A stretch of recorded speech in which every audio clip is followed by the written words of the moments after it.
Okay, hello everybody, and welcome to the Citizen Science Podcast. It's show 152.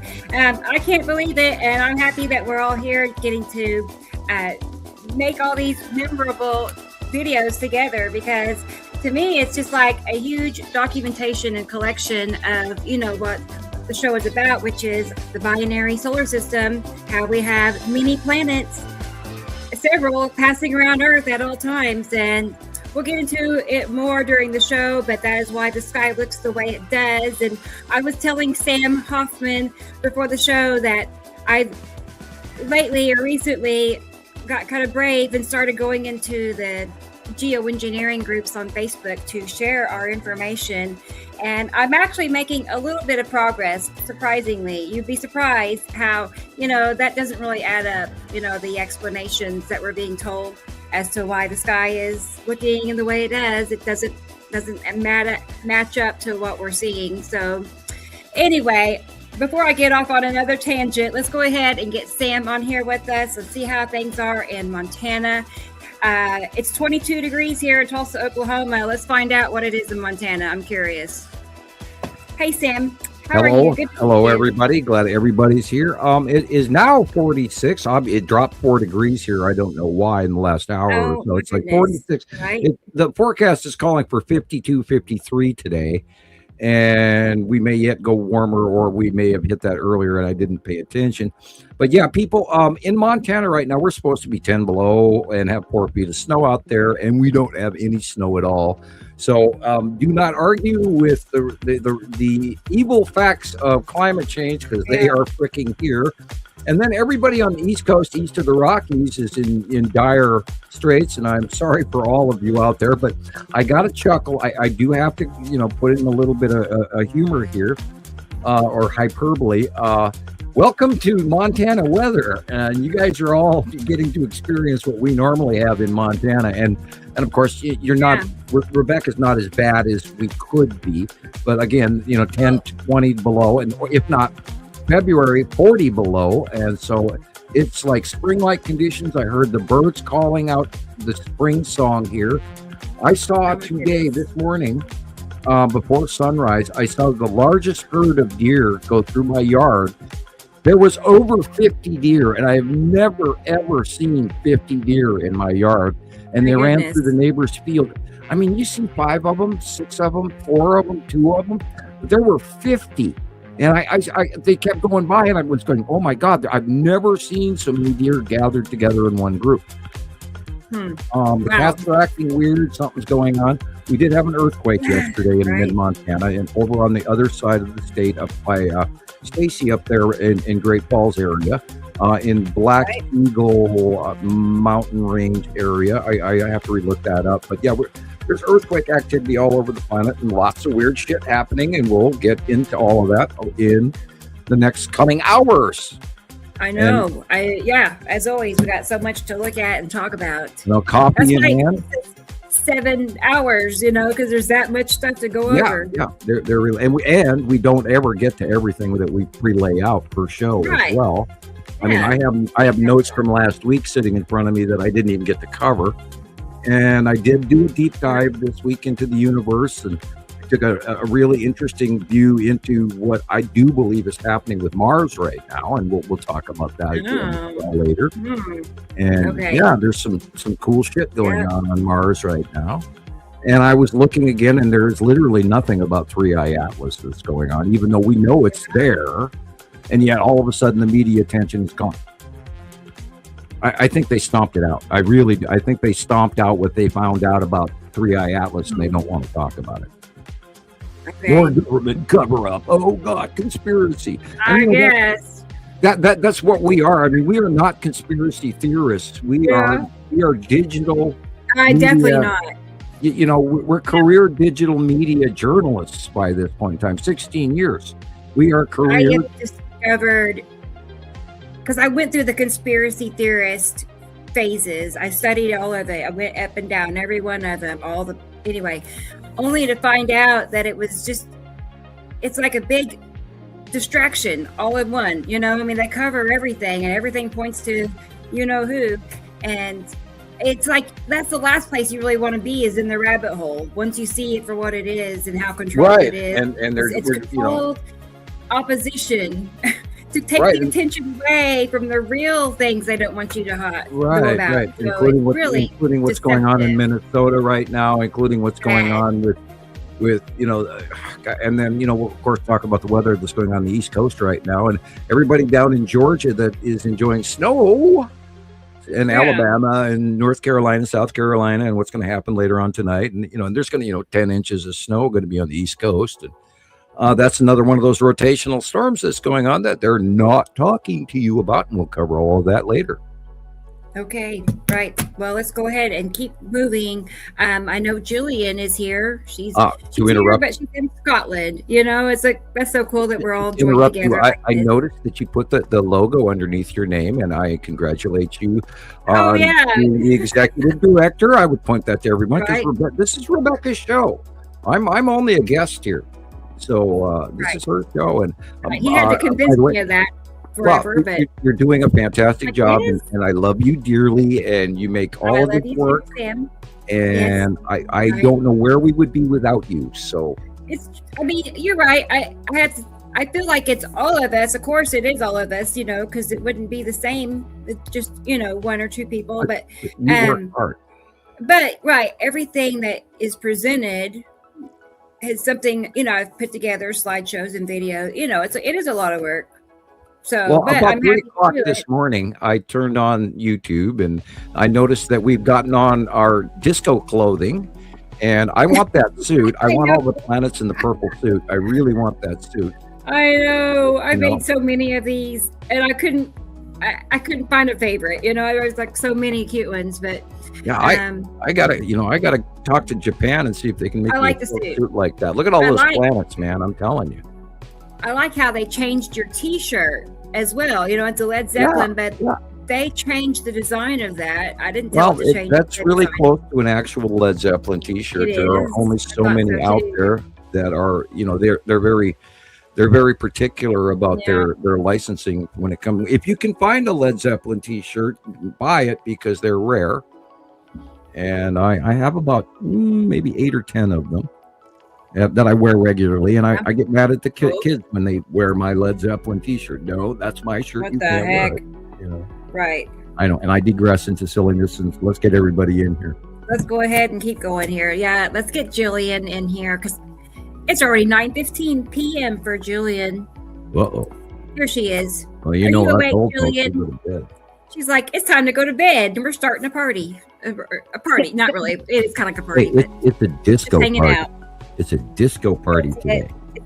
Are we greased lightning or flash dance? Are we? Yeah, flash dance. Well, flash dance was right before disco. Well, actually, flash dance was at the beginning of disco. You got to see like Saturday Night Fever, because if you notice on the thumbnail, I've got my finger pointing up, doing the, that's the other logo. Oh yeah, the other one. The other one. I'm doing the pointing the Bee Gees finger pointing. Staying alive, staying alive. Let's get it here. Sorry, I digress into silliness. There you go. That finger pointing. Yeah. But look up, people. The planets are here. That. Yes. And don't forget those huge collars that they wore back in the 70s, and get it unbuttoned down to your abdomen. I figure you probably did dress like that. Briefly. I was forced into disco. I was not a disco fan, and I really hated learning routines. And I like my rock and roll, but I was seemingly forced into disco like the rest of the 1970s. Right. Yeah, it's something new and different. I make too many of those as it is. My large got that one picked up. Uniform or outfit wearing faux pas was actually somebody actually bought me in a relationship. I was bought the Miami Vice white suit, and I wore it twice. I bet. And you know how hard it is to wear a white suit out in public, and to even try to sit down in a chair, for example. You can't do that. You can't go to a restaurant in that way. I'm being silly today. Hi everybody out there. I'm in crazy Montana. Are you feeling the planets this week as bad as I am? Yeah, I mean, you know what? I'm feeling the lack of sunshine and not being outside as much as I would normally be because it's been so frigid. It's been very, very cold, and it's bugging me. It's bugging me. I noticed also Michelle, our friend Michelle in Indiana, she made a post, something along those lines, like she is just up to here with the cold air, and she's been snowed in. She needed help getting snow shoveled, and I'm like, poor Michelle. I'd go help if I was there, but I did my own little steps the other day. But I don't like being inside this much. So your cats don't like being inside either. And the cats, and they're all stir crazy, and they're bored, and they just want to eat all the time because they're just nothing to do. They're just bored. It's like, Animals are. Bring on the springtime. Yeah. Anyway, there's lots of people talking to us. Brave, T. Racy, and I see Thomas is here. Okay, well, let's go check it out and see. A lot of people here. Do you see what I see? Okay, let's check and see. I think we have not seen the guys yet. Yeah. Let me make sure. That's strange. Now, listen, I do gotta say, Jesus is not feeling well. He's under the weather. He's got I don't want to.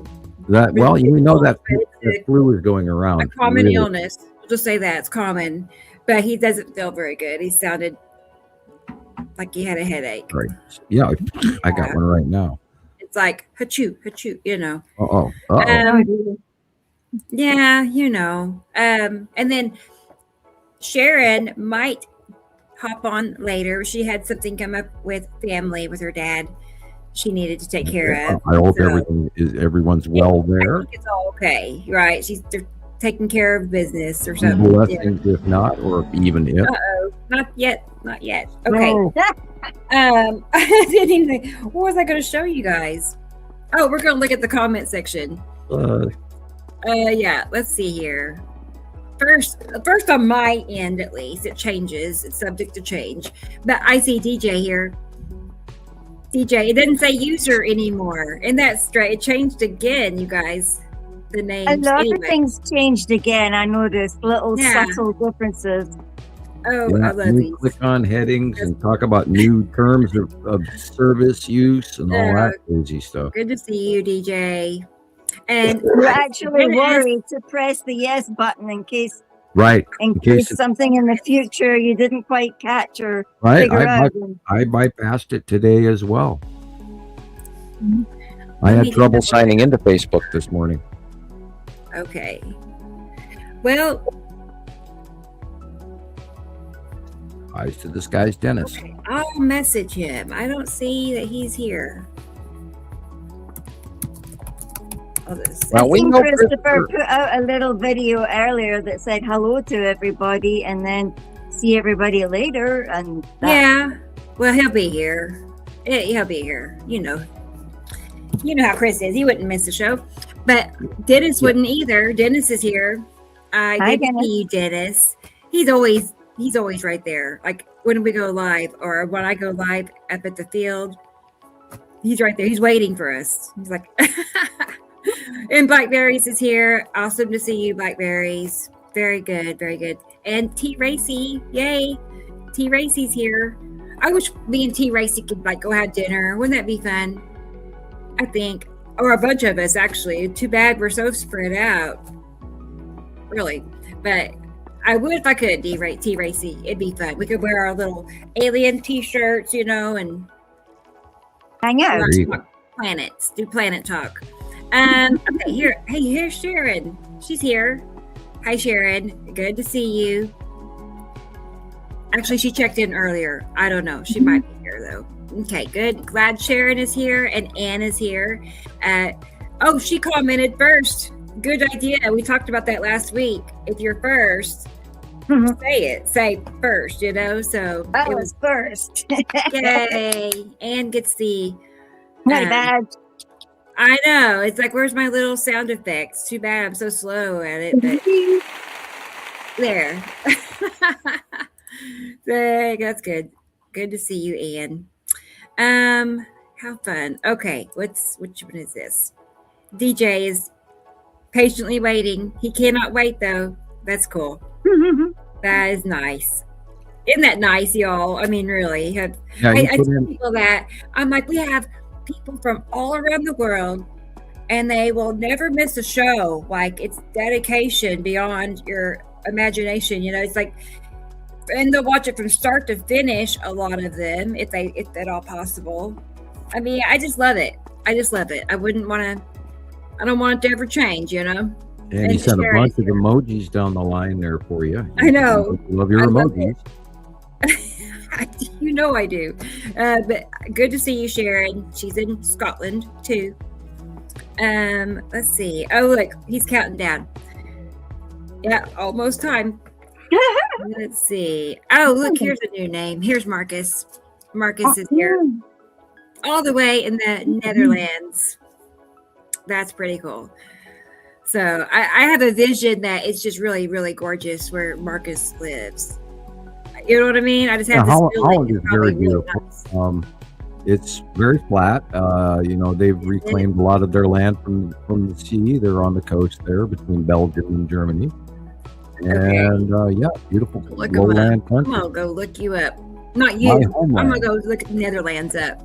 Yeah, my father is from Amsterdam, and my mother was born in Groningen, in the north, closer to Germany up there. And my parents were directly from Holland, and they left Holland post World War II and got here like 1956, 58, somewhere in there in the United States, and moved to Utah, and then later on they moved to Montana. Wow. And Sam showed up. How cool is that? Sam showed up in the third person reference. Right. Let's see. Oh, here is a new name. Brendan is here. Brendan. Good. He's in Ireland. So wonderful. Hi, good. Brendan. Glad you're here. Wonderful. And Linda, I was looking at Linda's videos just yesterday. I was saving some of her time lapses, so they're excellent. I know you all probably already know, but we may have to watch them again there a little bit later. Yeah, we definitely have to watch them. And she's in Norway. Excellent. So around the world. Yeah, great. Right. Super talented lady. I mean, I love her photography. So, but good. Glad you're here. And let's see. Bear with me. Hey, Richard is here. Richard, aka Rick. He's Rick over on TikTok. So it took me a long time to figure out who I was talking to. I was like, I know this person. I didn't know I knew them, but that was fun. All right. Keep moving here. Somehow I think I missed Indica Land. Jason. Yeah, executive director. That's right. I need like a new photograph, like, something professional. I don't no, anyway. Don't forget the scientific dark rim black glasses instead of the ones you're wearing. You gotta. Yeah. I know. I need to check. One of those hats, A little reader, like when I dressed my kids up when they were little, I gave them my reading glasses, and they were okay. Right. Our executive citizen scientist directors, Nova and Shiloh. Exactly. Yeah. I know Sam had to educate me on my title and role. You are sitting in. You are in the control room, pushing all the buttons. So you're the executive director. Let's go to camera 5. Okay, now back to pan in, camera 7, camera 4, side shot for camera 2. That kind of thing. Right. I know. This has been honestly Sam's vision in a way all along. I mean. It has, but well, I wanted to see a way that you could do the because you're making all the comparisons. You put my drawings and actual live photographs together in all of these pictures, and you share them with everybody. And I figured this would be the best place to actually share all of that with everybody out there, because it is a great teaching tool. And you came up with this all on your own, and it worked so well that you just had to have your own show. I love it. Thank you, Sam. Thank you. No, thank you. You do all the work, and of course, we both get ready for the show all week long, and then we have our team of experts on, and all of our friends from around the world.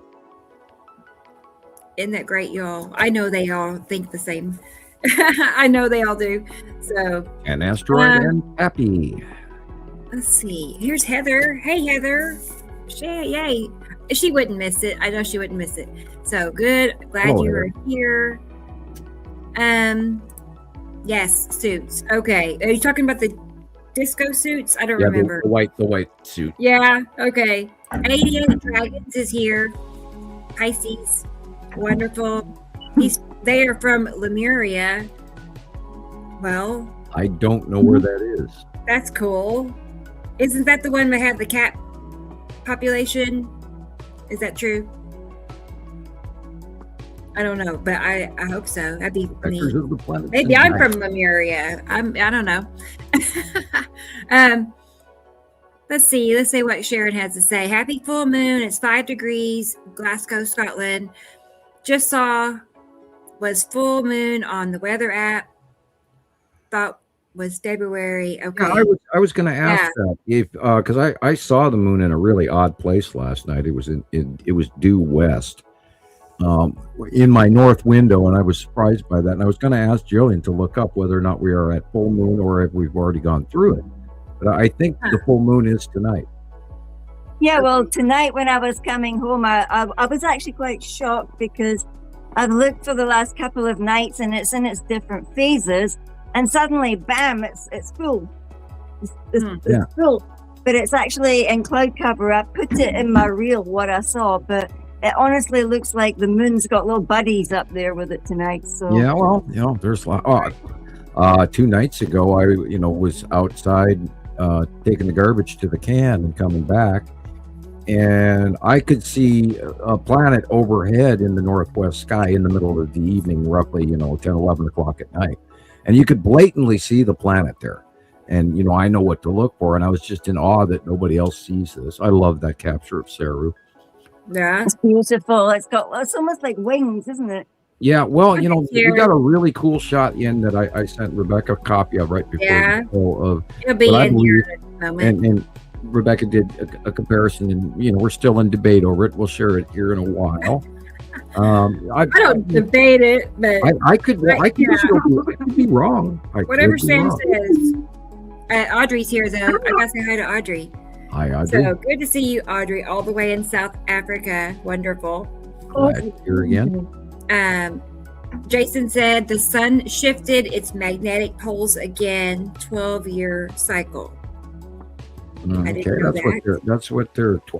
We're 12-year. When did the 11-year cycle not work anymore? And I still think they're showing us the larger standard red star, and forward to next year, I think we're in dire trouble. I figured, I see all these little pointy hands. I figured that's what those little fingers are. Because if you look at the drawing, you see all these little vertical so it kind of looks like that. However, the angle of light, I am not sure. But I did see the other night or the other afternoon. I did see Nepenthe in the northwest sky at midday, toward the end of the day. 1 o'clock, 2 o'clock, 3 o'clock, 4 o'clock, 5 o'clock. Nepenthe was literally due northwest at that mid-sun. So, okay, yeah. And it, of course, looked like it as well. I've been seeing it middle of the afternoon, straight north, by sunset northeast. Right, correct. And that's as all of that rotates in the circle as the sun goes in the circle of the planet. And it's actually Earth moving as well. It's Thomas. I saw this Earth, I like it. Good job. Excellent. You like that one? Yeah, the sun does not do that by itself, people, especially because it's above the horizon. And that's a great example of exactly what's occurring. Nice. Cool. Well, thank you. And Thomas is here. I saw Thomas was quite active on TikTok recently. I saw him live many times. So excellent. Maybe just one time for a long time. I don't know, but he was live a lot talking So good to see that, Thomas. I see there's and a I got you German some conversation going on. To you. There's German going on in the back room in the thread here. People are talking in German. Okay, great. Okay, nice. Let's see. Das ist gut, sehr gut.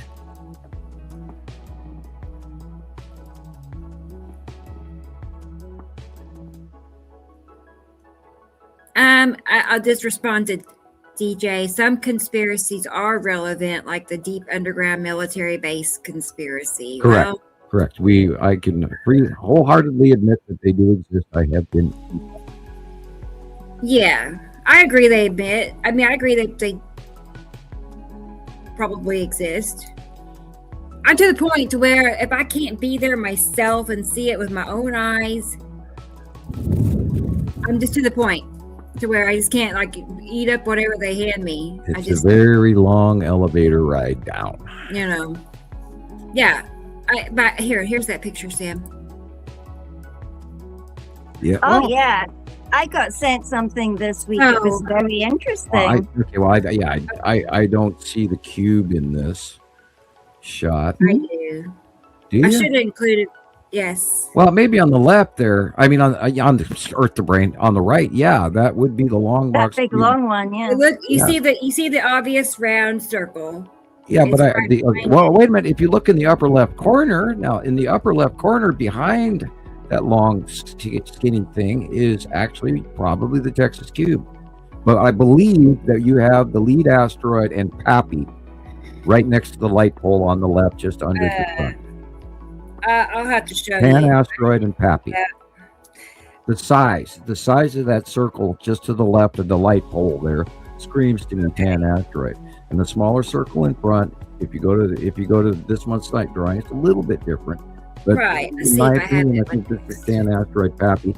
Now, in the upper left corner, you have the Texas cube, and in the center right, you have the long box cube. You are correct. I hadn't even seen that part yet.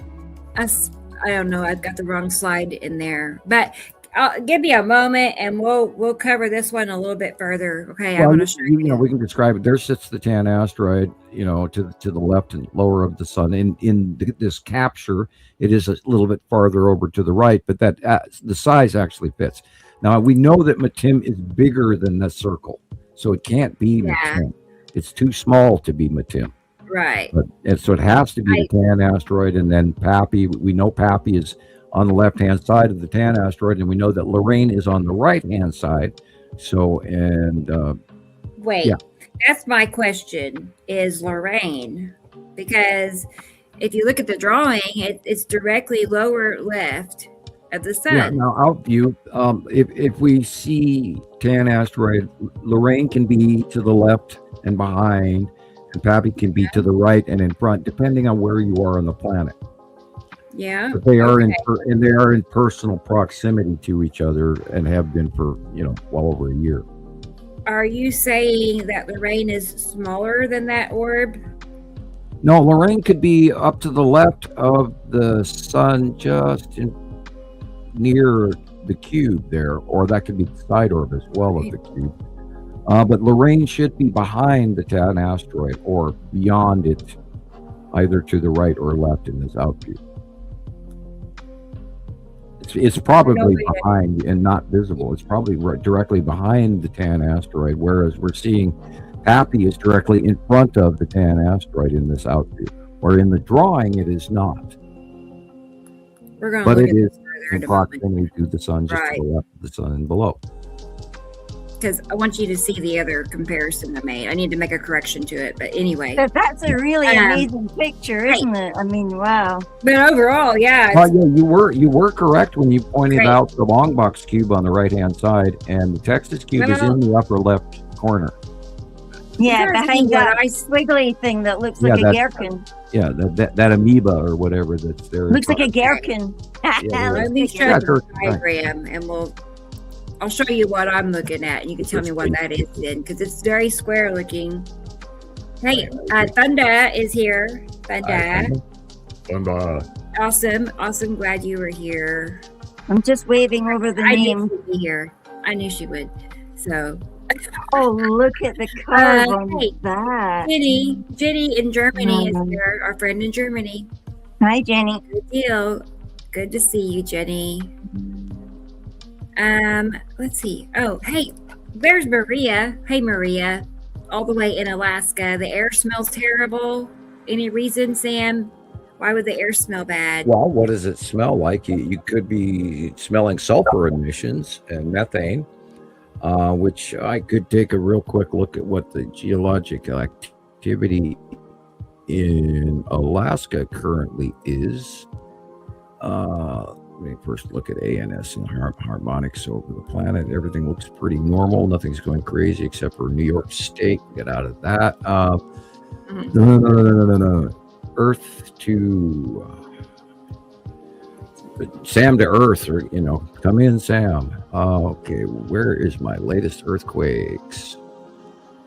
Facebook and everything's changing on me here, and I don't like it. I don't like it. It was also a tad glitchy today. I don't know if anyone else noticed. Hi, Tony. Looking at Alaska. Well, she has had right directly under her a 3.2 today at the Air Force Base, and then at Big Lake, Alaska, and then there have been some, Petersville. And of course, the cluster at the Canadian-Alaskan border is still going on. And then there's one off in the Aleutian Islands at Old Harbor, Alaska, with 3 point. No, there's direct earthquake activity under Anchorage, so it's entirely possible that you have some sort of is it methane smelling, or is it is it sulfur? We need details. Or is it, you might have an inversion going on where all the car exhaust and everything and factory emissions are all sticking under a cloud cover, and that happens in winter. And my ears are ringing all of a sudden. Great. Yeah, this is Katie Joe's capture from last week, isn't it? Look at that edge, people, in the upper right corner. That is Saturn's yellow moon, and it's perfect. Perfect. Well, I was gonna say hi to the rain. And if you look in the background sky with the halo and everything that's going on there, and the cutoff that's going on, that is kind of what I saw today. And I was trying to figure out what the hell I'm looking at, because I couldn't even see properly because the sun was being so flared out by the planetary cutoff from the side of Saru. And it was so blatant that it just completely messed up the whole sky into this weird whiteout. And I see Yuri all last week so predominant in everything on TV commercials, you name it, local television, this, that, and everything. And Yuri was so dark on the left-hand side of the sun all week. And now we got this weird whiteout glitch thing going from Saru cutting in to the sun. And then Matim is on the left of the sun. Right. So it's all whited out and blurry. Maria says that it's kind of like both of the smells, only it's more sulfur. Okay, well, when volcanoes are getting ready to blow, sometimes gases form in surrounding areas and clip out of fractures and all of that, and can come out from underneath the water. But you did have in the Anchorage area today alone, there were some a little higher than normal earthquakes, and so it's entirely possible that there is sulfur leaking from the ground. Okay. I'll say hi to Azirs from Newfoundland. I did not realize they were in Newfoundland, so that's nice. They have been getting a lot of snow and getting a lot of really cold weather. This is that rotational storm it's the same storm that we had last week, but it rotated and came back around, just like I said last show. It was going to come in another Arctic blast, and there's directly another one happening tonight. And that rotational low pressure system going up the coast now is basically a snow vortex cyclone. Yeah, I'll show you in a moment. There's some diagrams. Yeah, you've got those are great photos. It's pretty insane looking, all the radar. Yeah. Please continue saying hi to everybody, then we'll get into what's going on in the weather. This is here, and then here's Michelle. Good to see you, Michelle. I hope you're staying warm. Maria says thank you, Sam. As warm as you can. What's that? Not to panic about it, Maria, but be aware of, gases and that sort of thing. And look into filter masks for emergency purposes. I don't think, now they've got a really big volcano directly across the Bay of Anchorage there, and they're worried about it. And it's like Spur or something like that, right, Gillian? She's got Spur, yeah. Yeah, and Mount Spur is just over from her, but she says that she's also got a hectic amount of snow. She's about to go and shovel, and her ears are ringing like crazy. Mine are too. Yeah, my ears just started up ringing really, really bad here a minute ago. And these planets are hard on us. Yeah, the human resonance and all of that, I think our harmonics around us, all around us, the electricity, the vibes, the weird shit that's going on. Even, I'm seeing black and white shadows and flashes going on, flying through the house here pretty regular. It's like even the ghost activity is way high. The animals are acting funny. So I'm still waiting for that other shoe to drop. I really feel like something. This is the month of grace. Guess what? Today's the last day of that month. So, all right. I know January people seem to be suffering from like hectic mood swings. Really hectic. Yeah. Predominantly, it's just hectic. It's like more than usual. Right. Has anyone else noticed the uptick? Sorry, yes, go ahead. That's okay. MPU is here from Germany. So good to see you. Welcome. That's a new name for me. I'm glad you're here. Welcome. Several in Germany. Several. That's good. Let's see. Yeah, for real. Maybe it's because of Thomas. I know. I wonder. Thomas is out there just rounding them up. Oh, here's Chris. I just got home from an appointment, ran longer than expected. That's perfect, Chris. Okay, now we know. You'll be here soon. Let's see. Oh, hey, Katie Jo's here. Katie Jo, our friend in New Jersey. I bet she's cold. I knew. They got really dumped on, didn't they? They are going to be bypassed because the storm, by the time it gets up to the DC area, it's going to actually go farther to the east, so they're not going to get the brunt of the snow and everything. But they are going to have lake effect from the frost that's going to inset and onset tonight, and then there'll be another Arctic blast even after that one. So the whole east coast of the United States is literally having Montana weather. Yeah, I was relieved not to get your Montana weather. Thank you. Well, the weirdest thing is we don't have it. It is so, everything's brown out here. There is no snow anywhere except in the higher mountains. It's so weird. Yeah. There's that outages from the snowstorm from last week. Right. And Kat is here. Good to see you, Kat. Yeah, they had a really bad, it did turn out to be a bad ice storm. It wasn't the big deep snow bringer that they thought Oklahoma would get, but that actually happened in Missouri and Ohio and Tennessee, and then it went eastward. And New York City got a real blasting of snow, and they were experiencing Montana weather like nobody's business this week, and they're still suffering through it, and it's going to stay cold. So they're going to have to move that snow around a lot. Yeah, look at AV 1473. I'm not sure who that is, but they have amazing videos from Ohio for me. Do you know where to send them? If not, let me know. I'll help you. Yeah, look at this polar vortex. These bubbles. That rotational green thing on the bottom over the United States did spin and is now over farther to the east than it is shown on this, but. That's rotating in all of those cold Arctic blasts like a spinning octopus, and that is what's coming in tonight, and that's what's coming in tomorrow and the next day and the next day and the next day throughout. It's that rotational dragging down of Arctic ice cold air, throwing it into the eastern side of the Rockies, where again, we have 46 degrees here in Montana, and because I'm on the western side of the Rockies. So it's really, really strange weather. And look at the shape of this. That shape is like a spinning octopus with two arms. And it's also affecting Asia. And that's where the UK storm. And by the way, it is flooding in Portugal and Spain right now. And it's also flooding down from us in England and that in Devon, as Andy Pool. Yeah. Yeah, there's flooding all over in Poland and Yugoslavia and all of that as well. And wicked wild wind chill.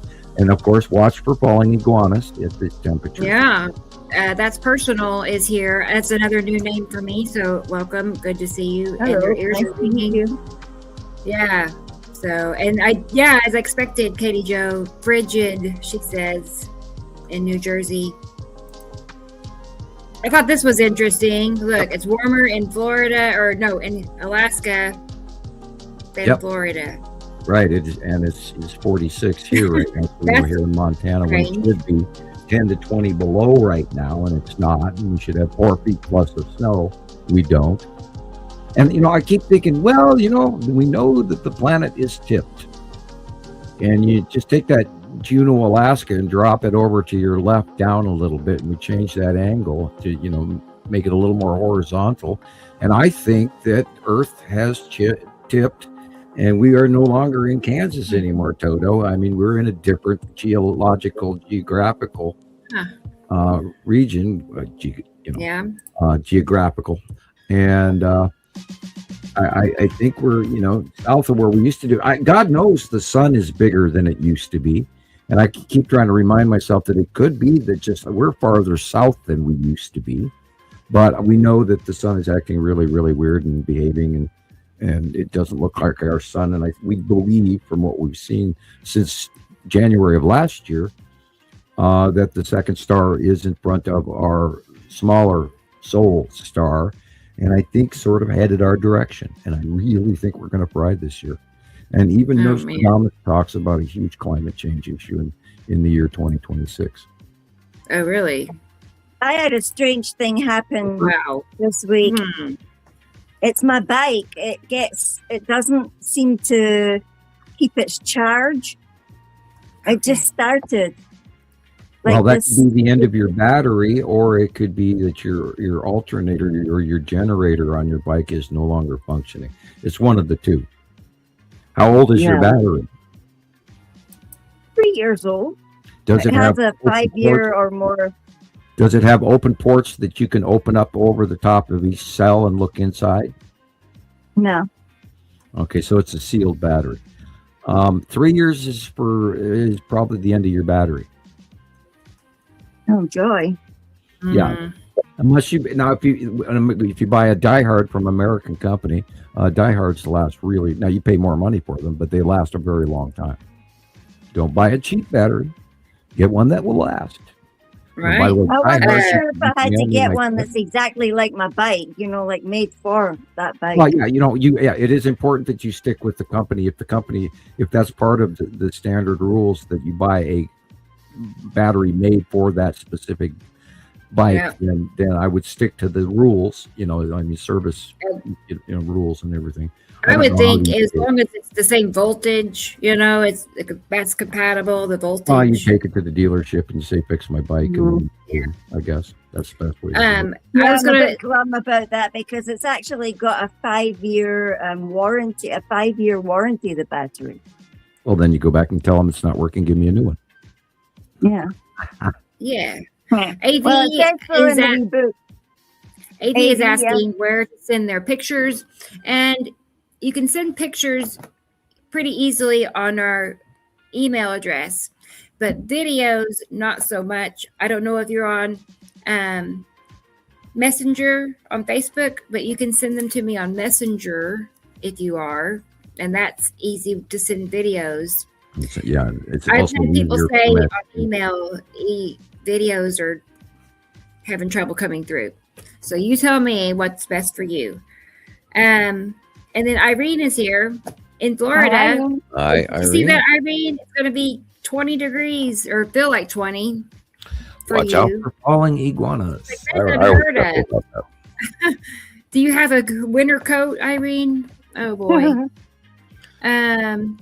Tomorrow in the 30s. I don't think that's normal, is it, Irene? And be sure to leave your faucet slightly running in the back of the house, at least in 2 sinks. Just a small amount of water out of the running. Yeah. Unless you have I've to been pay running your water the bill. faucet for a week. It's even like a worth. whole week. It's been below freezing. Yeah, it's worth spending on the water bill if you get meter, rather than having to pay $4,000 for brand new pipes once they freeze. And of course, 30 degrees is not really pipe freezing weather, but it depends on your system. And up here we have to do that. We have to leave our cupboards open on 40 below nights and stuff like that. Otherwise, we will lose our pipes no matter how much my pipes don't freeze. I haven't actually thought that it would, because we haven't gone past anything that isn't right. When you start into the sub-zero and well below freezing, that's when you have to be concerned with that. That's me. No, AV, you can send everything on Messenger.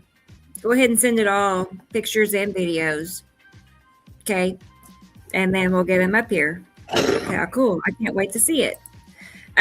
Okay, Sam, here, let me show you. Back to this picture a moment. Here's what I saw. Oh, I got a few more things to cover, but I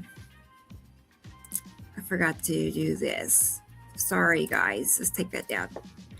Okay, but we covered it, but that's where I saw where is it?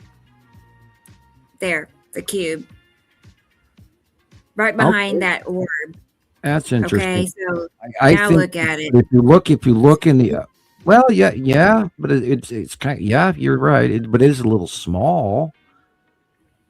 But yeah, you could be right. See it right there. I see it consistently. I mean, I can go back. What you mean? I thought it was that as well. Honestly, and then look at the drawing, and in the upper left, maybe that's the Skull asteroid peak in its eye behind the Texas cube. See up there, just above that. I mean, there's that edge with. Sort of. Yes. Oh, my thumb hurts. Christopher says he's coming in 15 to 20 minutes. Okay. Yeah. Sorry. Well, okay. You probably spent a lot more time staring at this picture than I did today, and I saw it. We were right before the show, and I saw it on Newsfeed, so I gathered a copy of it and sent it to you. And you, of course, are way ahead of me. So that's cool. Yeah, I trust your opinion. The location of that orb, could it be the side orb? Yeah, well, where? No, that's way too big. That round, too big. Yeah, no, okay. Too big. So it's not the side orb, and it's not Lorraine. Yeah. It's got to be Pappy. I got it wrong. Pappy in front of the tan asteroid, and we're all in that mix. Pappy. Fighting.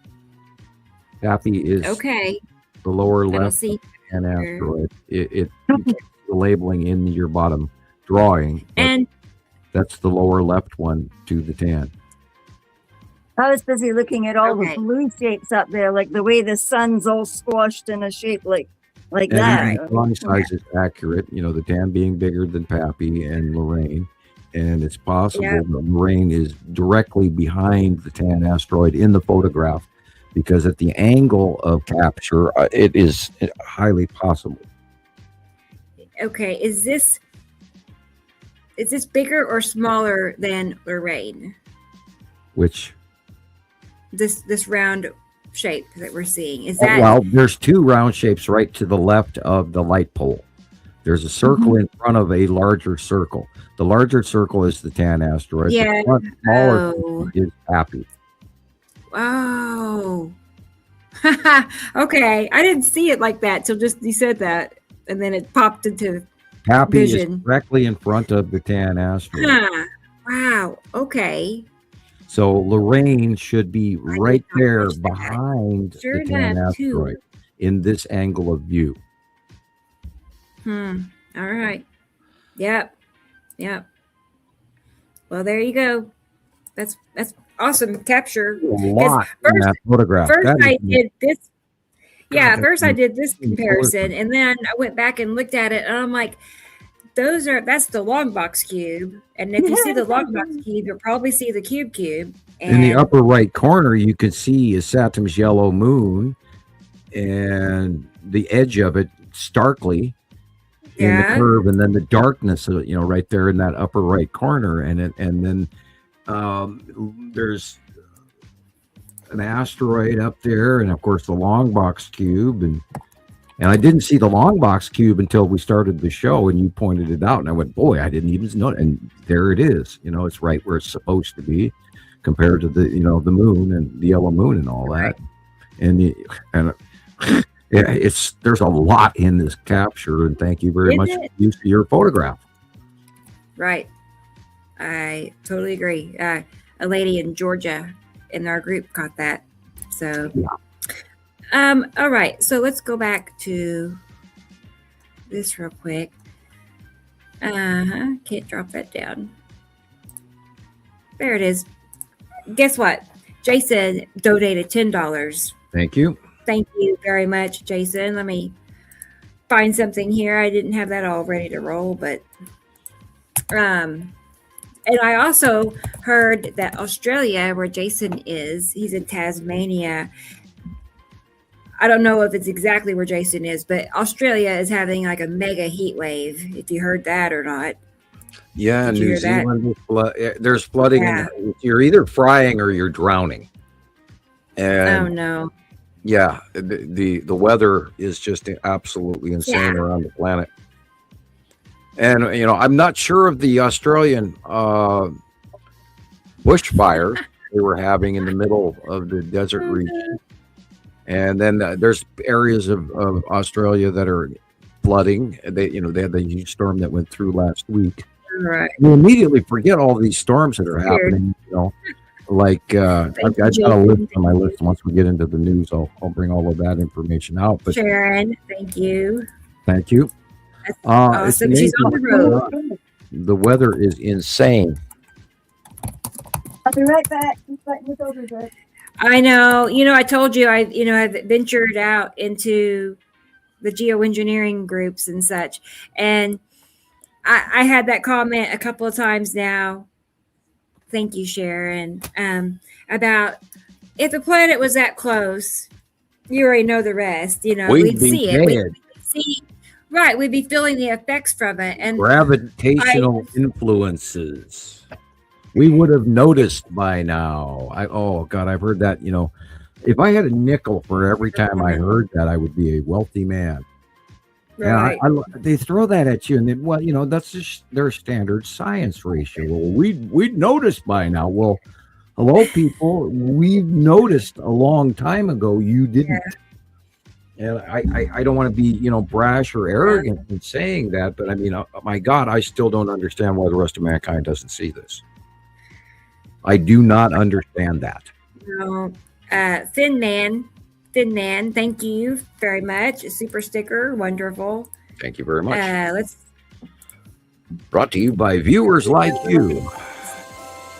Little Mittens is here for you. Space Mittens. Yeah, she cool. She really is cool cat. All right. Well, thank you very much, everybody, for your donations. And I feel like we're all caught up on the comments, and yeah, we can actually proceed. We're actually making good progress today. Good. You know, well, under an hour by, you know, a few seconds. That's pretty good for us. Yeah. So hour and a half usually. Yeah, at least to say hello. You know, that's us. So I'm getting out my reading glasses here. So, how about drop? Hey, I can see. What do you know? All right, guys. I'm going to show you all some videos I collected from the recent ice storm, snowstorm, just to show everybody in case they don't know what's going on with the weather. I think this was Canada, if I remember right. Yeah, Canada is having a very, very deep snow event. Yeah, look at that. We got absolutely dumped on. Holy smokes. It's crazy. It's crazy. That's good skiing weather. It was buried. Hey, Mel Lastman, where's the army? Sorry. Cops? Yeah. Hey! Army. We have to walk down the middle of the road. Look at the wee dog. Goodness, there's no car. Is that a dog? Is the army going to come and save us? Holy cow. Gee. This is normal Montana. Is it? Nobody Yeah. is like Yeah, this is normal. This is normal because we go to work every day, no worries. And, you know, we have snow tires and we drive on the road and we go slow and we know how to deal with, Yeah. you know not to go up a hill or down a hill in some areas. And so you take a different route to work or whatever and you're careful. But this is huge in the South. They're not prepared for that. They've got trees growing everywhere. There was easily $1 billion worth of damage this week in the South. Almost slipped there. Don't laugh. I was going to tell Blackberries, we'll see you later. Glad you were here. Hey, there's Jesus. Thank you again, Blackberry. He's checking in. Good to see you, Jesus. Hope you're feeling better. Blackberry. You're feeling better. That's inside a house, people. That the heat has been turned off for a while, and that's what happens inside when you breathe, and the temperature inside your house goes cold. Yeah. I was going to say, back in 2008, we had this happen here in Tulsa, and we lost like most every tree we had in the backyard.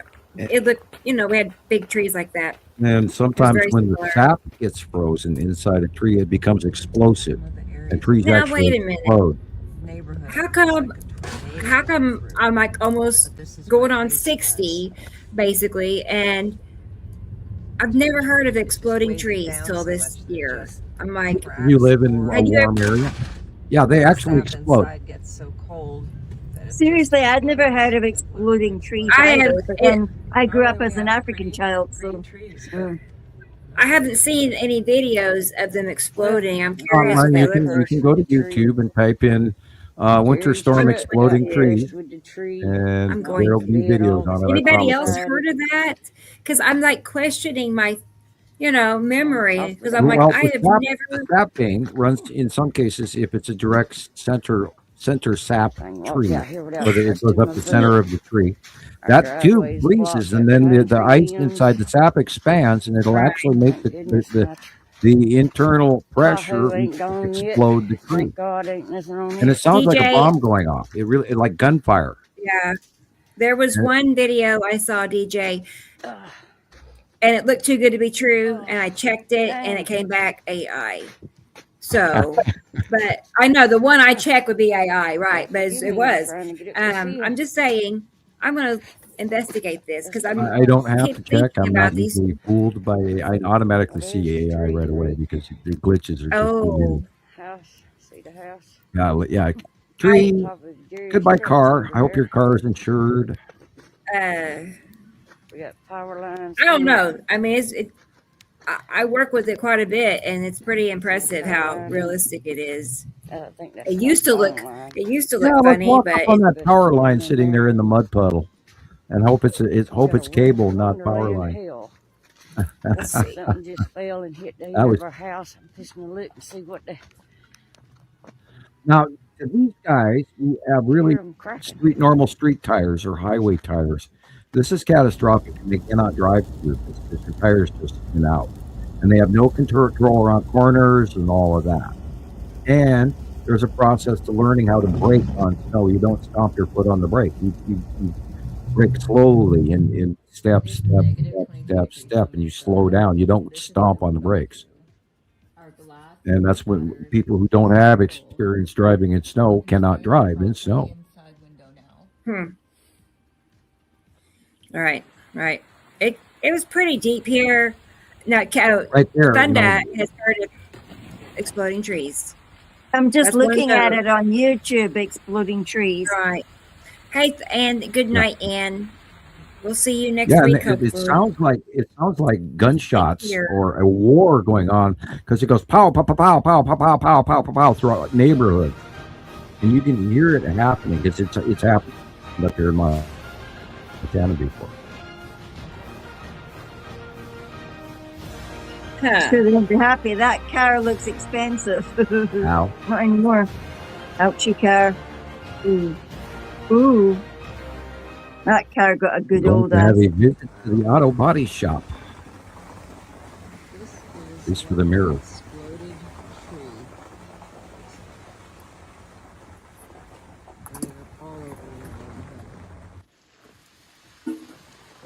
Now, when it first started, we were last week on the show. It was sort of like the next 2 days was a nothing burger, and then inset the ice all along the south from Texas, New Mexico, Texas, Louisiana, Alabama, etc.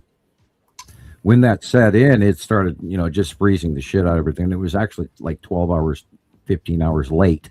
And then it went up through the East Coast into Tennessee and everything else. And then it got all the way up to the lake effect snow, and then mixed up there over New York and all of that. And New York got really, really buried for New York. And I was surprised and pleased, because I'm sure that some folks are actually enjoying it. But the power outages that went on subsequent to all the freezing ice and trees exploding out down south robbed a lot of people from power. And there has been a substantial unalive count, which we haven't mentioned. Numbers vary, but it is considered over 100 people have unalived. And I hate that term, but that's what YouTube makes us say. We're being conditioned into how our behavior on certain media occur or don't occur. It's like I don't do a lot of political on my personal page anymore on Facebook, because I get in trouble.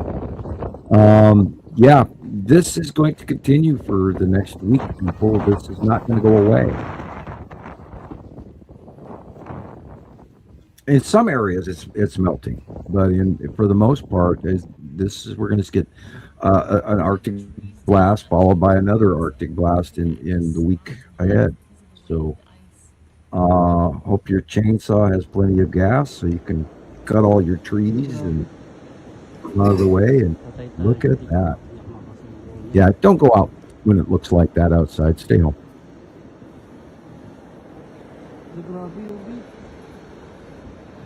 Because that fog is freezing on the surface of the cold, on the streets and on the snow. And there were people that, there was a solid ice pack on top of snow, and where it was just a layer of ice that was very thick, and people, of course, getting hurt. And of course, do not run. Don't burn anything in your house other than candles. Freaking look at that. Gee. It's a portal. Well, you're actually looking. That's the bottom of the planet right there. Look at that. I've never seen a sundog reach out horizontally. That's that is not a sundog. Sundog. It's not a sundog, because it doesn't go below the horizon in front of that tree. It should be in the front of the tree if it was a sundog. That is a Look planetary. at that thing. Oh, that is my a word. celestial halo from a cutoff. That is a halo out in space, not in our atmosphere. It's not a sundog. It's a celestial cutoff halo. And if you look to the left of it, there's the asteroids crossing in front of it, which is Pappy, Lorraine, and the Tan asteroid. Just like the photograph you showed earlier. Yep, if you want to go back to that. Let's see. To the left of the sun, you can see it in darker inside the halo there. There's Lorraine and the Tan and Pappy. Probably just above the tree is probably Casper. For our friends in New Zealand who are always looking for Casper. And I could definitely see those diagonal lines coming from the left down under the sun. Yeah, the lines go down. Asteroids. Those always stand out to me. Yeah, you can see those little trails, and they're always Uri's axis is getting farther, more tipped the farther to the left it goes. And we are seeing the rotation of the planets. They're speeding up because they're so much closer to us. So we're seeing their rotation is even faster now, which is weird. But that's what's going on. It's going to be insane in the next couple of months. I don't even know what we're going to see. It's going to be awesome. It's going to be so awesome. Because again, the other night I walk outside and there's planets, the bottom of planets at night. I'm pretty sure it was Attu and Attu's moon. And because I looked at it long enough to go, I think it's that. But, I didn't stay out there because it was, a little cold. And I went out in a T-shirt. So, Yeah. Yeah, good please. We can see the planets at night, people. And everybody keeps asking, well, if those planets were so close, we should be able to see them at night. And you can. You actually can.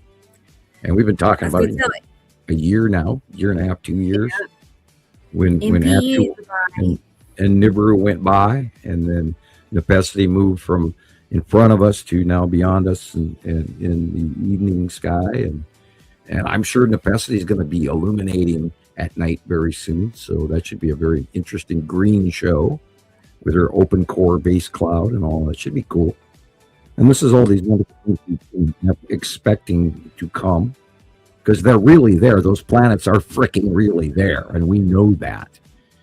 And we know where they are, and there's nobody else out there that talks about this weekly and hands out. Everybody I see, unfortunately, a lot of people are handing out 10-year-old, 15-year-old information. Oh, here's that Nemesis planet, the red Nibiru, and we fight all of these people with these misnomers. And we've been gathering information on this topic from around the world from people all over. So we are the most currently progressive, open information source out there. There's nobody else that does this. No. There's nobody else that came forward with the information that you did, Sam. Like, you know what I'm saying? There's not another person that also has this information that we know of. So well, I don't know. It's something I would think about. And that's what. Okay, how do you answer this? Because I do get sometimes people saying, why isn't this more documented in the past, like in ancient? Or is it? Where is it documented? It is.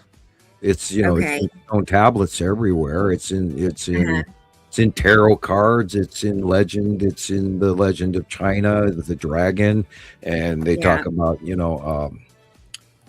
there's so many names for it. Every culture has its own name, and that makes it confusing.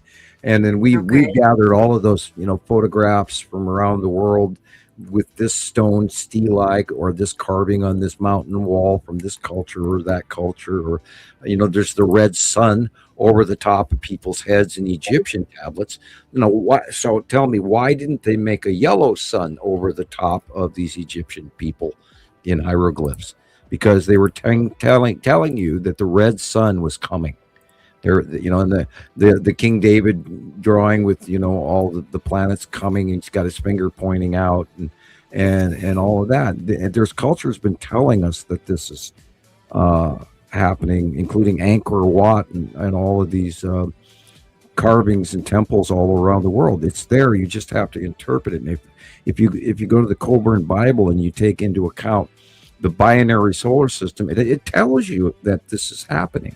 Once you cross-reference the binary system, this is the problem that's wrong with all these other guys out there, these famous, ET discussers, these people out there that are famous that write books all the time. They don't include the binary. And once you add this to second group of planets and the coming of the Anunnaki, and then all of the Sumerian texts and all the clay tablets fit like you wouldn't believe. And everything about this collective information that we have gathered for 16 years now from around the world sources that everybody sends us is all of this shit fits. We throw out what doesn't fit, and we learn together as a collective, and we discuss, hey, what this is this, and this is there. And the drawings are a culmination of many, many years of doing this, and why I can do it so readily is because we know where the planets are and what they're doing. Or I do anyway. So Avi wants to talk to us. Yeah, I was going to ask, are you meaning that you'd like to come on here and talk to Sam? Is that what you're saying? Is you want me to send you a link to join the show? It sounds like it. So just let me know. Let me know. We can do that. We can do that. Maybe, I don't know who AV is, but maybe they have a different name on the, not that matters. Well, but here's, since we don't know this person, maybe we could offer them a few minutes, a timed visit. Okay. Yeah. And give them 10 minutes or so. And If this turns out to be a person that's articulate and intelligent, then we can extend it from there. But just start out with saying, well, we'll give you, 10 minutes to raise I your topic. understand. I'm all for, caller ins, people who call in, but we also have to have a level of control because we in the past have had guests that didn't quite turn out to be From the deep end. Comfortable topic. What? Oh, Heather, that was my year too, 2017. That was the year I created my group on Facebook. But at that time it had nothing to do with Sam at all. I just made my own group, and then over time, as I started to learn this, I, transformed the group into like a learning site for this information. But before, it was just a site you put your sky pictures in. It wasn't connected to Sam or the binary. So it's kind of cool how it all has evolved like it has. But yeah, 2017 for me. Yeah, and your membership blew up right away. You got a whole lot of members. It did, didn't it? It did, yeah. And that was my Montana Skywatcher had a huge amount of people, and then we lost a whole bunch, I think. Oh, okay, Katie. I think some of them were bots and some of them were not, but anyway. Yeah. All right. Hey, Ninja's here. Wonderful. Yay. Hi, Ninja. Ninja. Okay, let's see here. Now, let's go ahead and pull up some pictures to look at. I still have this headache. Oh, man. Yeah, it's like, ow. My ears are ringing really bad, and they start. I've had it where it was all of a sudden really hard. One ear goes, like wow. Yeah. And it's the room I'm sitting in. It's ever since I came in and sat down in the chair. It's apparently loud enough outside in the world that I'm getting a headache. Bummer, right? Well, you sit in a room and it can turn into a speaker box at one end of the house or another, and that's where I'm at. What do you think's causing it? Oh, there is definitely a harmonic link. I mean, I know our human resonance off the start. I mean, we're in. Yeah. It's supposed to be running anywhere from 20 to 50, and it's literally running 120 right now in the human harmonic of the planet.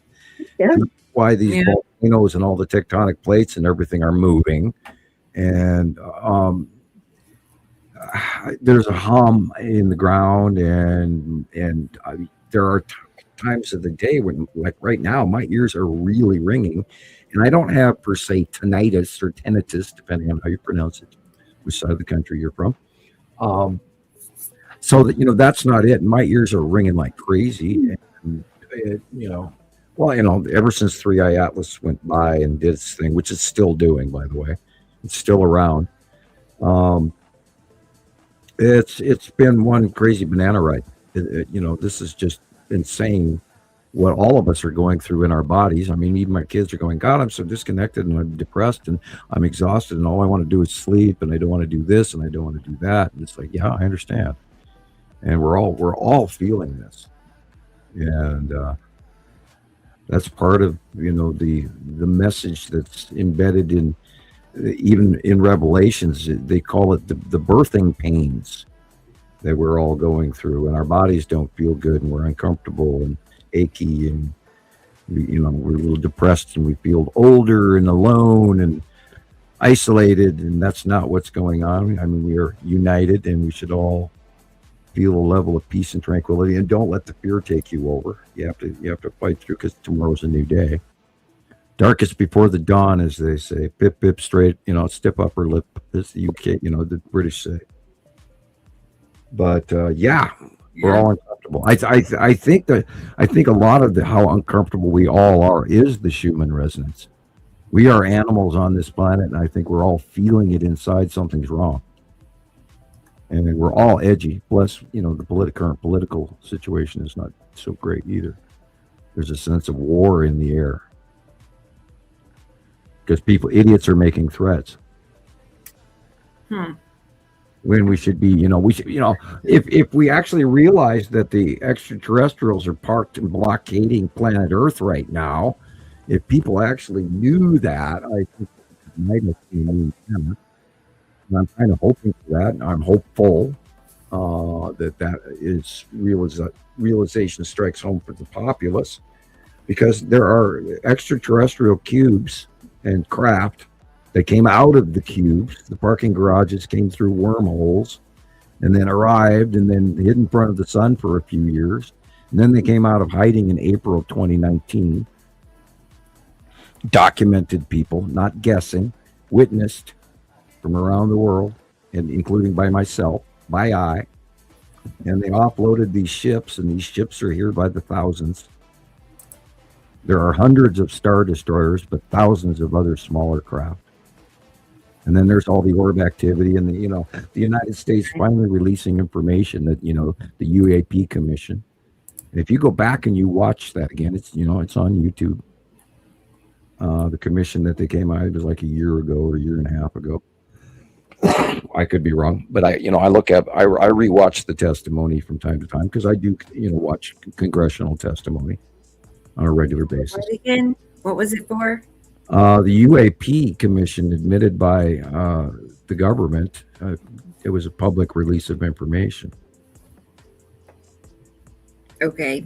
And I kind of remember something. They had many internal government witnesses come forward and talk about what they could openly for freedom of information, but they, of course, remained avoiding classified information.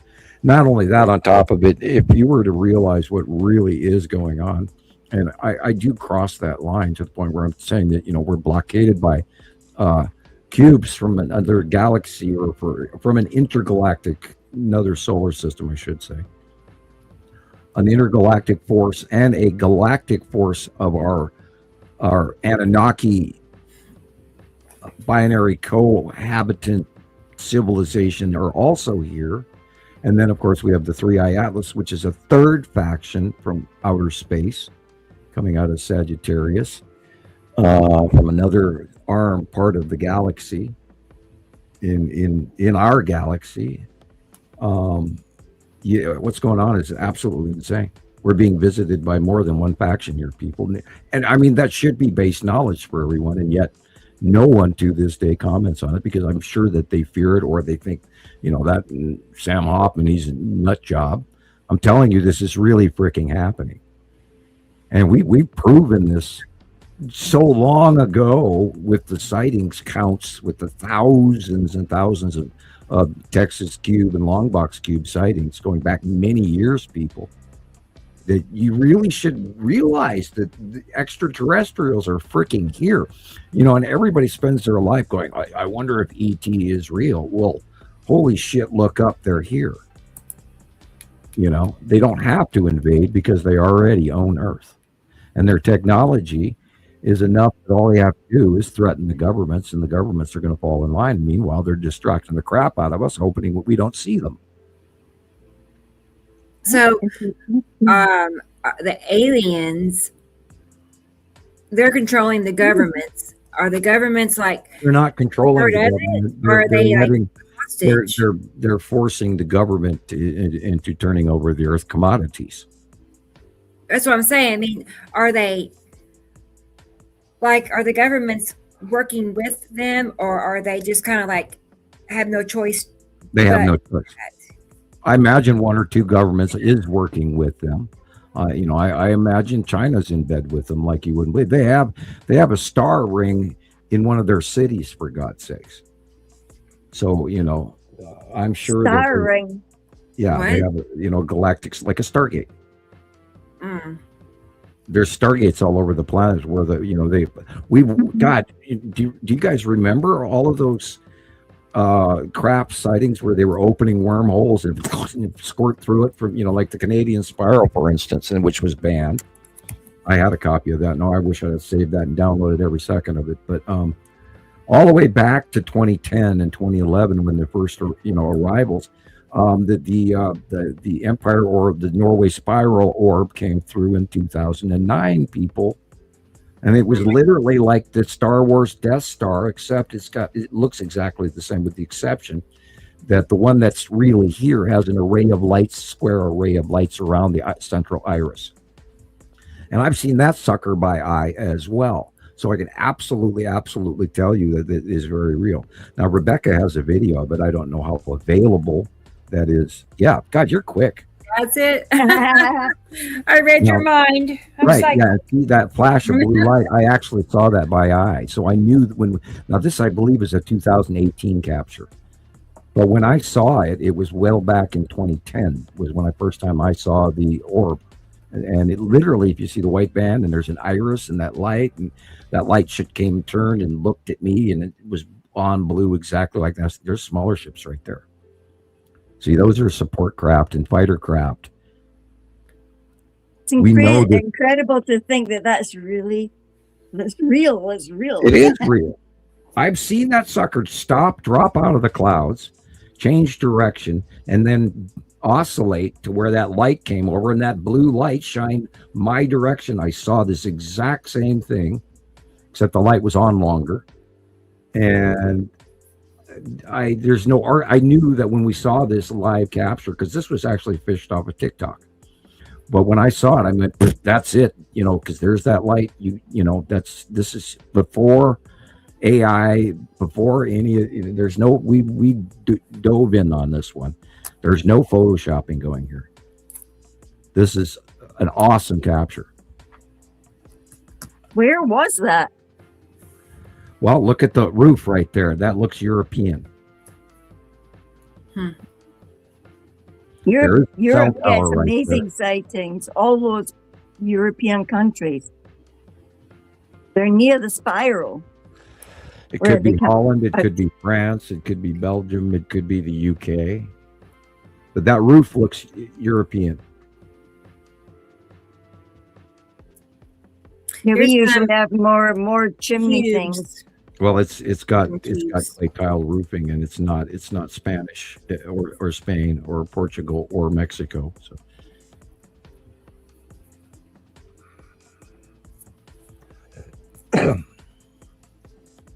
yeah, I saw these, and I was like, Is this one here? I have a question. Would that be like a fleet? I mean, is that a fleet? It could be star destroyers and a container ship. You see how there's a bunch of Yeah, I looked at this photo, and I can't make heads or tails out of it, but boy, that is weird. But it would be a fleet. It could be a fleet. There was a day where I saw something like that. It's not very often, but they were literally coming at me, going right over my head. They were just going that way. Yeah, I've seen one personally. One, I never saw a fleet fly overhead, close proximity to the ground. It was a fleet. But in Gillian's captures, Gillian has captured fleet movements, and in groups, and a lot of people, from around the world have captured groups of star destroyers. Now he's talking about the planes, the star destroyers. When you get that, you always get thrown out. Obviously, that is the long box cube. I remember the series of photos. That's for sure the long box cube. How can it go so low? It's like it's so low. Because it's a craft. This one, long box again, is a side load. Because look at that little orb at the bottom corner. I mean, that's Yep, the side load. Exactly. Which is criteria number 2 for identification. Bear with me. I'll show you. A side orb. Let's see here. Let's see. Yeah, we have thousands of sightings of the cube and the long box cube. And then, there's even sightings of smaller other cubes, which is freaky, and I never go there. I don't want to, add too much peanut butter to this peanut butter and jelly sandwich. Sorry, guys. It's taking a moment. There's so many drawings. Yeah, it has to come out somehow. People, we are not freaking alone, and we have not been alone for many, many years now. Since first arrival was prior to the planets was the Norway spiral orb came through over Norway, and that was an unbelievable event, which has unfortunately fallen by the wayside because it was one of the largest events that ever were, and we should be praising and reminding everyone it did occur in 2009. And again, at that time, there were world leaders who were all having a G7, the higher level countries were having a G7 meeting in Germany. So they saw this. They knew this was happening. people. Yeah. So there's a functioning rapport going on between us and the extraterrestrials, and you're not being told about it. And notice I actually got to say that without them blurbing me out this week. You got blurbed out just a minute ago when you were talking about the craft. Didn't like that. Oh, look at that. I mean, seriously, people, you can't see that. Crazy. Yeah, on these close-up shots, there's no such thing as square clouds, and that we have seen the Texas cube very close to Earth. We've seen the long box cube very close to Earth, and that is absolutely the long box cube because that can't be anything else. And I remember in 2015, this one is Christopher's capture from show 104. At 4 hours 20 minutes, but awesome capture. That one matches the exterior, the little piece patchwork in the upper corner there. That matches a 2015 arrival pic where you could see the exterior and the makeup of the hull of this square cube, and it's all this plate work. And it's a complete sealed in box with small holes for opening where shit comes out. Whereas the long box cube has open structuring where you can actually see inside of it through these girders, sort of more like a mechanical building in progress. But the difference between the two is insane.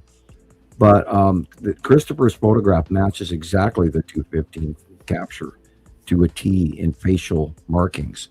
So we know for a fact that this is absolutely real and really happening, people. It's really happening.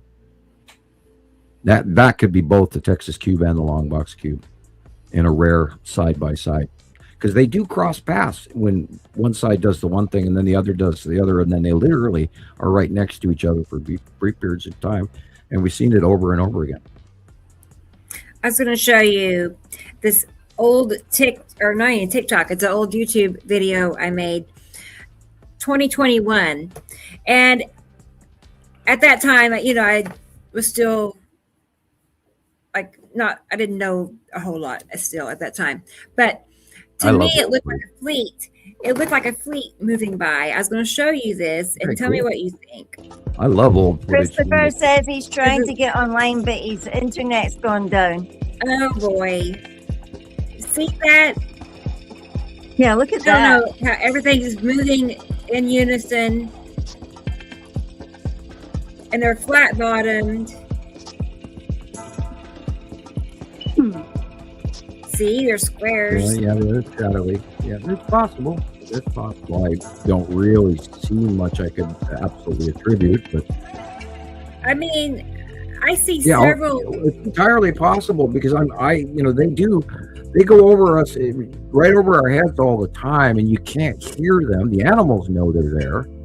You'll see real strange behavior of a herd of animals or birds. So that's funny. I missed the Mexico webcam. So we missed a lot. They took a lot of information access that we've used over the years away from us, including live feed satellites, and all we see now are computerized graphic analysis of even the weather, and you don't even get to see radar anymore. You have to actually go and look up NextRad and all of that on your own.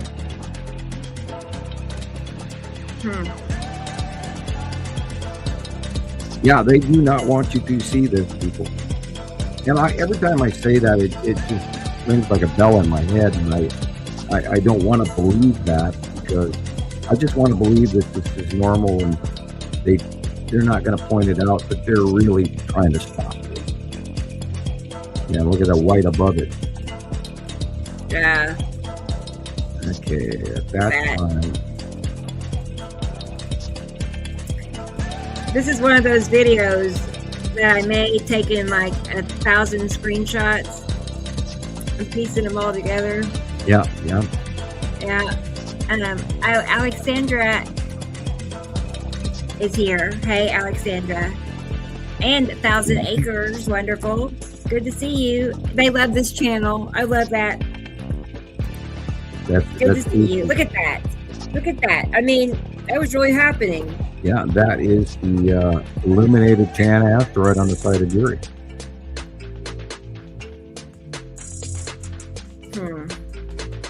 Yeah, we haven't really seen. Yeah, right there, that illumination. That's the tan asteroid right there, shining.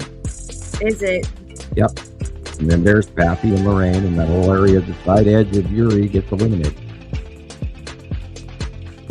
As the sun creeps into, that's the side of Uri.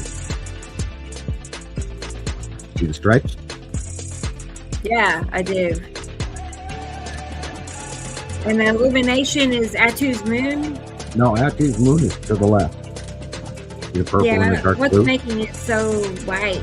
Like, what's because it? Uri is white with stripes. Yeah? Yeah. I mean, look. Yeah, that's What I noticed now that is look the sun where, shining on the side face of Uri, and Uri is white with stripes. And in the left corner, you see the purple, and then you see the dark blue, and that is Atu and Atu's moon. Okay. Back in 2021. What I'm seeing is at the top, it's so dark blue, and then they're pale blue. Watch the dark blue, and you're going to see it just moving around up there. Like which would be planets. Atu's moon. Back it up a little bit. Look at the brightness as well. Crazy. Brightness. In front of you, because at that white face, that right there is the illumination of the tan asteroid cutoff point of the light. But then in a moment, you can see the side face illuminate of Uri coming right. Keep going just a little bit more. Right there is the bottom, and the front face of Uri is being illuminated. Yeah, look at that blue coming in, that and dark blue. Clearing, Yeah, you can the see light it. is clearing, cut off. The purple edge right there, Atu, and farther to the left is Atu's moon. Right there, Atu. See it moving around. Oh my gosh. Chris said he's on with his service provider just now. Oh boy. Can't get it on at all. He's actually in a text talk with them. Okay. Well, we'll get it fixed. Poor Chris. It's like always something in it. Yeah, well, I think, remember, he lost the phone over this when somebody hacked into his phone. That's where the thumbs up bubble and the thumbs down bubbles came from, because it was directly connected to his phone. Well, Atu's moon, boy, that was a long time ago that it was over there. Yeah. Yeah, people, we don't cover. Oh, that's the side of Uri again, in the asteroid. Yeah, it's beautiful. Look at it. We don't cover the skulls there. We don't cover a lot of the old stuff that we've long ago proven and used as tools, stepping stones to get to the platform that we're existing on. I love this one. Yeah.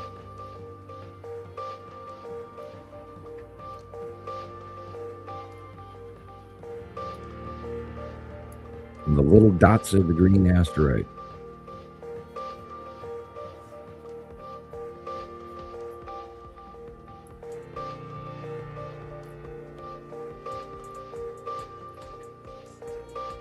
I miss the days when Atu's moon was that close. Yeah. It was so insanely big. It's like you could reach out and touch it. It was so close over the top of Earth, and that was the 2018, 19, 20, 20. And then Atu's moon moved farther over to the left, and then lined up in front of Uri. But at first, it was on the other side, and Uri came across in 2017, 2018, from the right hand to the left. So we watched all these cycles go over and over again, a transition of time over the years. Like, look at this. You're over here, Marquez there, Atu's there, and all of these things have moved left and right and left over the years. And I actually miss a lot of those events. And I do actually like the single planetary drawings. And I know you need them next month, and I'll correct that for the new set drawing. We'll go back to the single photo in front of us, and then I'll add a photo behind us. So I'll do two. Yeah, I like that idea. Right. I like that. Yeah. I think That that way I'm worked not good. doing 3 drawings. I mean, I need to do, I need to do 5, forward, behind us, right, left, and above us. I really need to do 5, but I'm trying to Wouldn't avoid that be that. cool? Well, I think it would get confusing to some new folks, and I try to avoid I mean, that. right, you got straight and then you're right. Like you said, 5 or 5. so. Yeah. Front and behind, right, left, and above. Oh, above. Okay. Wow. That'd be a new one. Hey. Which is Chris, why I drew the now. side view drawings here the last few months as extra drawings, trying to show placement, how, Nibiru and Atu has gone beyond Earth and into the light now. And meanwhile, Nepacity is above us, and then Uri is coming in and above us now, and Saturn is coming towards us and will soon be above us as Saru comes in on the right-hand side. So all of this transition and movement, and then they're rotating, sort of, if you were to hold your right shoulder and then turn backwards and push your left shoulder forward, they're spinning in that motion, which is clockwise. But they're moving and we're moving, and so I try to keep all this in my head and tell everybody on the weekly show what's going on, and then do the monthly drawing.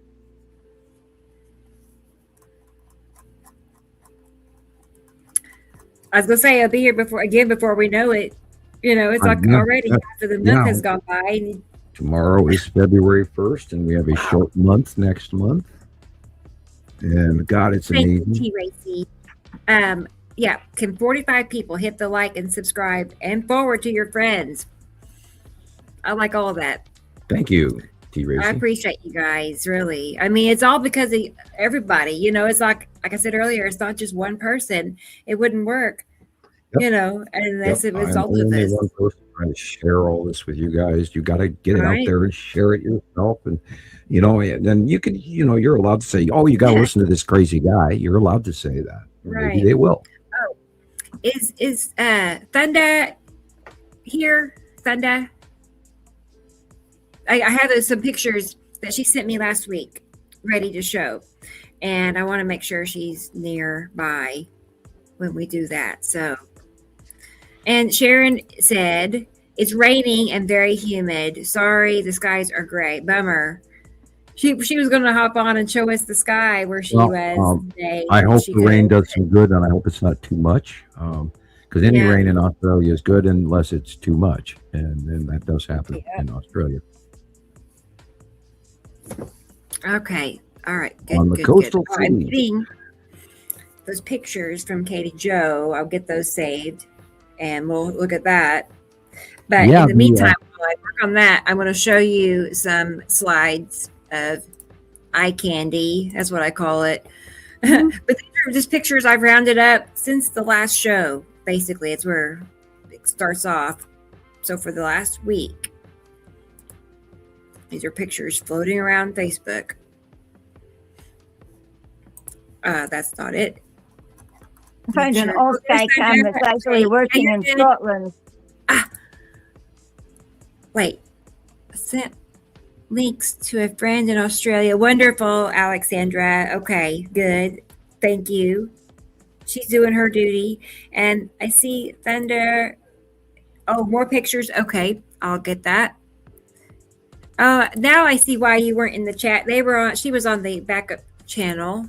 Oh dear. Oh dear. That happens, isn't that? I bet it feels lonely over there. I don't know. I've never been there. I never find it. I know. Hope you're staying warm, Katie Joe.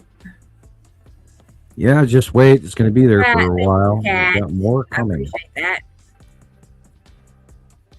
Okay, here we go. Let's put that away. Here is some pictures from Thunder from last week, and then I'll get the new ones. We'll see those too. Oh, wow. I found sky cams. How interesting.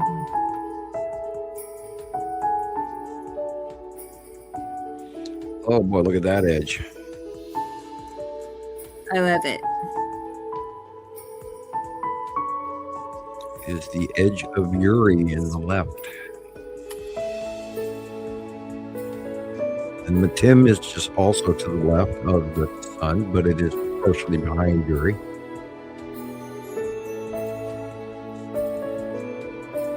That is cool.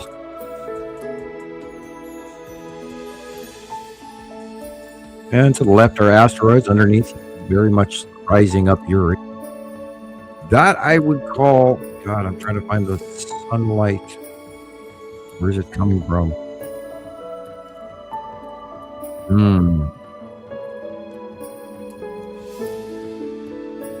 Tempted to say Atu Moon and Nibiru. And the capacity would be somewhere there.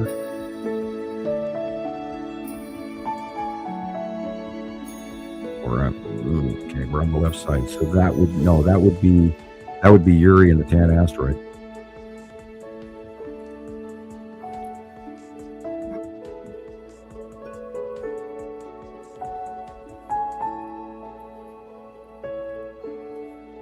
Yeah, look at the light on the ground. Look at the light on the trees. Look where the light is coming from. Look at the dark areas first and then work your way to the light. Look at the horizon to see the real sky cone. It's the air overhead passing planets. For the most part, everybody goes, oh, they're just clouds. No. You got to look at the illumination difference. You look on the ground and look above. The trees are dark. Why is there a big white patch up there in the sky? Look at that.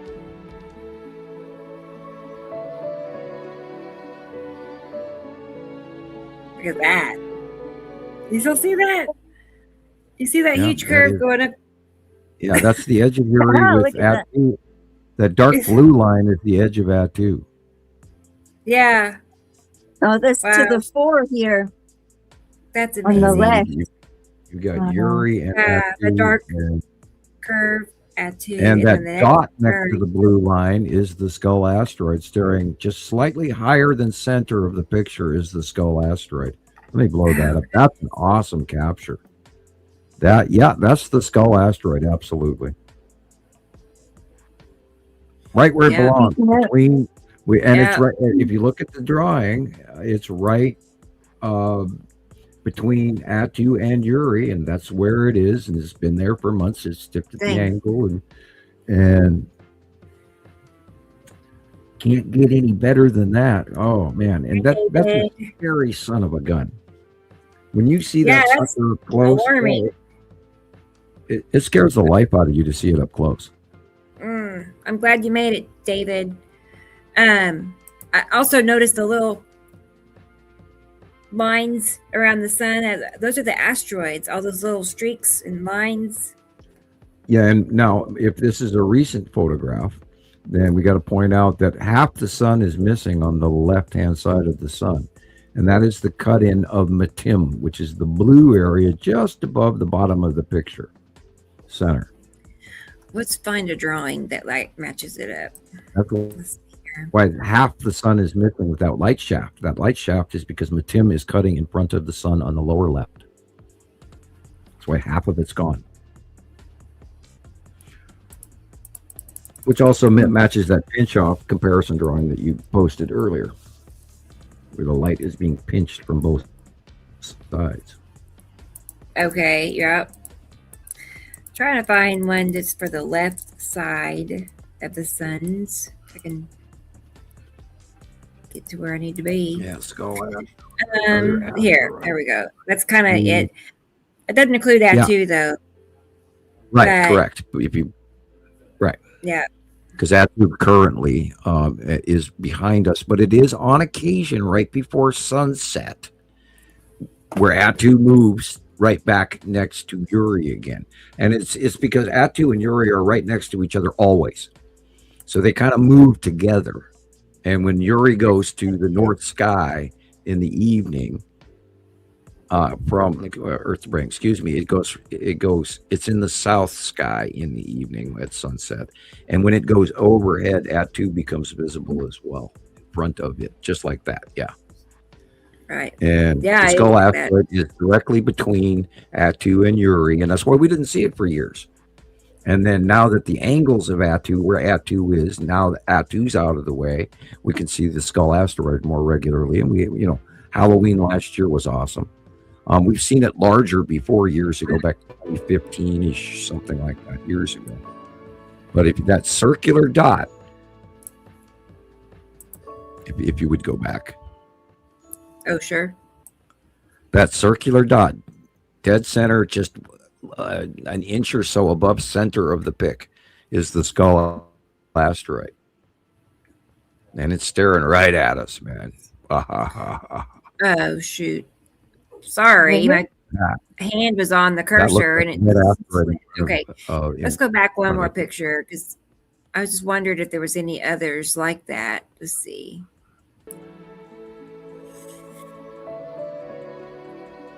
That might be just a one-of-a-kind capture. It really is pretty special. I'll have to make it a little bit so. Yeah. And you can see the light is hazy, and you can see that little halo of light around it, which shows you that it's being impeded. This is fracturing because it's being impeded by something. It's flaring. That's an atmospheric halo, because the round goes below the ground level.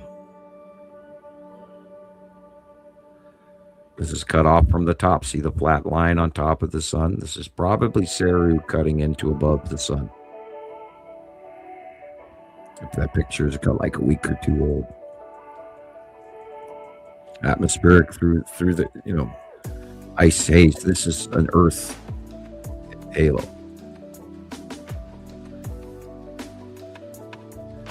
There is a cut in. Of course, when you film through the trees, you're going to get a light distortion as well.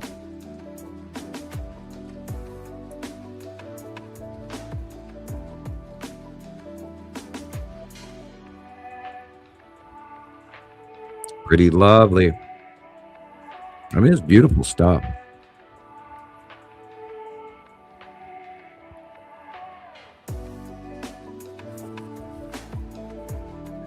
Kind of quiet here today with only 3 of us. Right, it is a little quiet. I figured, right, when Jesus first, he told me he wasn't feeling well. And then Sharon, had to take care of business. But those are the 2 biggest talkers we have. I'm not complaining. I'm like, they are, though, but they. No, I like it when they, when they share their expertise level. I do too. I'm not complaining at all. And those guys not to talk over each other, so I've just been sitting quietly listening, absorbing. Yeah. But I've actually found something, because I remembered when we were talking about how we actually saw, you used to get all sky cam, so I've tried to find all sky cam Scotland, and it's weird, but you can actually see like big blue shapes. Cool. So where is that sky cam? Look at that. You can actually see like tiny little shapes, like the. Yeah, it's tiny. Well, the shadowing that is going on. Yeah, this is the nighttime of Atu's moon right there. I saw this the other night. That planet base is being illuminated. I saw this just the other night over my house. Plain as day, Atu's moon in front of Atu at night. And only because I've been staring at it for so many years do I automatically recognize what I'm looking at. And of course, the red asteroid is along with that, as well as somewhere in there should be the Texas cube. God, I forgot where I was going with that. We were talking about the other guys not being here. Yeah. And I don't know where I was going to go with that. So I don't know. And then Chris has trouble getting on here, so it's definitely quieter. I'll try to say more stuff. I don't know. I know. What else can I say? Well, I can do the for Ricola. I just popped a Ricola in my mouth. So yes, okay. Someday they'll mail us that check for all their free advertising. See the circles. Look. Yeah.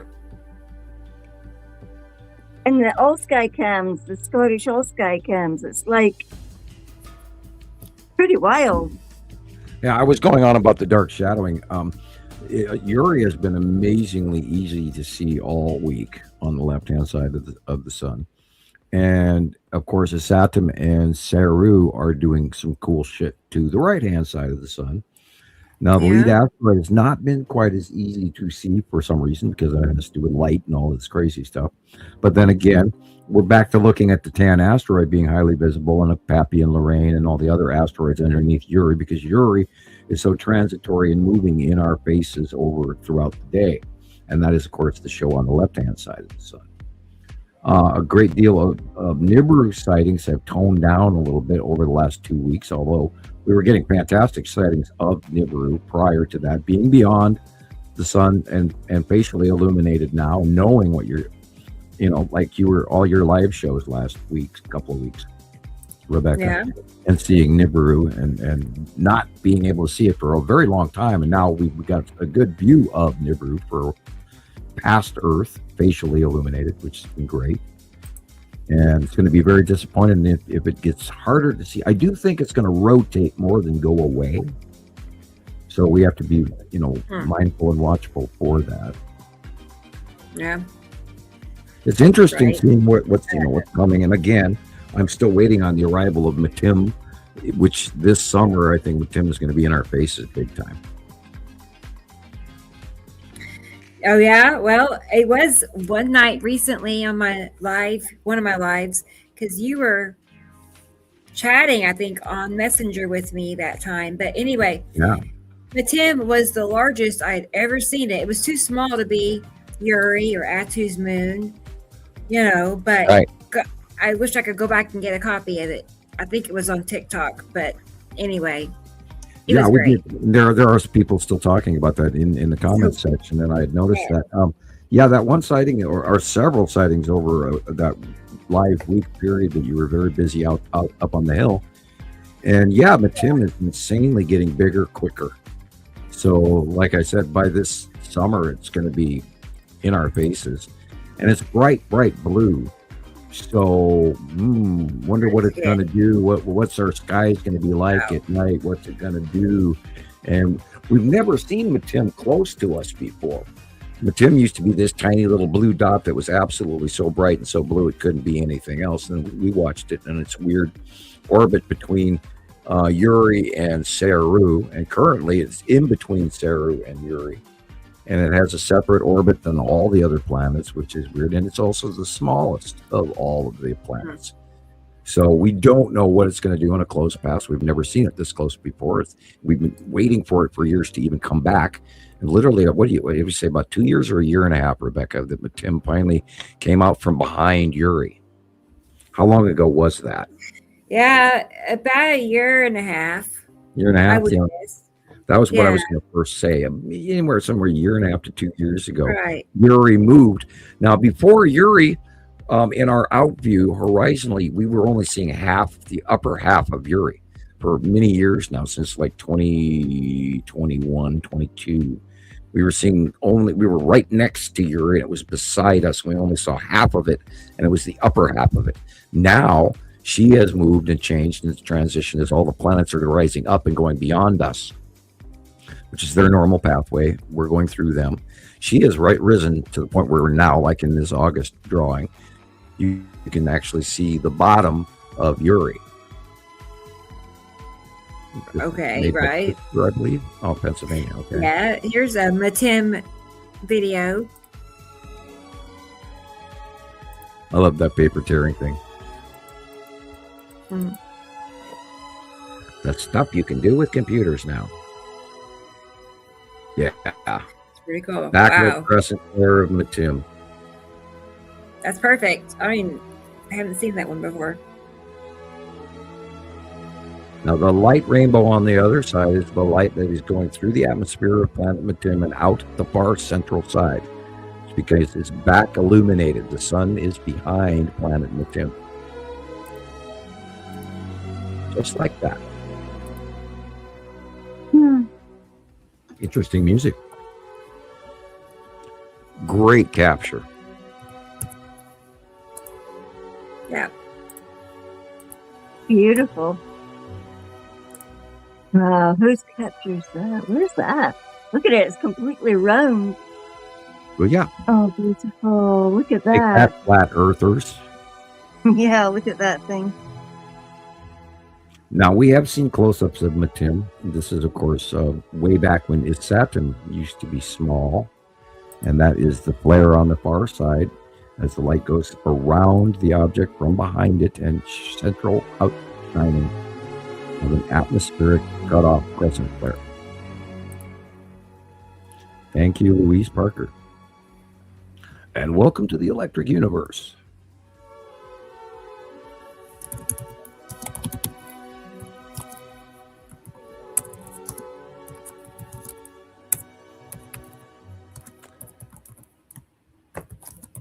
CapCut. I was going to say Capcom. It's old Nintendo days. Old. Capcom. Oh, you wouldn't believe what kind of a company Capcom is today. Yeah. It's a huge, rich, wealthy corporation that we don't want to ever piss off. Oh, wow. They originated their systems in military operations, and then they went into public, and then computer games, and God only knows how we're being monitored, including from our smart TVs in our living room. Next conspiracy theory, please. Right. Yeah. I tell you, I should have done more hors d'oeuvres in the green room. I am hungry. I have an absolute me too.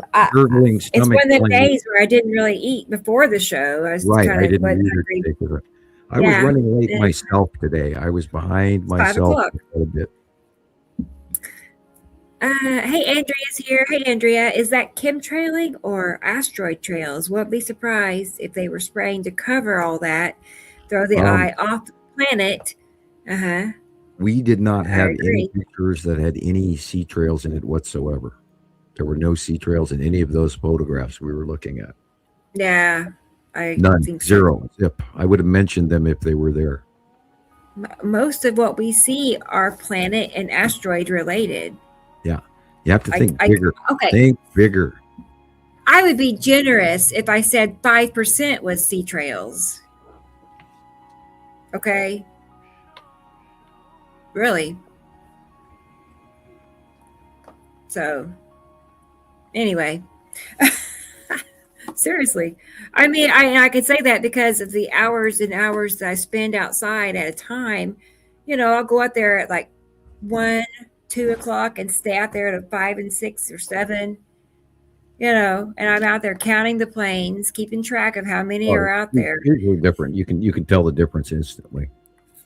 Yeah, but you know what I'm saying? I can tell, and I'm like, okay, how many? There are thousands of streaks around me, and I counted 12 planes. So 5% is generous.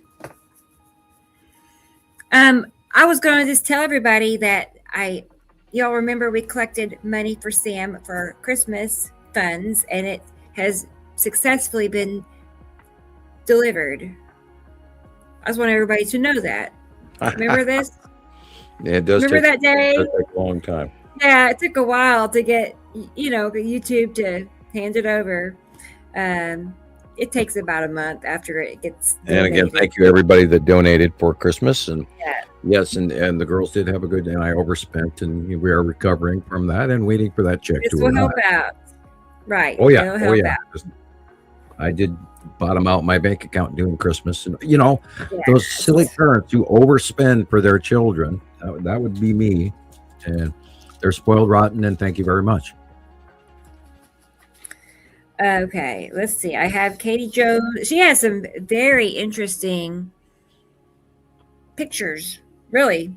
Like there's something about her pictures where she's located maybe, but she gets the best asteroid captures. I don't know. She just has a knack for that. Hey, Katie. Oh, not Katie. Heather. You were going to go to bed. I don't blame you. Yeah, well, that's another thing. Everybody wants to go to sleep. Yeah. Well, I don't know what time it is for Heather. It's probably I don't know. What time is it, Heather? Anyway, good night. We'll see you next week. Okay. Hopefully. And when you're there, like, subscribe, leave a comment. Make sure you leave a comment because the comments will further the algorithm for Rebecca. And we're trying to get her that metal, little silver aluminum, YouTube plaque behind her. And we got a long way to go. So you guys have got to share copies of this with other folks and be sure that they watch at least some of it. Now, granted, having 7-hour long shows could probably tell most people not to even want to turn it on in the first place. But like Rebecca says, you can always fast forward. Yeah. Once you're watching the, recording of it. Yeah, go to make sure you go to the end. That way, you get the algorithm counts you as watching the end of the program, and get that view count up. And then they messed with her subscriber count again. So make sure that you are still subscribed if you were subscribed, and if not, then please subscribe to the Rebecca's Nibiru Followers Anonymous YouTube channel. And of course, you can look Gillian up on YouTube as well. I unfortunately am blocked on YouTube and haven't been able to get to my account for many years. And they're messing with me again. I know it. And, we keep going through new profiles, and I'm, Sam Hofman 2 now or something like this. And they marked me as spam. So it's a lot easier to get a hold of Rebecca, and she'll get messages to me or through Carol Ann or whatever. And we're still trying. We're still plugging away. And I have noticed that they have not blocked me during this show today. Very interesting. My internet's actually working. Been good. Andy just messaged me. Andy in the UK. He sent me 14 pictures. So I'm saving that. And then AV, I do not see. Let me look, though. I'm trying to see if there's a place. It possibly is because we're not friends on here on Facebook. It's taking it somewhere else. Let me see, because I do not have anything.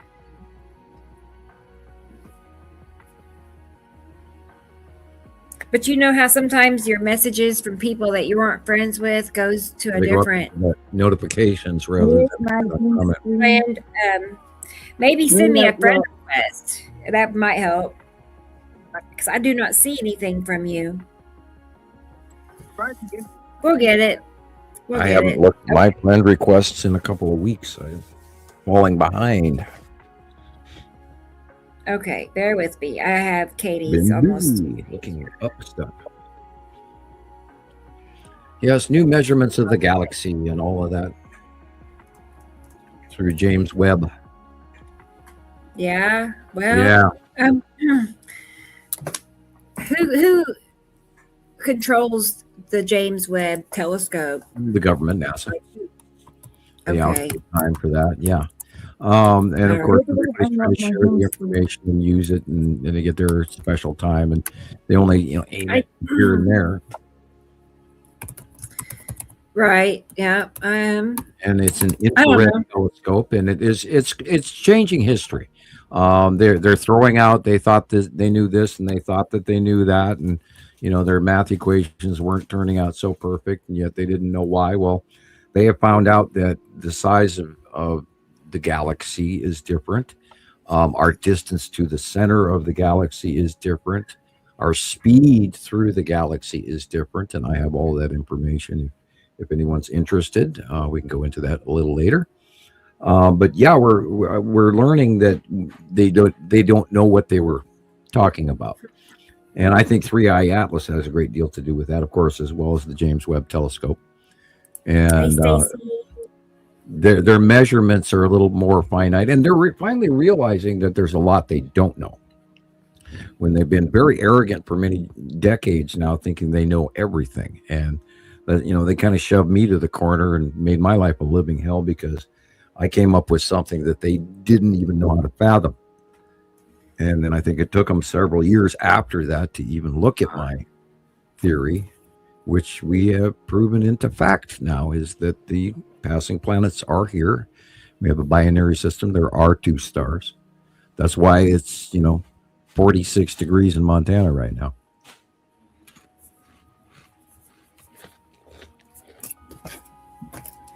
I'm concerned about the summer, really. And, I saw a comment from, I don't know which group it was in, but anyway, it was 118 in Australia where this person lived. Now, remember, we had 120 degrees in the center of the United States this year as well. That's dreadful. That's deadly. Yeah, and then that went by the wayside, and everybody forgot about it a week later. And what's going on is unheard of temperatures in the United States, here, there, everywhere. I mean, guys, camels are swimming. When camels are swimming, there's something wrong. Yeah.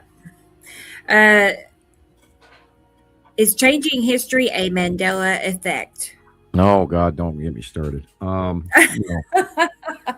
mean, my head's going. I can't figure that out. I argue this one to the dog bone on that. If the Mandela effect was actually occurring, we wouldn't know it because we wouldn't recognize the change in the time shift. You'd have to be outside or avoidant of the time change in order to recognize these differences.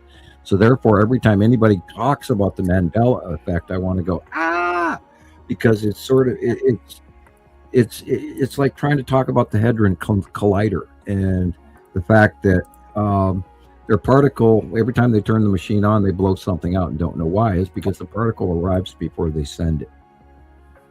And that's a hard concept to grasp hold of, but the Mandela effect is kind of the similar thing. If they're changing shit because of a time change, an actual time change, then we wouldn't notice it. But if government agencies were manipulating the facts, then yes, that could be a Mandela effect where they're rewriting things on purpose to change people's point of view. Again, Yuri Atu's moon right there. You can see it illuminated as hell. Yeah. After sunset. That's the side. I need to step away for a moment, Sam. Okay. All right. Just because I have a kitty cat.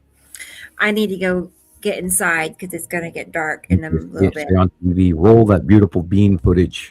Oh, no. So I will be right back. That's the ion drop tail off the bottom of Atu. Looks like a little prong or a thorn. Corkscrew, like a unicorn horn. Yep. And this is a wave in the atmosphere where the atmosphere is actually rolling like a liquid, because the atmosphere is a liquid. We just perceive to tell ourselves that it's air. That is the red asteroid. Wow, that's cool. Looks like something behind it as well. Oh yeah, that would be the bottom of Atu. Okay, that is the bottom of Nepesity after sunset.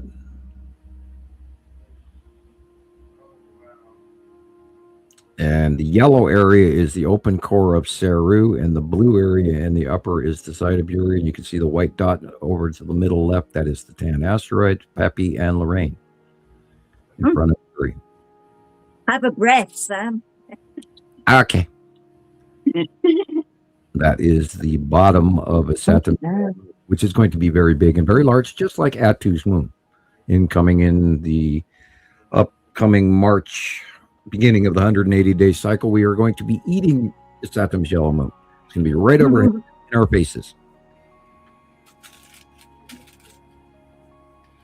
What it does after that, I don't even know.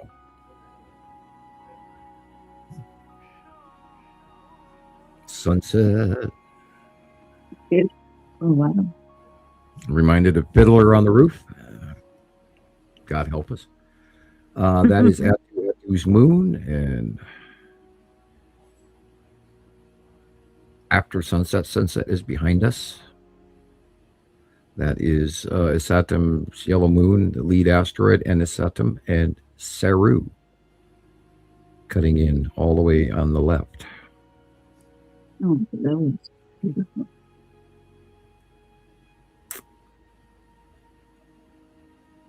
Interesting. Very interesting. I'd have to stare at that one for a while. I was about to say Texas Cube was the object. And we can't go back to look because Rebecca's busy. Yeah, no worries. No worries. See how white that is? That's Yuri. Yeah. Uri, yeah. It's so smeared and big, shiny. Rising up too. Again, we hadn't seen the bottom of Uri in many years, and when she was all the way on the other side of the thing.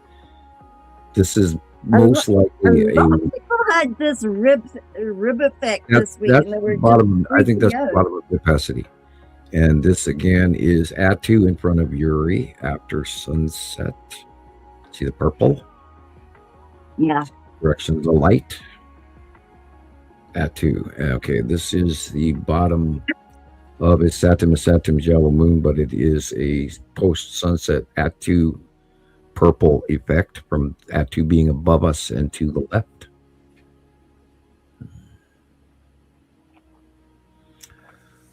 Isatim red, refractive color on one of the planets. I couldn't tell you which. Or it could even be the red asteroid itself, but it's too big.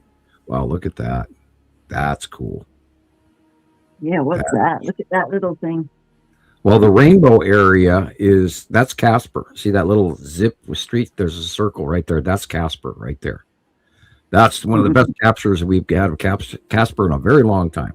That little line through Casper is that rainbow little ghost halo it has. Oh, no, it's gone. I wanted to take a picture. Oh, it's on my TV.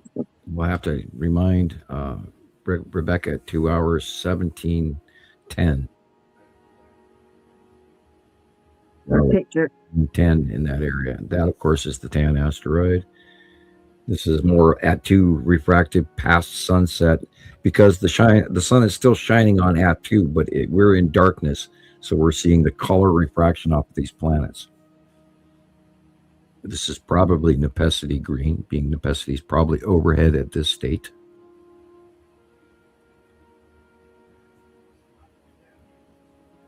Boy, look at that. That is, it's almost surreal. That's a Isatim color. That's probably lead asteroid on the edge of Isatim. That's an intense shot. Yeah. And this is pi, 3.14. Oh no, no clue. Yeah, look at it. It's the flying dragon. That's intense. That's cool. I do not have a comment for that.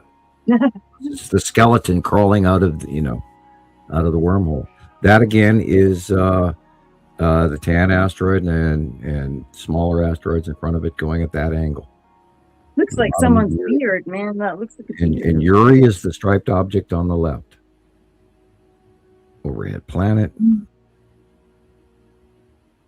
at post sunset.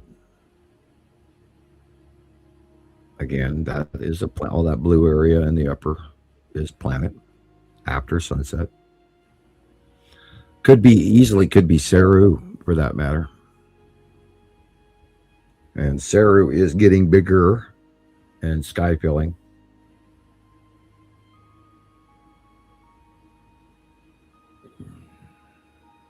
Let's see where the light was coming from. And again, this could easily be Nipesity overhead. That's post-sunset. Because she comes from the south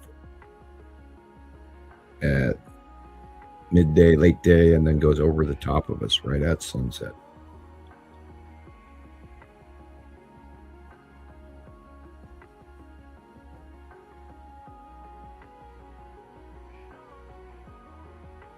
There is a cutoff halo. A backlit crescent for a flare just to the right of the sun. Yeah, and I believe that would be lead asteroid. Kansas. Can you say flat? There are parts of Kansas that actually do go up toward the Rockies that, gets hilly towards Colorado, but didn't see any hills on that one. Yeah, for the most part, Kansas and Nebraska are pretty flat, as well as Oklahoma. Now, Tulsa, of course, has a hill range. That would be probably influence of an open core at the bottom of Saru, as I whistle my S. That could easily be the open core of Saru. That's going to be an important picture to capture as well. And remember, that we're going to start seeing there again.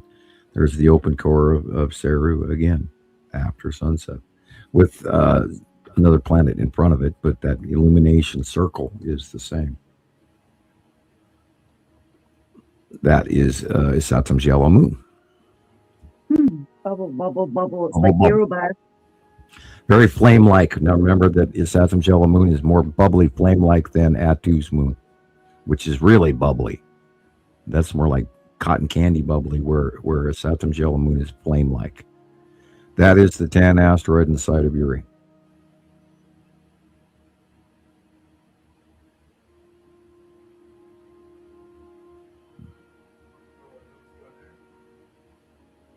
I never get skies like that.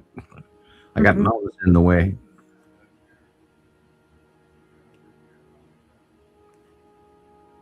Illuminated bottom of planets after sunset. The real sky color is orange. Everything else is illuminated planet. Probably Atu's moon.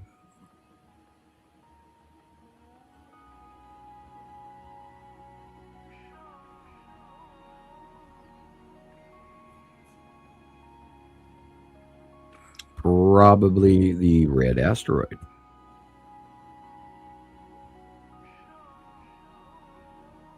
And there's a bunch of smaller asteroids around the red asteroid too, by the way, and they're now big.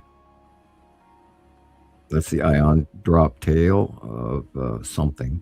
It's dropping because it's there above that. Again, tan asteroid, or even this could even be the Texas cube. It kind of looks more like the Texas cube in the blue area, the light blue corners. The vapor trail behind. That was big.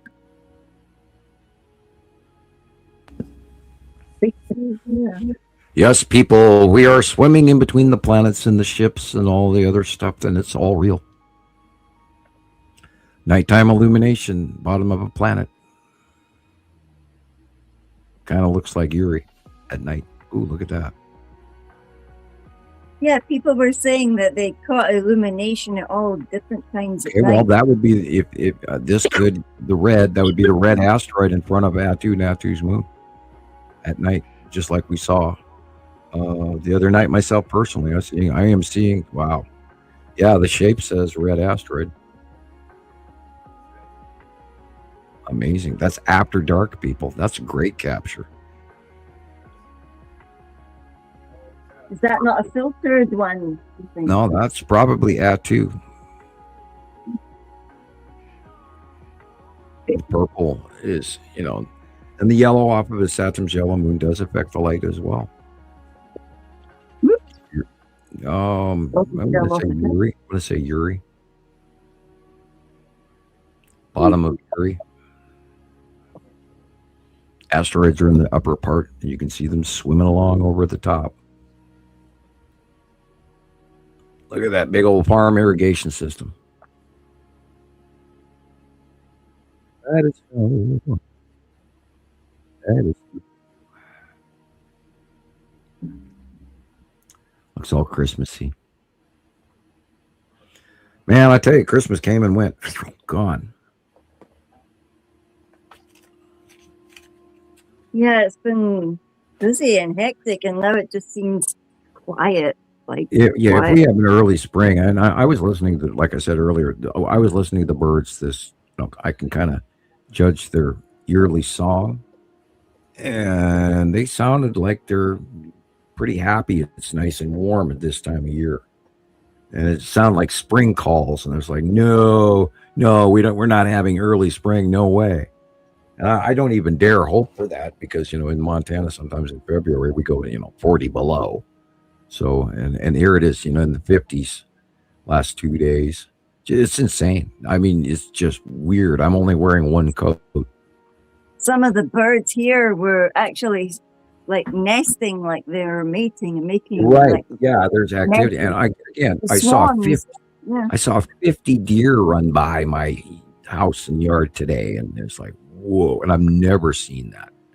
Not in the 20 years I've lived here have I ever seen that many white-tailed deer in one spot, ever.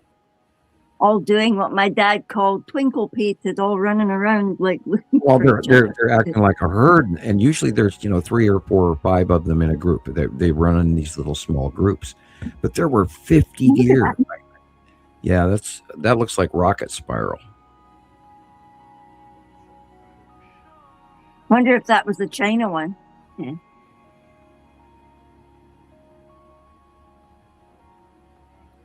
Spiral. Oh, it disappeared, Sam. Briefly, my internet. Yeah, I said that's what rocket spiral looks like.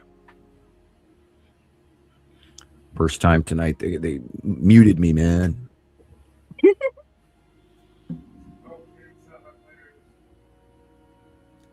Light pinch. Yeah, that's crazy. Quite a few like that this week. Look at that nice grain harvesting and storage bins for grains. I'm almost, I gotta get one more thing.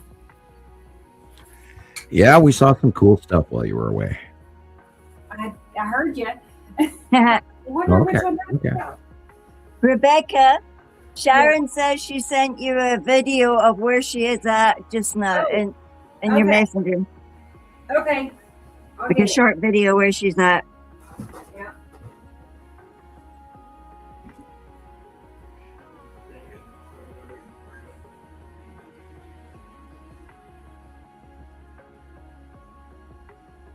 Oh, look at that corkscrew thing, Sam. It's like spiral asteroid went down.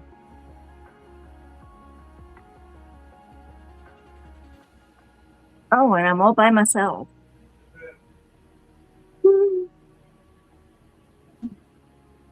That definitely looks like a squished up sun again. Look at that. That's that picture, isn't it?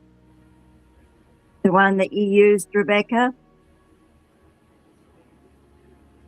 No.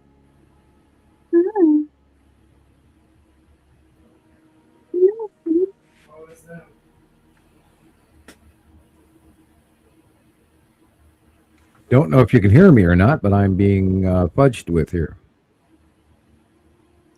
What? Can't hear you. No, Am I back? Am I back? Yeah, you're back now. My internet went cuckoo for a minute there, and everything spiraled out. So I missed a minute or two. Yeah. And was going to go yell at the kids or whatever, but I didn't. What are you doing to my internet? Yeah. Sharing is caring, Sam. There you go. Sometimes they use too much. Yeah, well, I paid that bill again this month, and I went, oh my God. Yeah. Internet is way too expensive. I'm back. Yeah. All the kitty cats are accounted for inside where it's warm. I have something to eat. No frozen kitties. I know last week, one of the kitty cats that's typically outside, I hate to say he's a stray cat because I've kind of taken him in as one of ours, but anyway, he went missing right when the cold front came in and the snow and the ice, and he was out there for 2 days somewhere. Oh, it was sub-zero. I was really worried about him, but well, when they come out of the wild, they're used to the temperatures, and then going inside can actually be uncomfortable.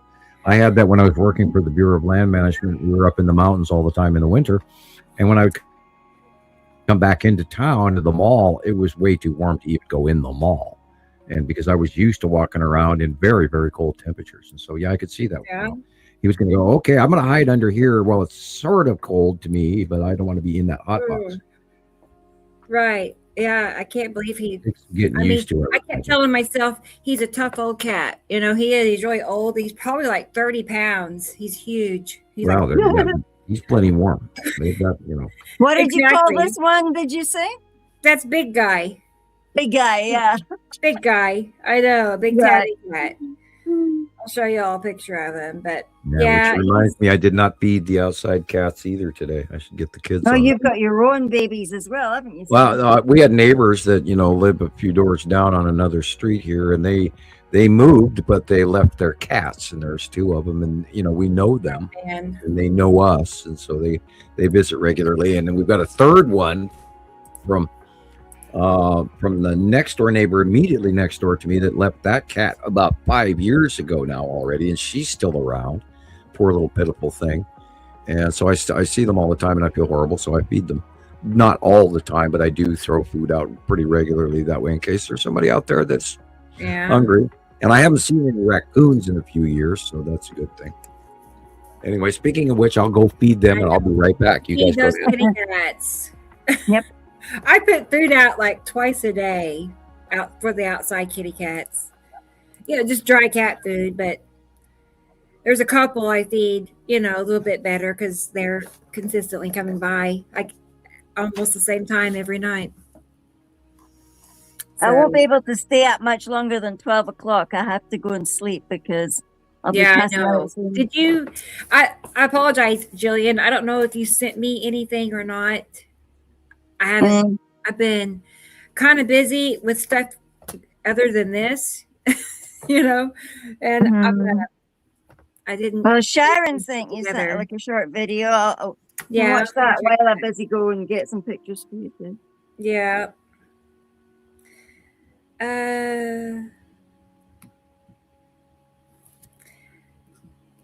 That's strange. I don't think I see anything from Sharon yet. Oh yeah, maybe I did.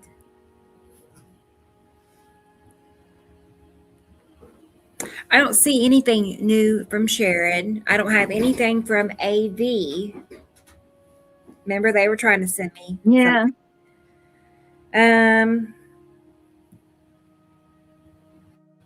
But I do get messages from other people, so I know it's working.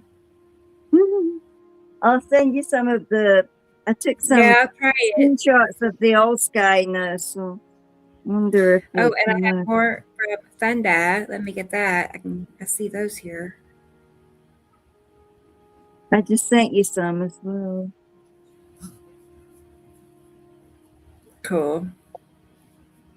Was the old sky that I just found with this Scottish old sky. It was quite interesting. All sorts of weird colors and stuff. Maybe it was I can't remember where Thunder is. Are you in California? Do you all remember where Thunder is? Sounds about right. I know. I kind of went blank, and I see some of her captures. I can't tell. It looks like Northern California. Speaking of Northern California, Southern California from San Francisco all the way down to Pacifica, I believe, is still moving and still falling into the ocean. And there's some worrisome earthquake acting on literally in San Francisco area all the way to the Baja. Right. And the Philippines are in dire straits right now again, both for volcanic tectonic plate movement, ring of fire issues.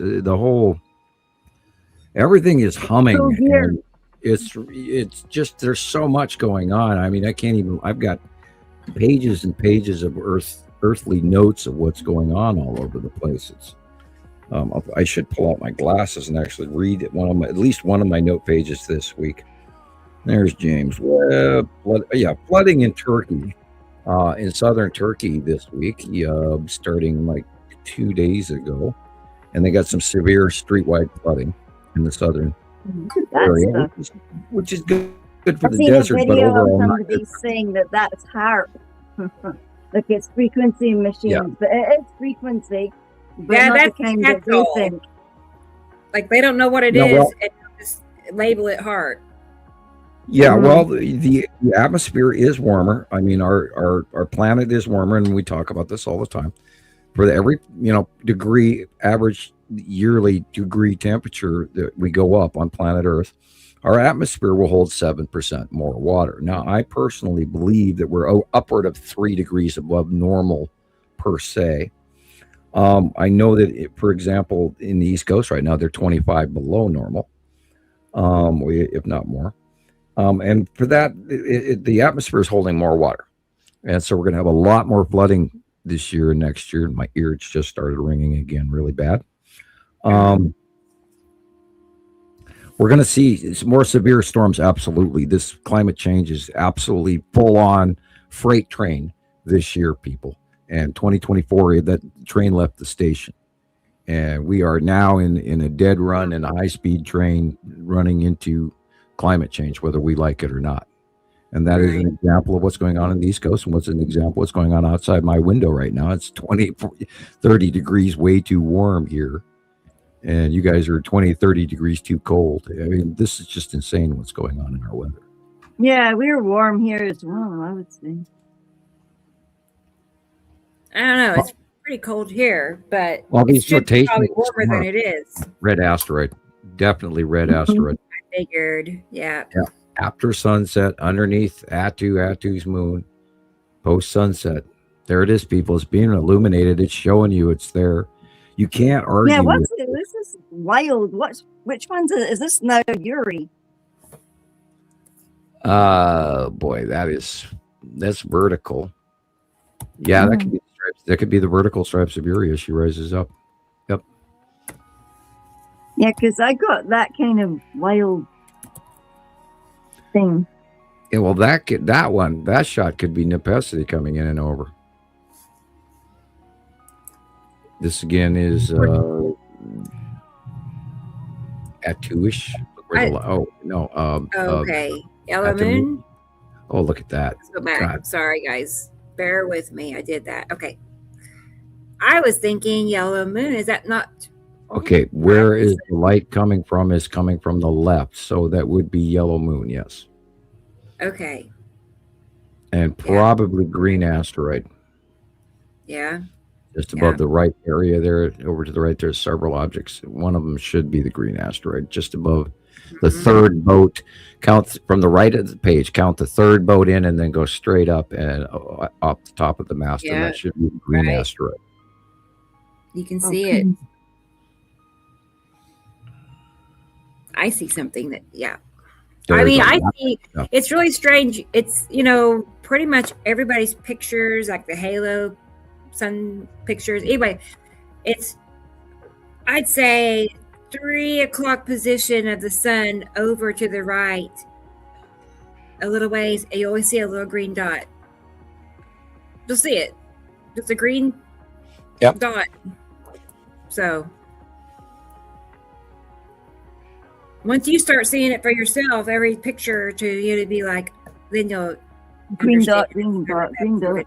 It's just, I expect it to be there. And Katie Jo is freezing. Poor Katie Jo. It's 14 degrees in New Jersey. I looked it up.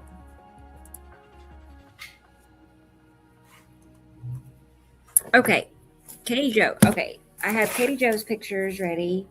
And Thunda sent me something. Who else though? I know Sharon. I haven't received that yet. And that's Atu's moon. No, that's just Saturn yellow moon. You think? Okay. Threw me there for a second. Like, wait, judge light. Light. There is some similarities between Atu's moon and Saturn's moon. They do have some similarities in their V shapes, in their vertical shapes. Yeah, and the moon issue, Hey, it's Donald. Donald's here. Donald Poteet. Good to see you, Donald. If you ever want to join us, you know what to do. You're welcome anytime. Just message me on the messenger. But this guy has his own channel on TikTok, and I don't know how we found each other, but anyway, he's fully sees what we're talking about, and he snowed in regularly. And you know how they know is because they're pointing their camera right at it. You know, they're pointing at like they see it. Hey, Doobaloo's here. Awesome. You made it, Doobaloo. Good, good, good. It hasn't been above freezing. Oh my gosh, Michelle. I saw your comment earlier. Hang on a second. I saved it. Michelle. It was actually kind of humorous. Hi, and welcome to Montana weather. This is over. All right, it's last one. Here. Here's what Michelle had to say. Like, she was asking for help with shoveling snow. Okay.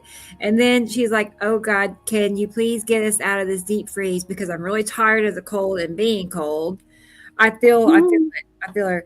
And then the next one was, it's snowing again. You know, I'm not laughing at you, Michelle. I thought that was, it's cute. I know you can sound she's completely exasperated. Look, yeah, they just dug away the snow, and now it's all snowed back in again.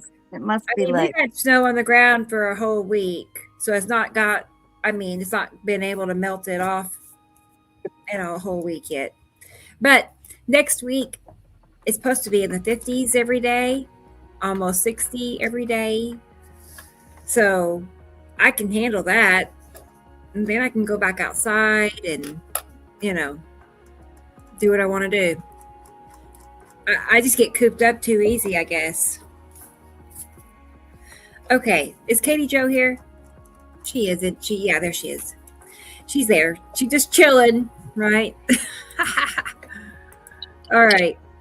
I'm going to play what she sent me, and let's look at...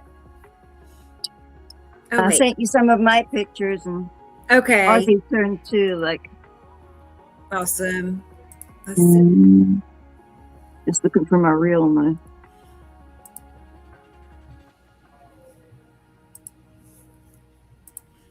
All right, bear with me. I know. Yeah, he got my. Aren't I humorous? No. It's funny. Actually, I think about my I have two older brothers, but the middle one, he was actually like naturally a very funny person. Like, you know what I mean? He didn't have to try. He was just really funny. Everybody loved him. Like everywhere he went, he was star of the show.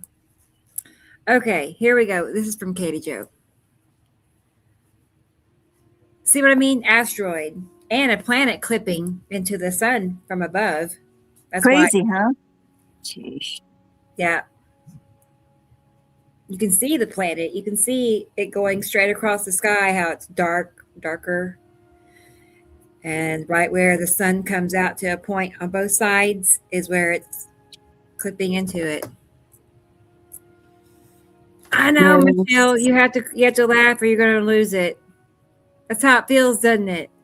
That's why I say it feels like Earth is like some kind of asylum.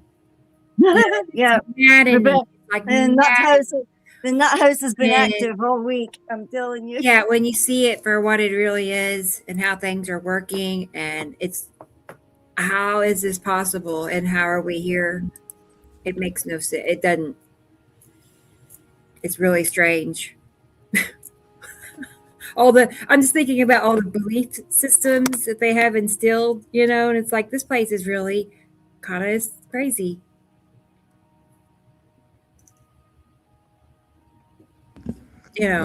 Superstition in mankind. It's off topic, but it does. It's not because how can they get away with teaching people from birth wrong information? And they're at this very minute, they're showing us on mainstream media AI content now. You can look at it two ways, intentional and unintentional. There's the people that are assume that they know what they're talking about, and then the people who definitely know that they're telling you something else. And yeah, there are lies, but then there's also the innocence, which there's a lot of people out there talking about what they see in the skies, and they're guessing, and everybody's on YouTube, and the wannabes and the newbies and all of that. It's kind of sad, and it's also kind of icky when the people are deliberately or catastrophically unintentionally spreading disinformation, and we fight that all the time, and you know that. Totally. I'm sorry, as I take a sip off my pop. Like overwhelming, because I mean, our little part of the Facebook, we're all agreeing mutually, we all understand and see eye to eye, and then you step outside of that little circle where you got, and it's chaos. Yep. People and bots and trolls, and they're ugly, and they say and the don't world forget, the disinformation specialists who knowingly do it, and then those who don't knowingly share the crap that is being promoted. Well, that's just it. They started off with these controlled opposition people. Like if they want to kick off a new lie, a new whatever, it kicks off with one of their truthers. It's how that's what I see on my end. And then people take their information from them and they spin it off and they make their own channel. I'm going to tell everybody about, that's how they're doing it. And the crap that people believe just blows me away. Because they saw a video about it. Though somebody seems convincing enough, and here's what is the ones that are kicking it off are supported with high subscriber channels that gives them all this credibility. I mean, it's totally set up that way. To make them look credible. No, she wouldn't do that. I hope I'm wrong. It's Katie Jo. It's Katie Jo, y'all. Okay. She would not. Wow. Right, Katie Jo? What asteroid is this? Casper? That's what I'm sitting here trying to figure out, because I'm going, what am I looking at? And because the lens flare moves.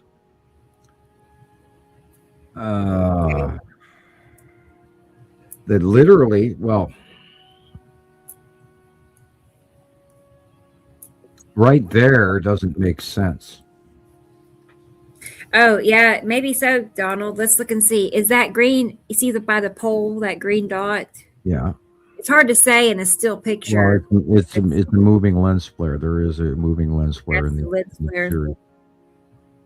But the stable thing is that cloudy scattered blip above to the left of the sun. That is what I'm trying to figure out what that is. Right. That's unusual. It's like a smear. Yeah, it is. Katie Jo says she does not believe. Okay. Could it be a tail of Mary Moon in front of Matim? Wow, that is. It's rounding a darker object. See, you just hold this photograph. It's rounding the darker object. See where it's leading to in a curve in the back on the left. No, mine is that. Oh man! See here, that thing curves from the right round to the left, so it almost looks like a horn of some sort. Yeah, I wonder if Mary Moon leading a trail around Matim, which would be weird right there in that location, but it doesn't fit. It's an asteroid, definitely, because you can see the semi-illuminated rounded edge. And I'm not talking about the red blob with white as a lens flare. I'm talking about the curved cloud that looks like a horn. It looks like it's rounding something dark. See, there's a dark circle behind it. That's crazy. It looks like it's got something to do with the Saturn, like that. Those wings things like around the Saturn. Yeah, but that's way too small for the effect that's currently going on. If this picture was a year and a half old, okay, but this is not. If it's new, which I imagine it is, this does not make sense. So that's some new kind of asteroid then. Look, there's two more. Those are obviously asteroids of some type, and I'm trying to figure, okay, yeah. It's an asteroid of some type. I do not know which one. That is what's blowing me away. Mm-hmm. That could be, we're only seeing the top half. Could be a ship. Is that the top half of the tan asteroid? Oh, that'd be a ship. Is that the hair? It's the Donald Trump hairpiece of the tan asteroid. Oh, herpes. Why wouldn't you see the bottom half? Sublimation from illumination. Okay, see, look at that. Look at how weird that flare is. Like a cotton candy hairdo on the tan asteroid. I know. I was looking at. Oh, that. Yeah, look at this. Wait. That is so weird. I was just. I see it goes back closer because the Or one of maybe Mary Moon has. Maybe Mary Moon has a Donald Trump hairdo. I don't know. But it crosses over on the side of the suns. You know, right, it goes from it does. It moves, which tells you it's closer if it's actually going from one, or it's a fingerprint on her camera, which I'm joking, but you know, because it just what we're looking at, it doesn't make sense. We've not seen this effect from anything ever before.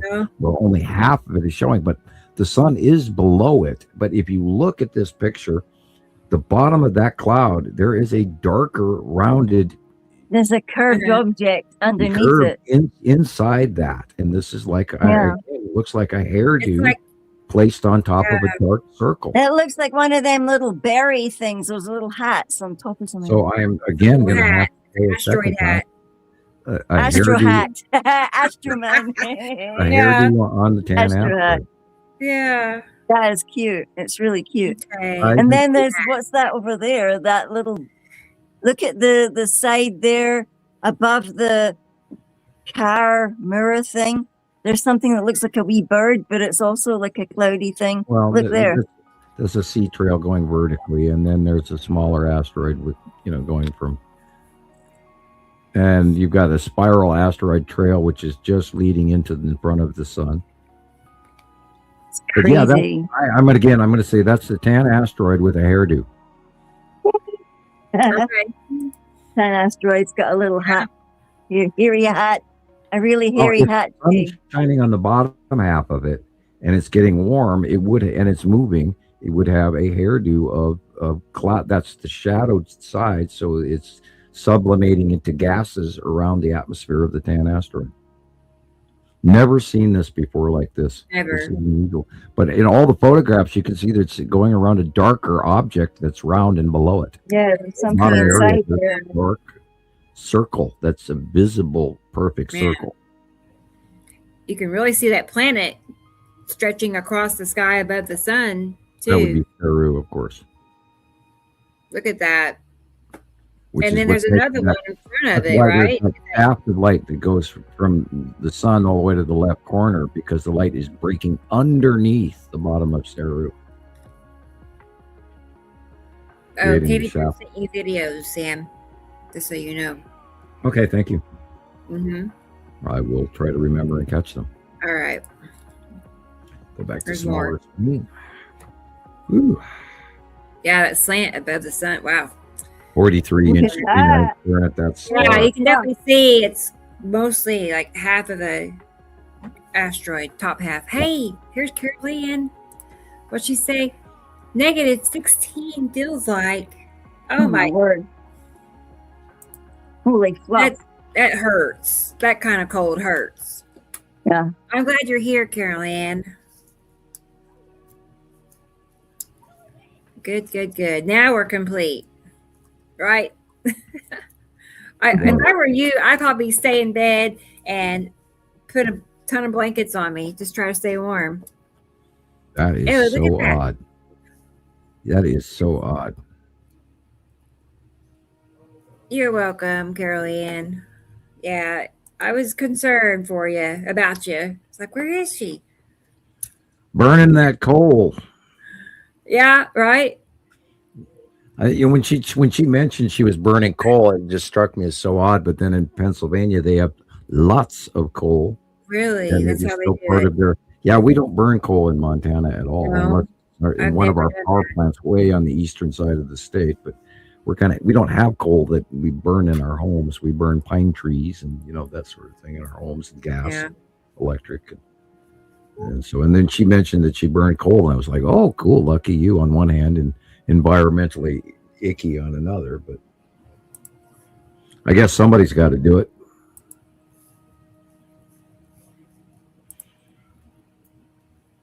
There's Sharon. Hey, and then here's Michelle. Sharon, let me look and see if I got something from you. Okay, I see Katie Joe's messages. Boy, she sent me a whole bunch of videos. Oh gosh. Have you got a whole pile of videos now? Yeah, I got some from Gillian. I got stuff from Christopher and Katie Joe. And let's see. I just want to look at that video one more time, the video part. Yeah, she sent me one here, and I'm looking at it. Like, that can't be the tan asteroid if it crosses the side of the sun, can it? Or can Not necessarily, no. See? That is weird. That would mean it would be closer, a very much closer object. And I'm trying to, you know, I can't say Casper, because Casper doesn't move that much either. But maybe it's a ship. Well, there are new ones that we have not documented. Well, we've tried to, you know, correlate a new documentation group. Yeah, this does not. Well, this side, it really looks like the tan asteroid. My question is, what if it? You know, we know of a round object that can be very big and very small. What if this is the Norway spiral orb or the Empire orb moving in front of us? Illuminated. It could be, you know, it moves around a lot more all the time. We don't ever know where it is. We just know we capture it from time to time. But it doesn't look like that in this shot. That is not. Look how the light angle changed all the way to the other side. And it's got a sublimation ring around it. So Katie Joe, is this how it ended up? Left. That could be the lead asteroid, and it didn't move. And then it just, because the angle of the light changed, we could have been seeing the illuminated tan asteroid, and now we could be staring at the lead asteroid. Two different ones. Right. Yeah, a different asteroid. Look, it's bigger. It's bigger. That would be the lead asteroid, and it's one stripe. I mean, that'd be really bizarre if it was, but it's such a strange effect to begin with. Right, because it's completely different. Not only that, note the tail heavy. Wait. She says it started on the right. So it went from the right to the left side. Weird. I will have to watch. She sent me like 5 different videos. So okay. Yeah, I watch them and see, because that's so cool.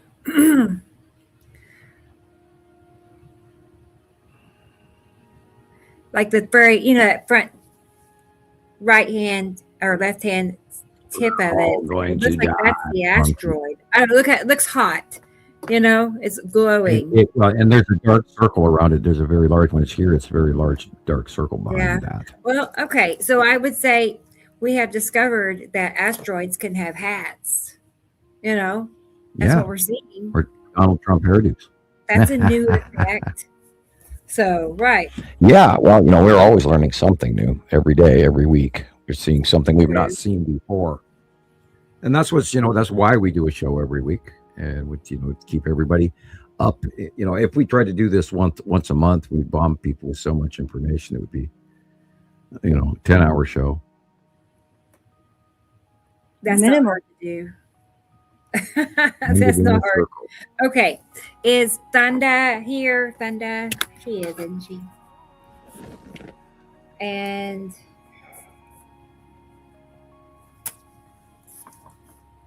that's strange. I don't have anything from Sharon. Director Sharon. I don't have anything from you. I sent you stuff, but I don't know how I got it. Well, did you get it? Okay. I was saving it. Yeah. Oh, yeah. The moon looked weird tonight as well. It looked like there was a whole lot of business going on up there.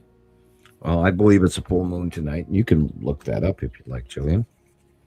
You're welcome, Katie Joe. You're welcome. When is the full moon?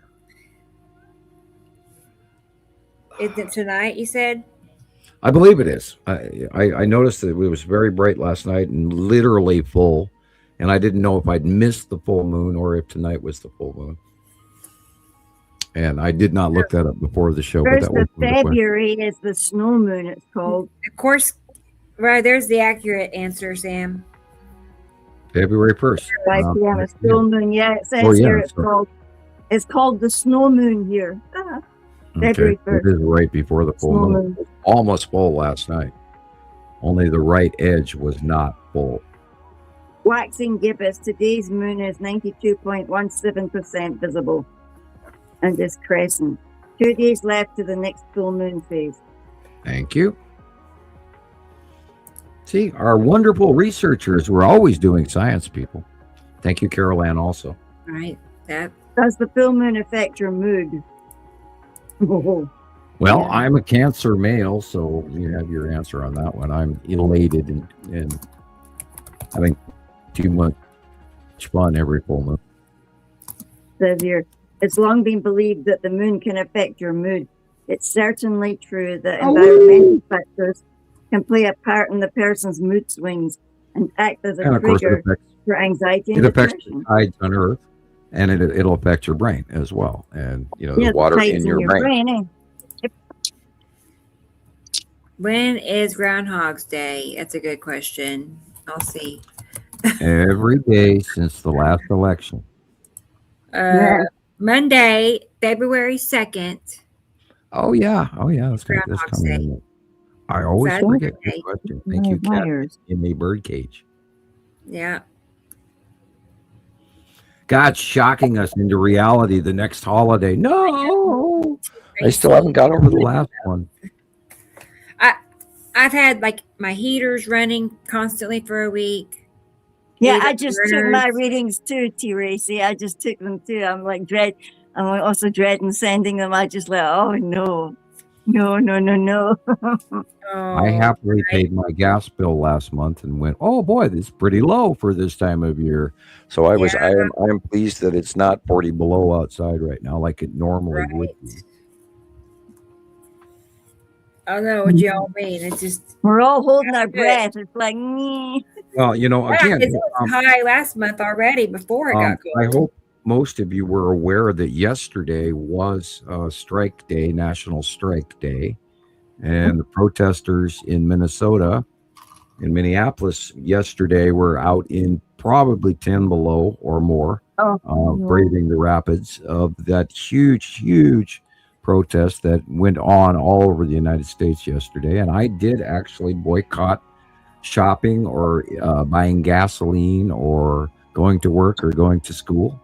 I didn't even turn the computer on yesterday on purpose because I was worldwide boycotting for the protests for the Ice Out of Minnesota movement, which is a crime. And we all know absolutely, without a doubt, what our ICE told us on all the videos. It was direct murder.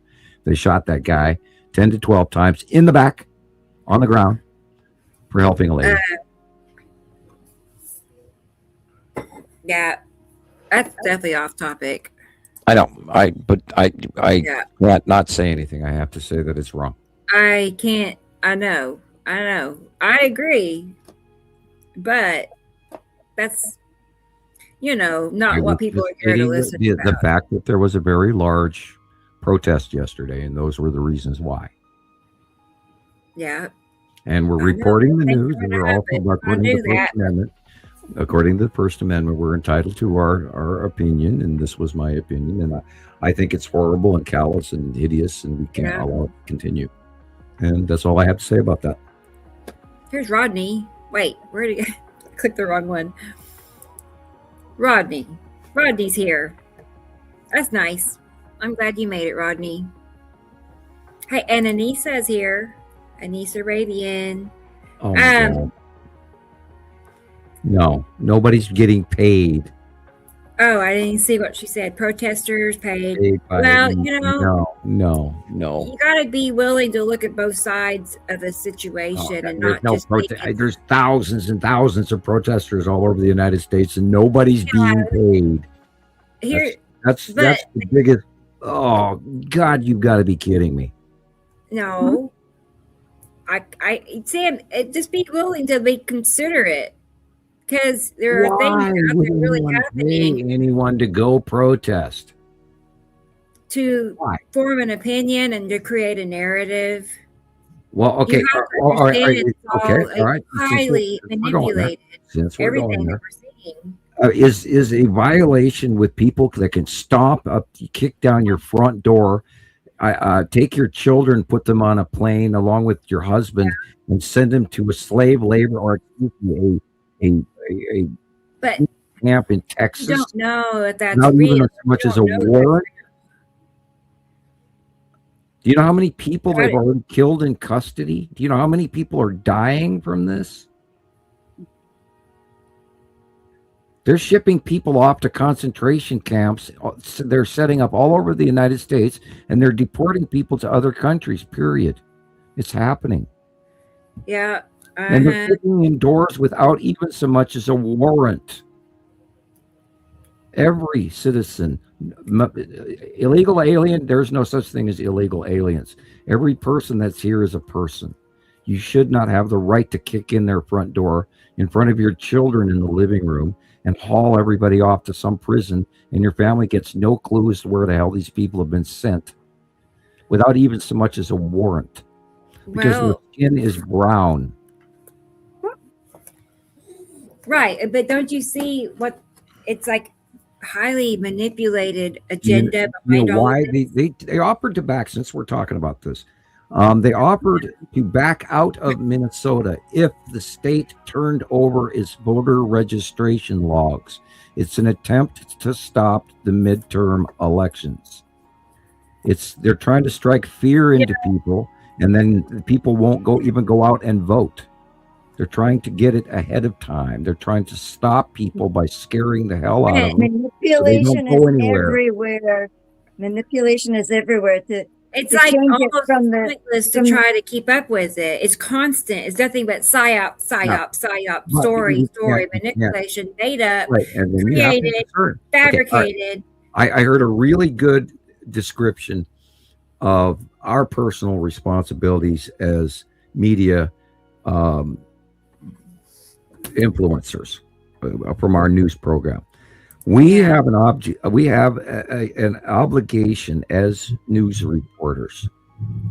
If somebody tells me it's raining and I'm sitting at my computer, let me finish. No, you're good. Then I have a mandatory right to actually walk out the front door and see if it is actually raining. Not take at face value what I saw on TV. I have to absolutely go prove it. That is the breakdown in the point where we talk about, well, am I being handed bullshit? Well, no, it's your responsibility, each one of us, to go out and check whether or not what we were handed was bullshit. We have to find out the difference. So we can't just avoid the truth because we don't know what to believe. We are all incumbently responsible to find out the facts. That's why we're here. Wait, okay, we're here to what again? That's why we're here for what? If somebody tells me this is the simplest, and I saw this on LBC, which is a British talk show, which I recommend, by the way, LBC UK on YouTube. Anyway, it is our if we're told on our computer in front of our faces that it's raining, it is absolutely mandatory, as we who call ourselves media journalists or scientists or whatever, we actually have to walk out to the front door and see if it's raining, because we check our facts.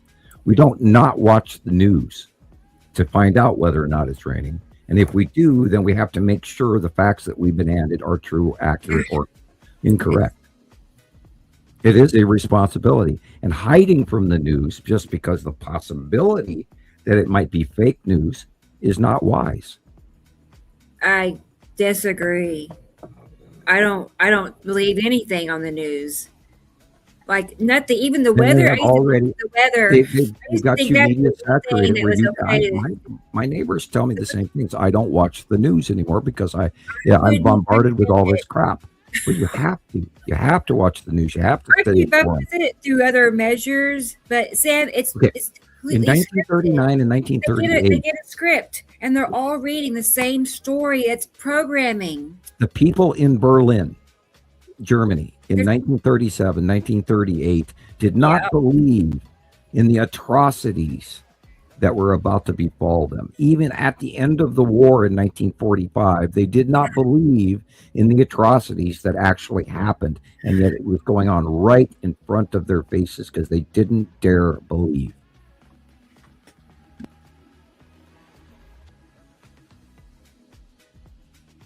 I don't know much about that. It's all of our.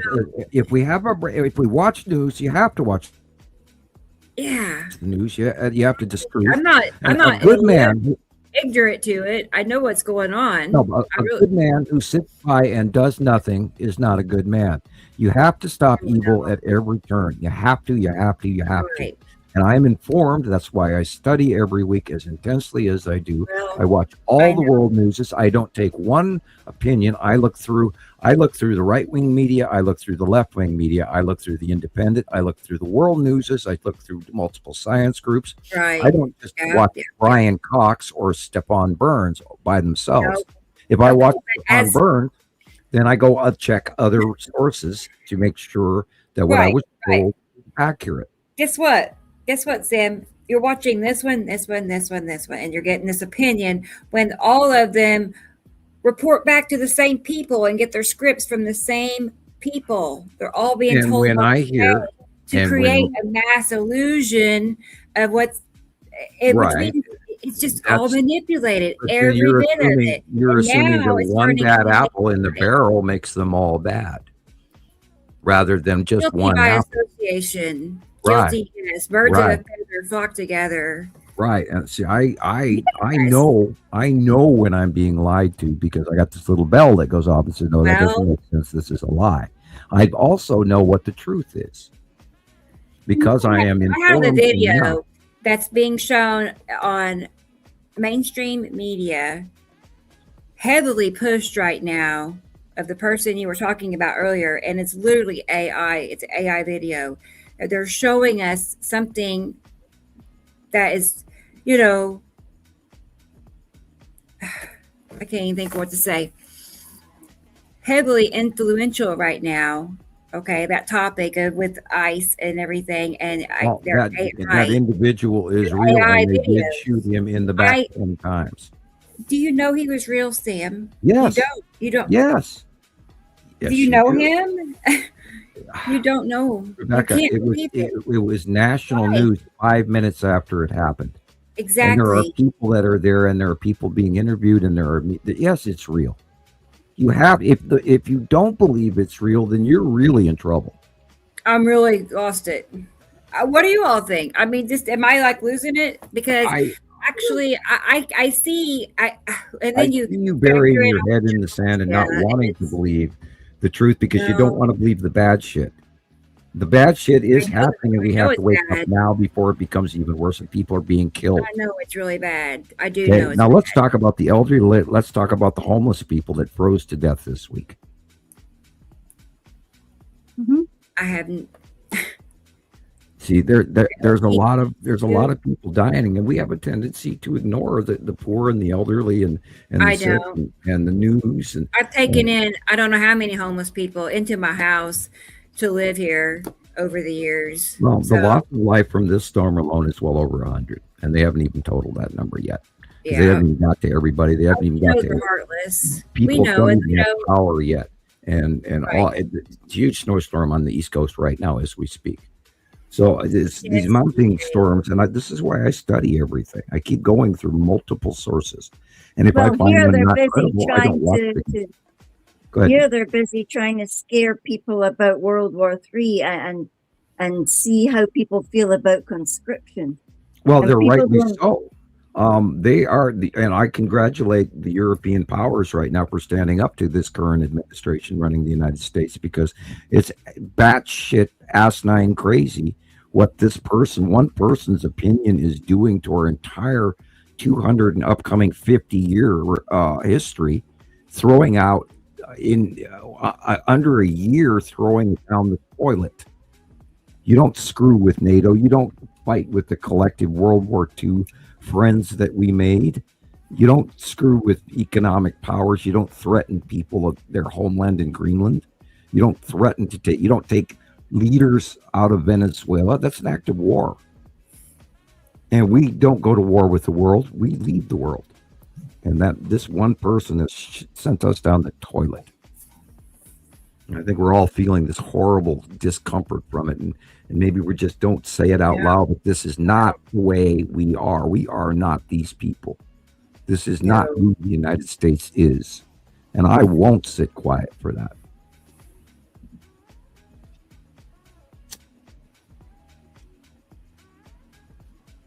Yeah, it's concerning when you understand just how many terrible things the United States does, in general. And I watch, this is the stuff that I watch. I watch all the political, I watch congressional news live. I watch the congressmen and the House of Representatives people, and when they're interviewing Homeland Security or the FBI and all the, you wouldn't believe the amount of illegal shit this administration is currently doing, and no one is stopping them. And they say that they abducted people here in Scotland as well. We're at a government shutdown again. They walked away for another damn vacation. Those people in the House of Representatives haven't done 1/3 of their year, and yet I guarantee you they're getting a paycheck every month, and it's quite a big one. And they don't and free healthcare.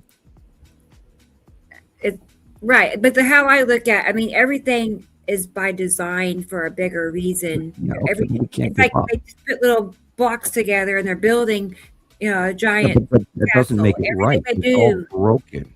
Heck no, it's not right. It's out of our hands unless we're going to be able to take over. Rodney, I have to run watched the world, everybody. Ready to run the world, Sky Watchers. There might be think about it constantly. Like, how do you get out of this? How do you get out of here? Vote. No. I'm sorry. Well, we protest and we vote. We, and if it goes too far, we have a Boston. And then you go back party. to work on Monday, and you're like, nothing changes. I've never seen a protest become you can't just lay down and die and let them roll over the top of us. I know. You know what? I actually free up my mind and my emotions and pay attention to things that make me happy inside. Right, but we cannot ignore. We cannot hide. Because I can't hide in our little hobbit hole. We have to stop. I'm not hiding. I'm aware. We have to stop the jackbooted thugs from turning our country into a fascist, militarized. They're going to do it anyway. They're trying. And as long as we let them, then they'll win. If we don't let them, they won't win. And this is what I was talking about, which was there is no such thing as paid protesters, because people are actually protesting. That's true. Around the country. And they're standing up because they know they cannot allow this to happen. They kick it off with the paid, structured organizers that create interest in regular everyday people, and they're going to go out there, meet me today at 4:00. I'll be here. You come on out here, guys. If that was the case, that is such a small percentage of the reality that it wouldn't even count. You know what? There's been times when there's been worldwide protests come out of nowhere, apparently, but they all had the same signs. They all have the same signs. They were actually paid to actually have them printed. Yeah, now there are small groups that are interested in, for example, I'm trying to think of their name. There are people, positive associations out there that do help, but they're not paying people to be there. They're organizing, they're getting permits for the marches so they can have a legal protest, a non-violent legal protest. There are people that get the permits for that. There are people that have signs printed up, you bet, but they're not paying the people to do it. Okay, well.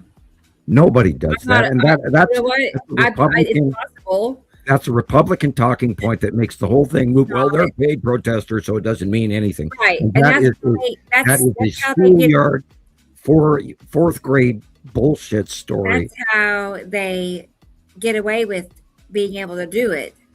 is they just act like, oh, you're crazy. That's a conspiracy. Forget it. Right. When it really is real. Fake news. It's a witch hunt. It's a hoax. And that's what the current Republican Party is doing. Why it's just not worth watching. There is no adult in the room in control of our government right now. Zero. Yeah. What is going on is it's been a mess for ages. It's been a mess for eons. When you look back, we are hundreds of years, and we have handed power out to the wrong people. We have given the keys to the key to the hen house is held by the fox, and I've been screaming that for a decade. What we should do is change our electoral system where we put people in power who don't want to be in power, and then we do a collective election scenario where it's not like that. You have to be in the bloodline, or you're not going to be in the club. We also have to get rid of the electoral college and go actually one man, one vote. Get rid of the bloodline. Yeah, that's the electoral college bullshit. And the skulls and all of those private rich billionaires. Right. If somebody has more than $1 million, we should not elect them. Are they even human? Not if they got $1 million. They're evil, greedy bastards that got there on the skeletons of everybody they stole money from. Yeah. You got $1 million? I don't have $1 million. I have to balance my checkbook every month, and they don't have to. Horrible. And we're another $7 trillion in debt from the new administration that was supposed to cut waste and fraud and abuse and all that. And all they've done is triple everything that they say they saved. They didn't save anything. They're just moving money around and hiding it and stealing it. It's really something. I know. Yeah, and we got to stop it. And sitting down for it, allowing it to happen is not what we need to do. We need to actually have these strikes, and we need to show them that, everybody take a holiday where we go, excuse me, if you don't fix this now, we're not coming back to work. That's where they got you. That's where they got you. Because they know people can't do that. They got a house to pay for and kids to feed. You know what I mean? That's why you have to take on one adversary at a time, and you can't fight the whole system. You have to just jump up and fight what you can while you can when you can. Whose stuff is that? These are from Linda. That's Yuri. Oh, AV, I am so confused. I would like to get it through Messenger. I'm going to look and see if I can find some extra chats or something. Let's see. Did you send me a friend request, AV? If you do that, it'll probably help me find you on Facebook. Well, I'm nearly falling asleep. I have to go to bed. So okay, good night, Joey. Well, I had your here's your reel. Let's put that in here. I think that was the cube. Mm-hmm. Big things.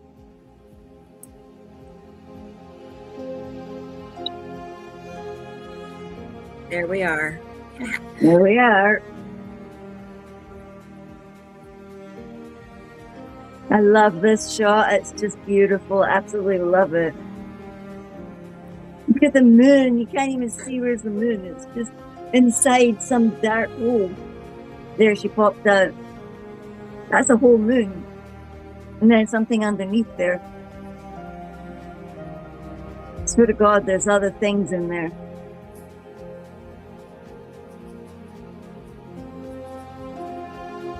Look at the brightness behind the moon. Yeah, and I was very surprised to see it out my north window. Hey, that's my east window.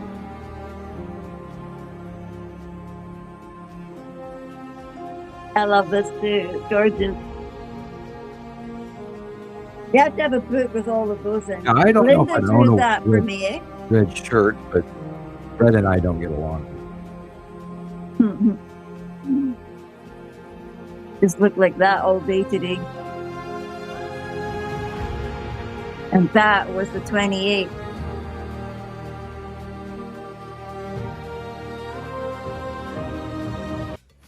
weird. I'm smelling paint. I don't know why.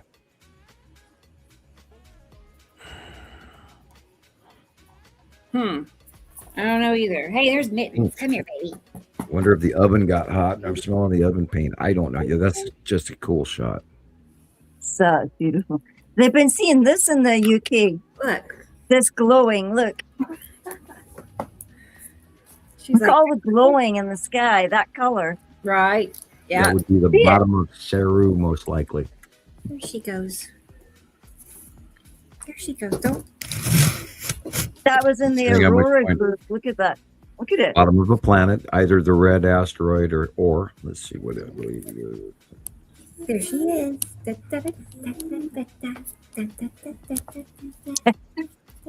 Pretty mittens.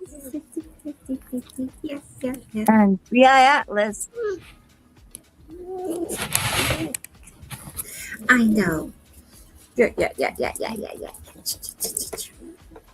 She's a little baby. Just got your back. Are they giving location? Because I haven't seen any material on it at all.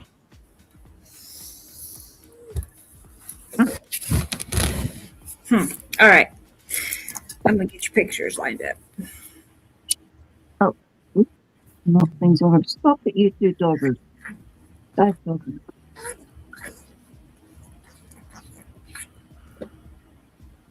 Nibiru and Atu. Oh, cool.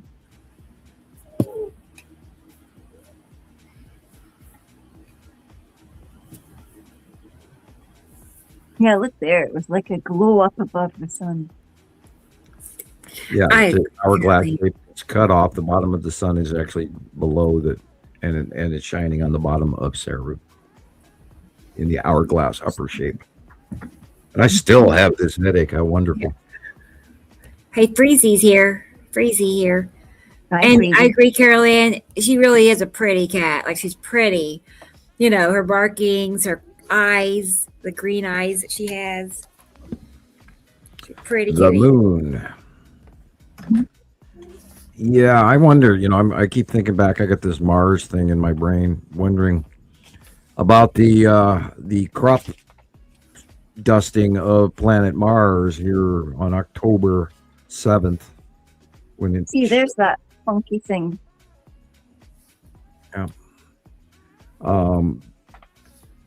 considering Mars's makeup and its alkali atmosphere, I really wonder, you know, if we are going to start to see Mars turn green. So everybody, if you get a chance to get any close-ups of the planet Mars, it would be something worth watching.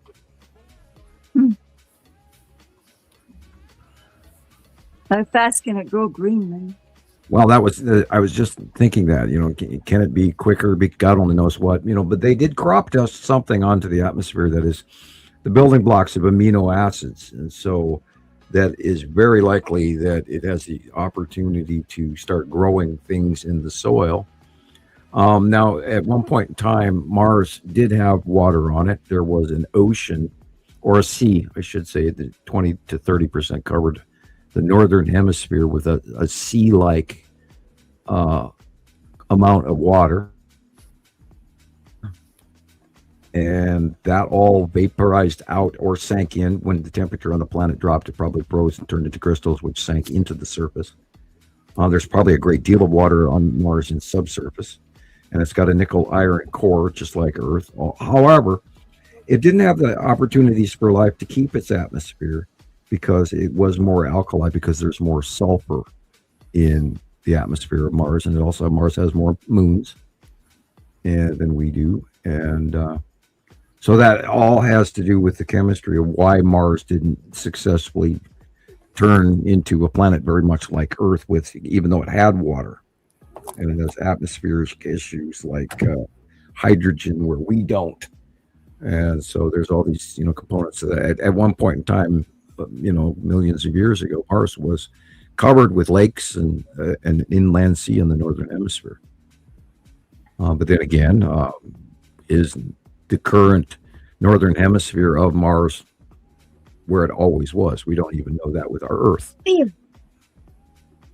So, you know, all this history and all these historians and these people, they talk about climate change and how this happened back in, in 500 BC or 9,000 BC, and they have no concept of whether or not the North Pole was the North Pole and the South Pole was the South Pole, and was Antarctica way down there always. And nobody takes that into account, that our poles right in our lifetime has direly shifted, and we are taking for granted what the North Pole of the planet is right now. And Rebecca has photographs of, how we're in this North Pole Arctic blast shit going off on two sides of the planet. So, I mean, we're doing some really crazy Arctic things that we're not used to, which is why we have the, superstorm going all the way down to Florida. So yeah, it's crazy what's going on. And then again, look what's going on on the southern hemisphere in around Antarctica and the jet stream down there. That's just absolutely nuts. And that has changed direly in the last 8 years alone. It used to be a much smaller jet stream on the southern hemisphere. And now all of that has changed, including our northern hemisphere weather, which has gotten freaky. And like, again, it's 46 degrees in Montana in January, February. Insane. Doesn't make any sense. So, Did you find AV? I think so. I did. Yes, I did. I was just making sure it matched up to their pictures they sent. Yeah, I got you now. I see your pictures now. Isn't that strange? I could not see you at all. So awesome. Okay, and guess what? Their profile picture is holding a kitty cat. So we're already friends. That makes it cool right there. Yeah, we're already friends. That's right. Okay. There you go. Here is pictures from Gillian. And then I'll get AVs. Then I better go sleep before I fall asleep. I know, you better. Yay, busy day tomorrow. When's your next day off? I've just started back again. I was off for 2 days. Are you going to depress her there? Right. What's that, Sam? I said she's going to get you all depressed asking that question. I know. I always want to get excited. Like, it's tomorrow. Tomorrow is like the 2nd of 4. So I almost feel like a Star Trek person. You're like 2 of 4, Yeah, Right. well, Michelle, we need the cold weather up here, because when we get snow up here in Montana, we give water to all you guys down below. And if we don't have the water and can't send it to you come springtime, guess what you're going to get? Nothing. Yeah, I found this all sky cam thing. I wish you could enlarge it and see. You could see the different shapes all going past that camera. Dark shapes. Look, live watching the screen capture. Is that an app or? Yeah, it's like an website? all sky cam thing there, like that. See, look. I know. Is it an app or a website? Nah. Well, I website. just sort of put its icon onto my home screen. Okay, probably a website then. Okay. All right. No, I am concerned about the lack of snow that we have here, because we need it in order to make, summer water. And if we don't have it now, we're not going to have water in the summer. It's very concerning not to have water. We need water. I mean, Well, in a few years, God, I can't remember exactly how many years ago, there was a time here, the Lolo Creek, just a block or so away from me. It's, a little bit longer than that, maybe 2 blocks away, downhill a little bit. It actually stopped dry. And we've seen that happen here in the last few years. And so, we were hoping that we were out of the drought, but if we don't get the snow now, then we might go right back into drought this summer again. you could see the stars through the. There was funky colors. Look. Yeah. Must have been during the auroras. Very green looking. Yeah. Never assume they're stars, though. You always got to blow them up and see if they're little pizza slices. Because that looks like a lot of pizza slices up there parked above us. Really? We know the ships are up there.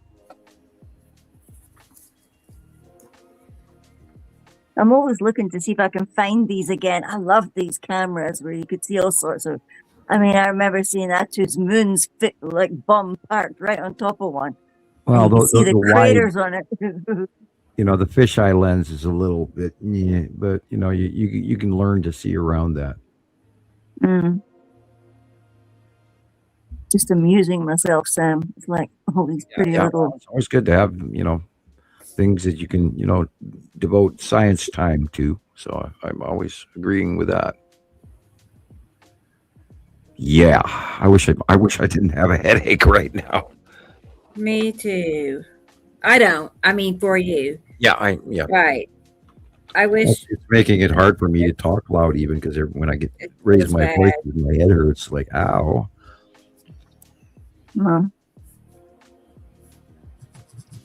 That looks a little purpley. That looks a little green.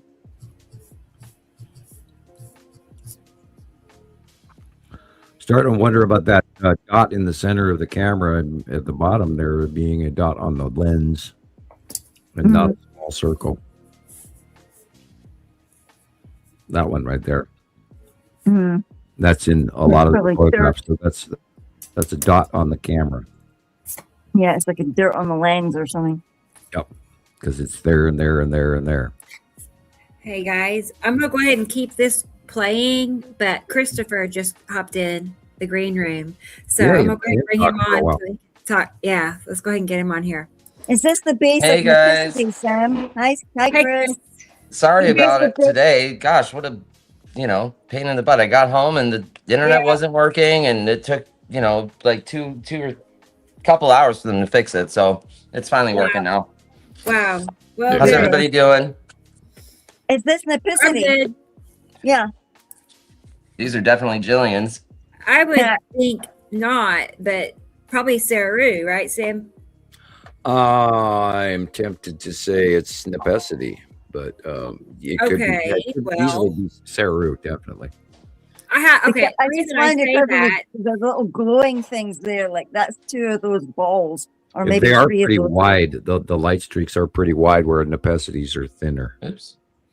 I was just going to say, I have not seen Nepicity above the suns in a while. Right, so we should then say this is most likely because of the yellow illumination. Is probably the bottom open core of Saru. Cool. No. Yeah, because the way it's illuminating. Although on top in the middle you've got the yellow moon, etc., and asteroids on the blue. That's a cool picture. Let's look at that one again. Look at that, because you can see beside it to the right, there's something else going on. It looks two different things happening. I gotta help with food. I'll be right back. Okay, Sam. You can actually see a huge curve behind that antenna or light pole. Yeah. That's the yellow moon. You can see there. Two things there. You can see two things there, and then overlapping. I saw them overlapping Saru. Yep, that's a cool one. And then you see all the little asteroids. If you really get to looking at the little drag marks going sideways. Yeah. He ate all the M&Ms. How dare him? I guess so. Right. Yeah. See, there it is in its natural form, its natural color. I'm glad you're here, Chris. Me too. You can take over from me because I have to go to bed. Oh, you got to go to bed soon? Oh, that worked out then, right? Yeah. Right. Yeah. Yeah, you can definitely tell these are Gillian's photos, though. How so? You just have a certain flair to your photos. It does have a certain look. You know? The sky, all its own here. It's just that ring camera. No, these are actually my phone camera. Okay. The ring ones go like that. They're just beautiful. Well, if they get a chance to. And look at that. He was two. I can't believe it. I woke up the other morning and somebody told me, congratulations, Ozzy's 2. And I thought it was in February, not in January. I'm like, no, he can't be 2 already. Look at him. Oh my gosh. That was quick. Oh, Ozzy. And I'm back. Mittens, she'll be 2 in April. Wow. Yeah, I know. I can't believe our animals are 2. When did we blink our eyes and spend 2 years doing this work for humanity, you know, for everybody. Like, hello, have you seen the planets yet, people? Hey, SBMM is here. Awesome. Hi. You. I know. I'll mark you off the list. He checked in. Cool. They checked in. But awesome. Oh, I have pictures for AV. Great. And Panda. Oh yeah, let's have a look. Oh, come on, guys, get on. I don't think we showed those yet. I didn't mark them off if I did. Bear with me. Let me take that off my list. Okay. Oh, these dogs. So, AV, are you here? Tell me if you're here, AV. Calling AV. And Thunder, I got things for you too. Babe, are you here, babe? Ozzy wants to know if you're here. I'm going to check for Sharon again. Nothing from Sharon. That's weird. How come? I'm guessing the internet where she is not pushing it my way. I don't know. I'll go look and see if she's. Yeah. If she hears me, if she's out there, try sending it again. Oh, okay. I'm just sitting here like I have nothing to do. Let's go ahead and get these pictures. Well, waiting for them to check in. That's right. I'm sort of staring off into space myself. Hey, that's okay. Yeah. I think we're all pretty limp. We're all pretty limp. It's like something is sitting on a like. Mind you, I feel you, Gillian. I definitely feel you on that one. Well, you'll be all stressed out because you have to go get your internet all sorted, and that right? That's kind of like. Well, it's just a pain when you're about to use it. You know, like the one day of the week that I really need it, and it's not working, right? So. Yep, I know that one. Yeah, right. And then you can't. You can call or you can do it online. Like chat with the customer support online. And I called. AI customer support. Yeah, exactly. And then why is it faster to do it over the chat than it is to talk to an actual person? I don't know, but I'm gonna do it that way from now on. Much easier. The world is broken. I know, Sam. Despair, run for your lives. No. I know. I'm gonna fix it. It's a matrix. Run. Buy a rusty old RV and go to hang out in Yellowstone and look the volcano. That sounds like a lot of fun. Yeah, what Charlie from the 2012 movie. Oh yeah, that guy just like pickles and beer, man. Pickles. The pickles. Yeah. Because that way he obviously raided his mom's her mason jars in the cellar before he left. Stable food. Oh, AV is here. Okay, sweet. Hey. All right, let's go ahead and show you all the pictures they sent me.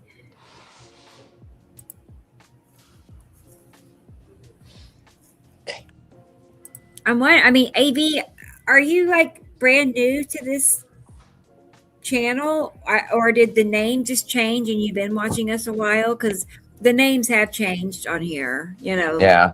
I'm just curious. I think they might be following us on TikTok. I don't know. Yeah, I think so. Maybe. Okay. Or that's another AV, but. AV. Yeah, it seems like there's only one AV out there. Maybe, I don't know. Yeah, I know. Yes, new to the channel, but following Montana Skywatcher. All right. Great. All right. Cool. Well, then that's cool. Yeah, I didn't know that. All right. Very nice good. to meet you. Whatever AV stands for. So happy you made it to the weekly show. Thank you for being here. Yeah.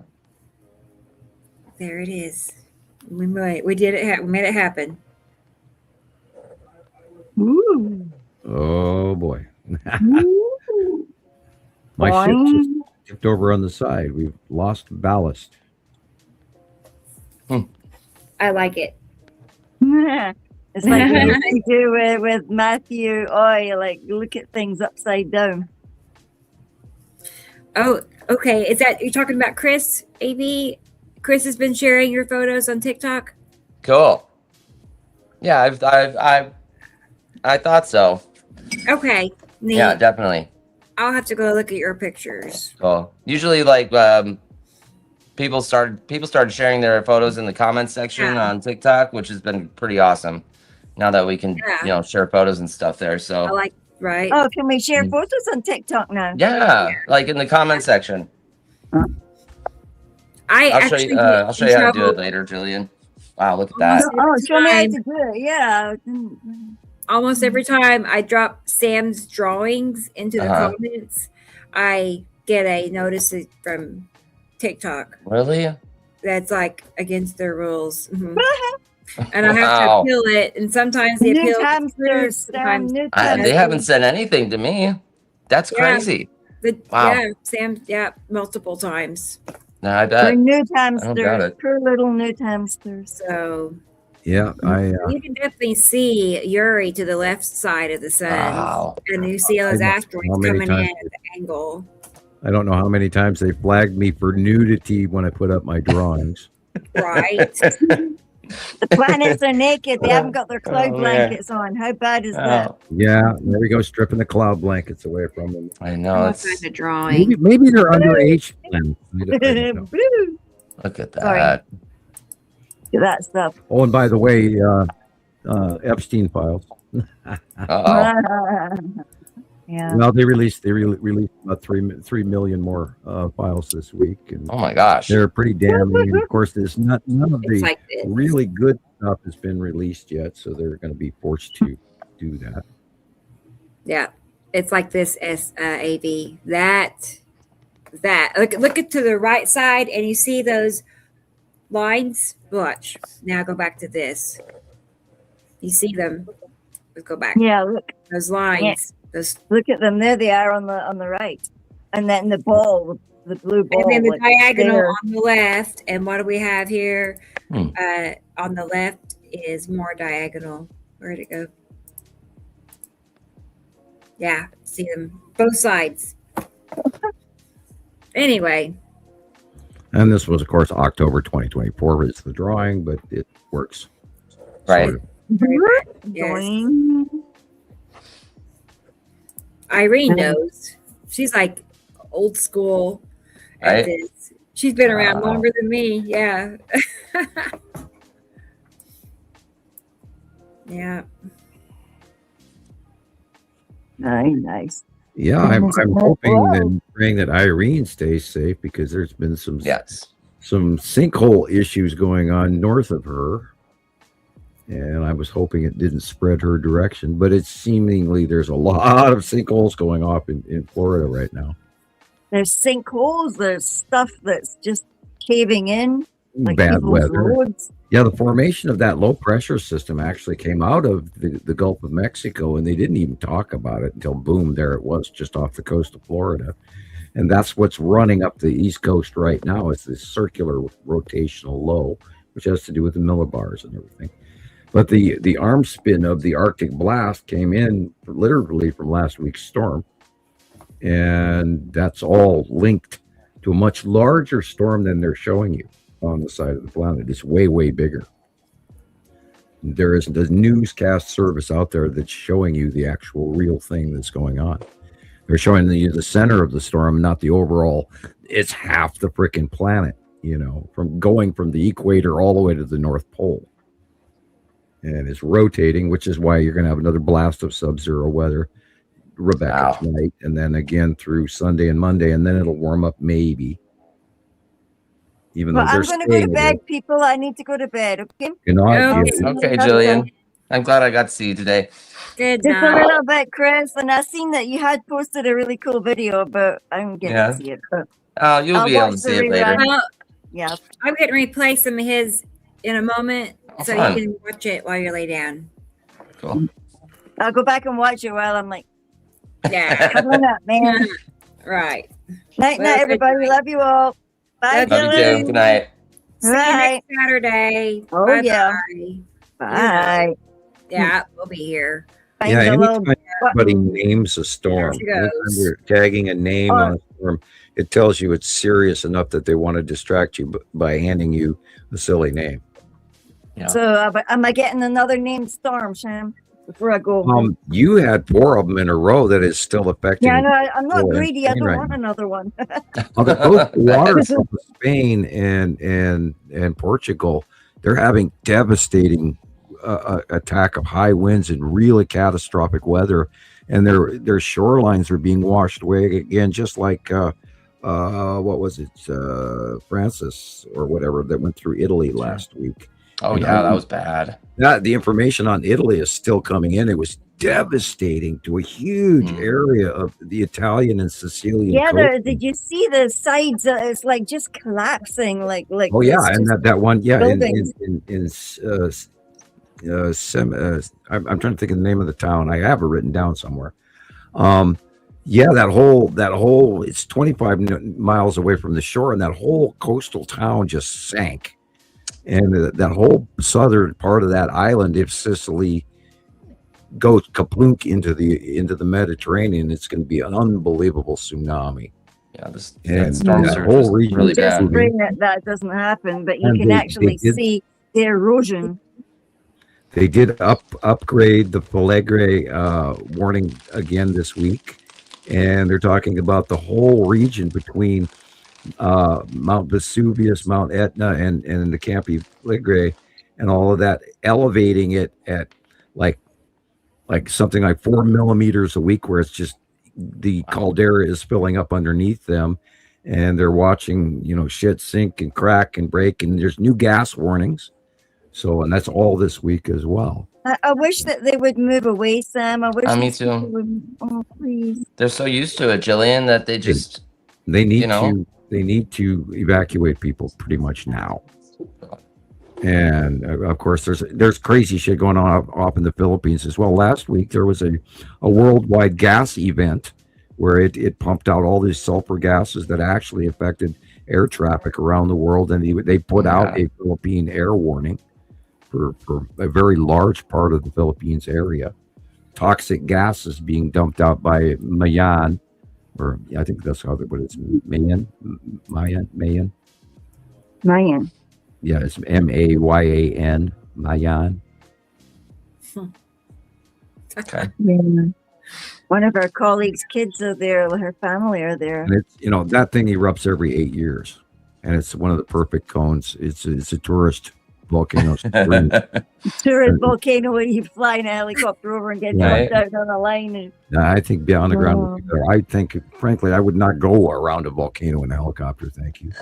No, thank you. Yeah, they'll be down in there Leave trying that to to the save professionals, right? Yeah. Yeah. Well, Irene she's ready to go to the center of the earth. She's just ready. She's like, take me. You're right, Irene. I know. Anyway, night, everybody. I'll see you. Good night. Night. See you next Bye-bye. Good night. Bye. There she goes. Button man. Yeah. All right. Cool. I have a few videos from Chris. Cool. But hang on a second. I want to show y'all something. You gotta see. A DJ sent me something. Yeah, that Turkish flooding this week was kind of shocking. Okay. It's not as serious as what's been going on in China or Saudi Arabia, or anything, but they actually had mountain flow, and a lot of the southern cities of Turkey are being washed in, and they've got such unbelievable archaeological stuff in Turkey. It's amazing.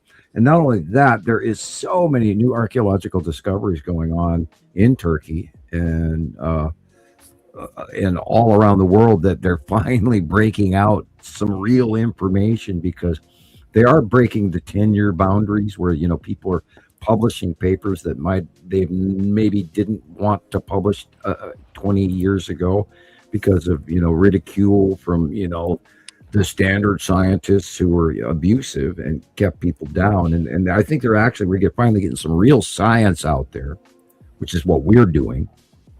And, we're out there with, damn the arrows, and just, pull ahead.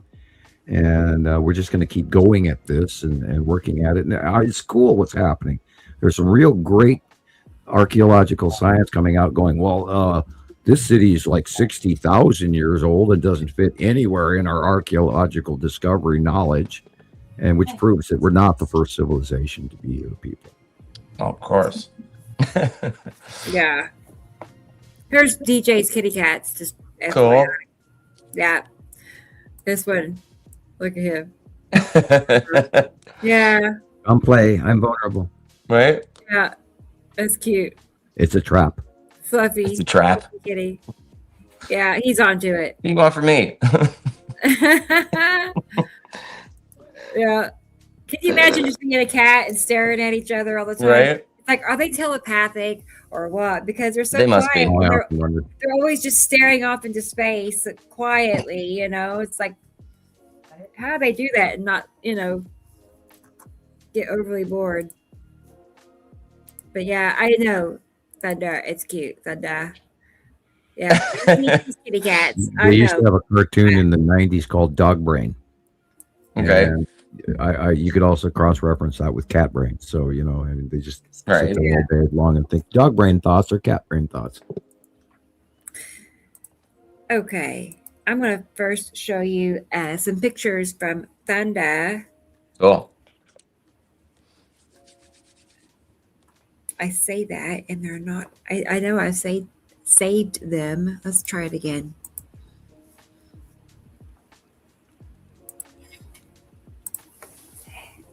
Pushing buttons in the other room.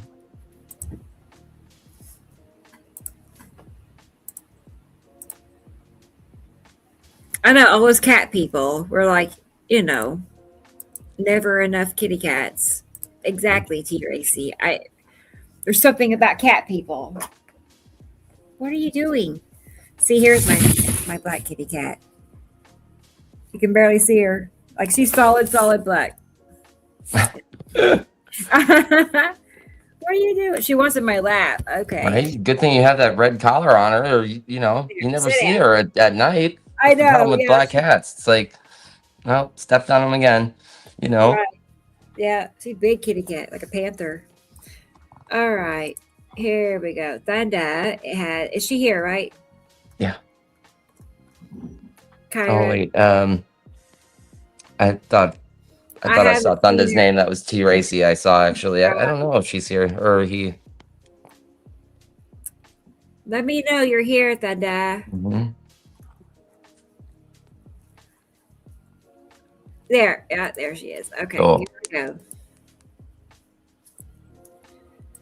Neat. These are neat pictures. Cool. That's Yellow Moon. Well, look at that big. Yeah, look at the cutoff Woodlead asteroid. Yeah. Look at the misshapen sun going on there. Right. Oh, I know. Through the top. Now I can't see it. Sit down. Sit down, baby. Sit down. Wow. A little bit of sea trail going on. A little bit. Yeah, just a little bit. Yeah. 1, 2, 3, 4, 5, 6, 7, 8, 9. Well, Jesus, what are you trying to hide? I don't know. They're trying to hide the tan asteroid, which is on the left-hand side behind that, and maybe the skull asteroid. Yeah, that looks like 1, 2, 3, 4, 5, 6, 7, 8, 9, 10, 11 sea trails. Yeah. Okay. Wait.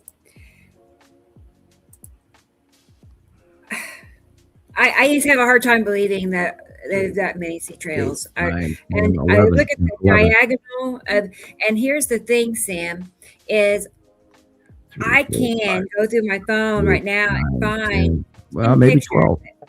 11 to 12. These are all sea trails. Like that. I'm just saying, how come I can find many pictures, all of them having I'm going to do that. I'm going to find a bunch and I'll show you, because there's no way that they're all being sprayed to look the same. And that's what we're seeing. And I just counted them, and you can see the shadowing on the center one just on the right there on the side of the planet above. Like I was saying earlier, the shadowing has been happening a lot. I've been seeing it myself too. Outside, like hours looking at the sky. Well, remember, I got this on a very large screen, and I just counted 11 3 times. There's 11 sea trails right there. And the most I've ever counted, like ever, is like about 15 planes during a session of being outside for hours.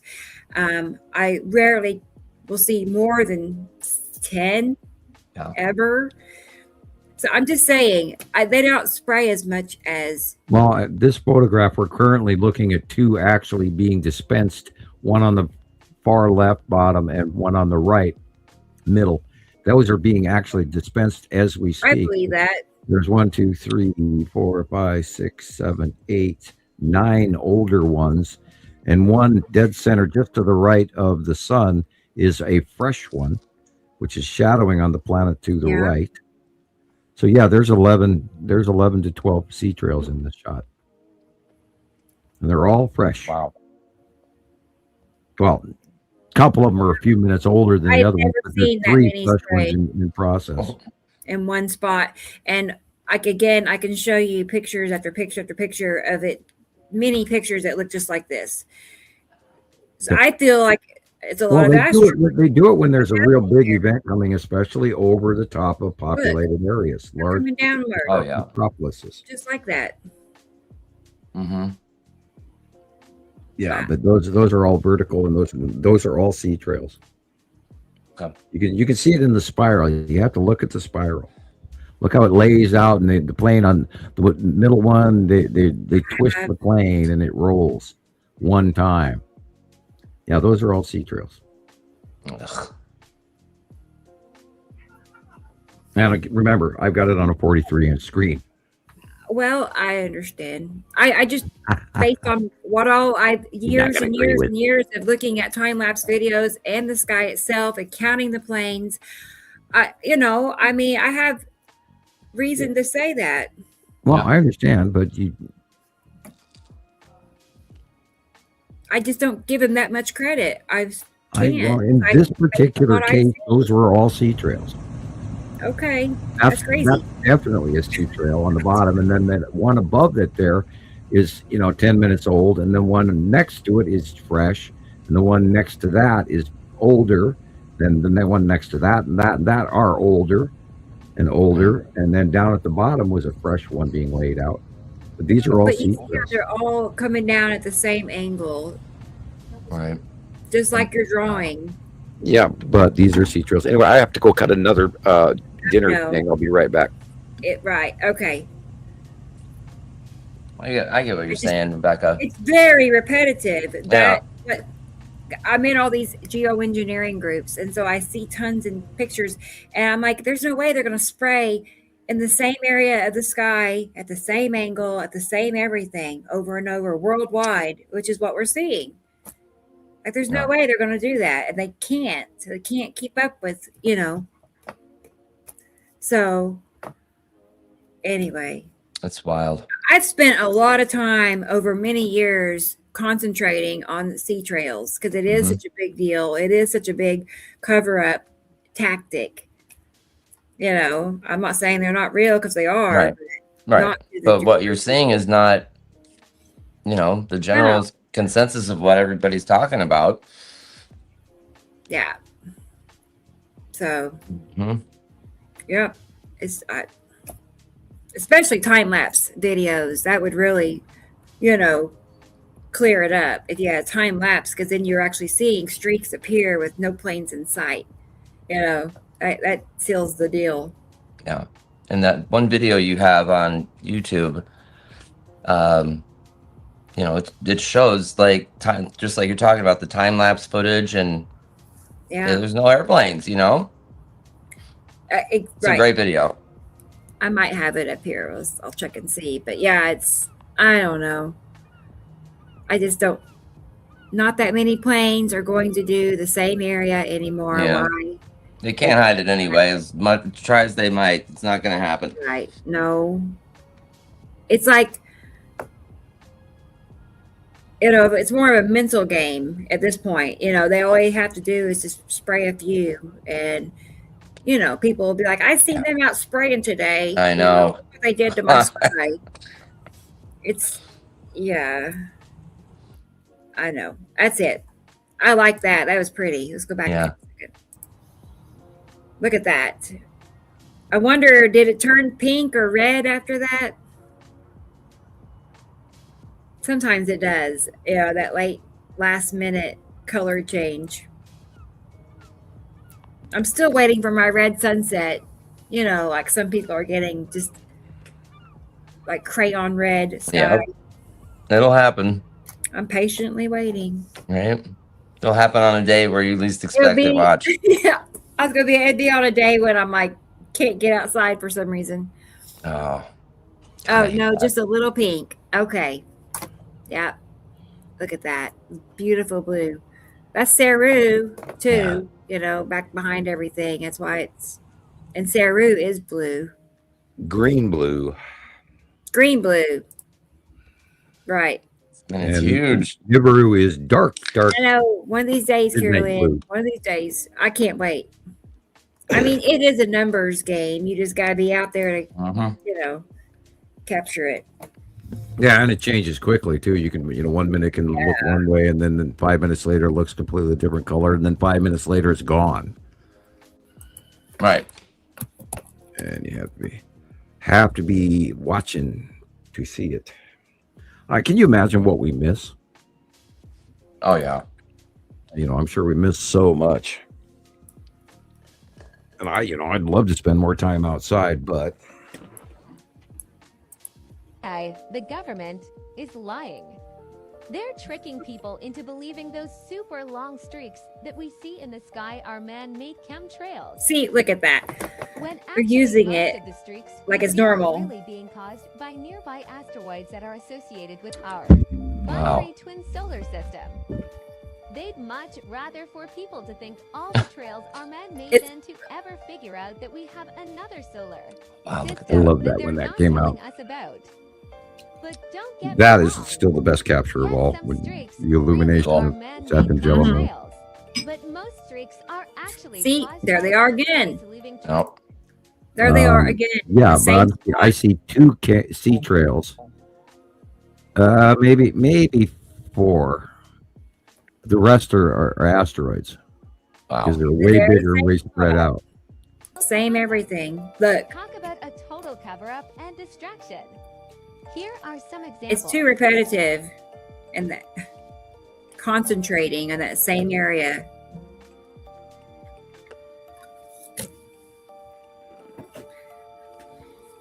Here it comes. They're going to start zipping by. Oh.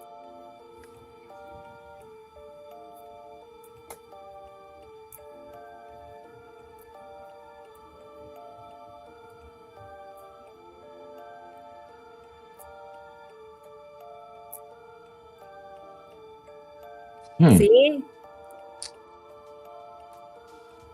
Yep. Fine line between sea trails, contrails, and asteroids. There they are again. Same everything.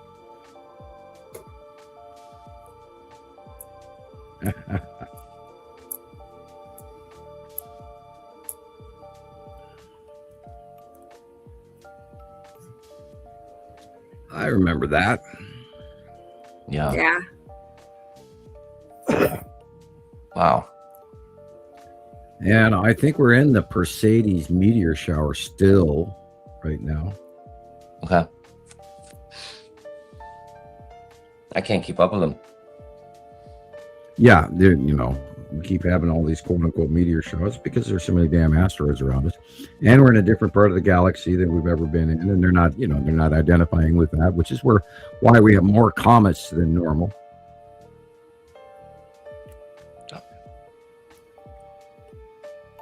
Wow.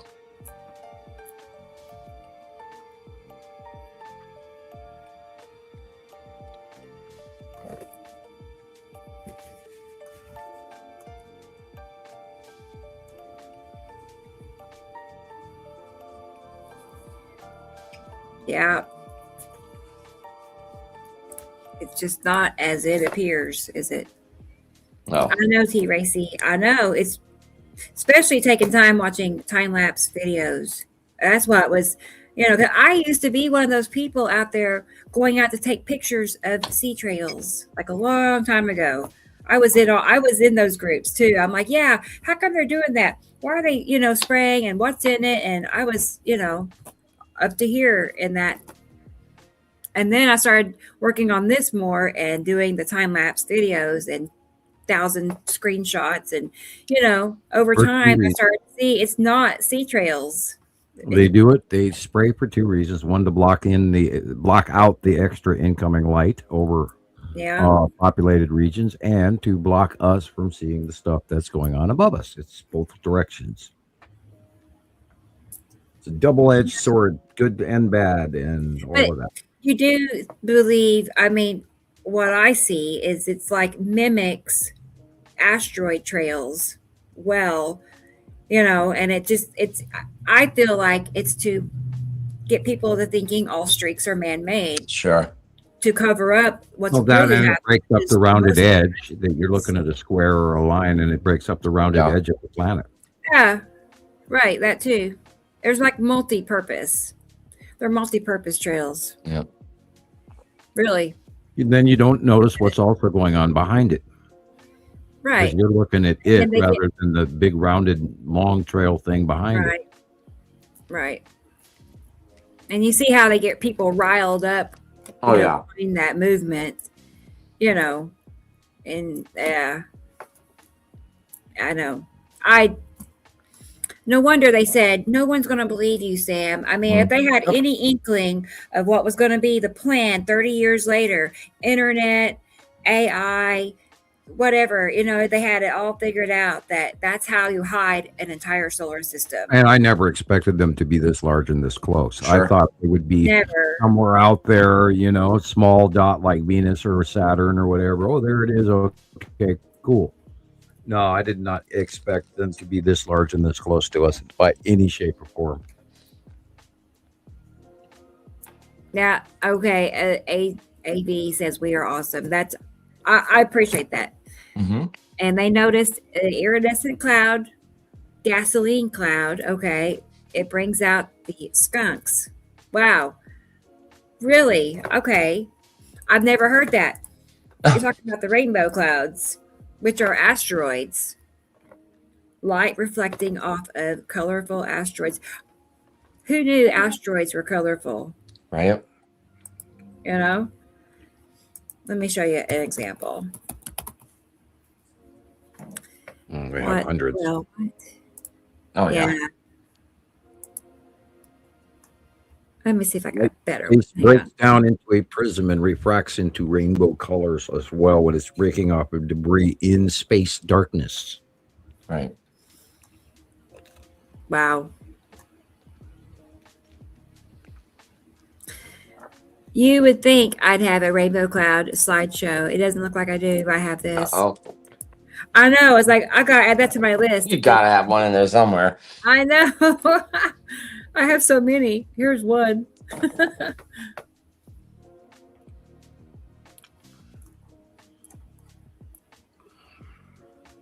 That's cool. That's something. How old is that? Let's see if I can tell when I saved it. If it's old, then that would be the tan asteroid and the dragon. Yeah. Okay. It was. I can't tell you. I don't know for sure.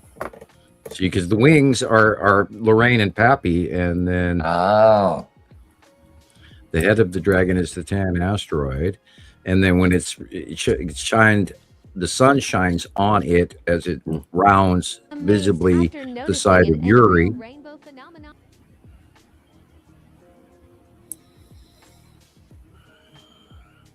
That's the bottom of Saru. Beautiful.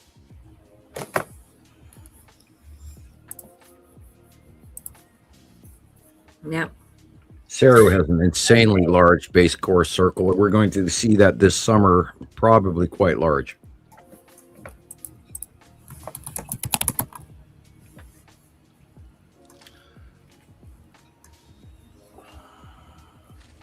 Yeah, it's going to be an insane year. 2026 is going to be insane.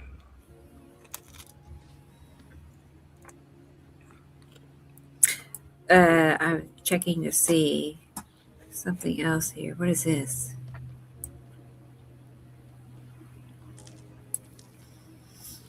Well, it's not what I thought it was, but I'll show you guys anyway. It's another asteroid. Look at that. That's cool. That's a red asteroid and little sister. Yeah. Little sister is in the dark. And the red asteroid is being illuminated.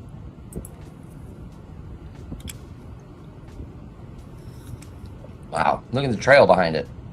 Incredible. Yep. Yep, that's cool. And if you look in the left, it's under Atu. Let's go back and see. Like, how do you know what makes it Atu? Because where it always is. Okay. The red asteroid orbits basically the bottom of Atu's moon. Okay. Oh, okay. That makes sense. Always connected to it. Yep. I agree. All right. And the sun is already down, so it's being illuminated from underneath, and that's why it's being completely shined around. And we know that shape is the red asteroid. And the dark area is the shadowed littler asteroid, little sister, which is always parked in front of the red asteroid. And we've got other photographs that go back many, many years that match this. Oh, yeah. We've seen it many times before. So cool. Here's another asteroid cluster. There again, you have the same Wow. thing. That is the red asteroid. And the skull is up above and behind. If you can go back to that. I don't even know what I'm looking at sideways. You can go back to that first original shot. Yeah.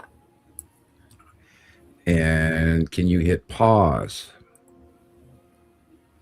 Okay, do you see at the upper middle blib in the middle of the white object? If you look to the lighter grayer area on top of that, you'll see the skull asteroid speaking out from behind it. Okay. I'll blow that up even larger here.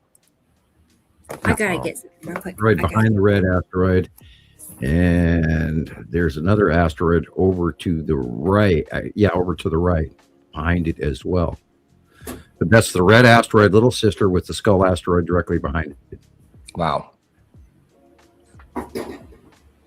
And of course, that blue area up above it is Atu again, because the light is behind us and coming from the right shoulder.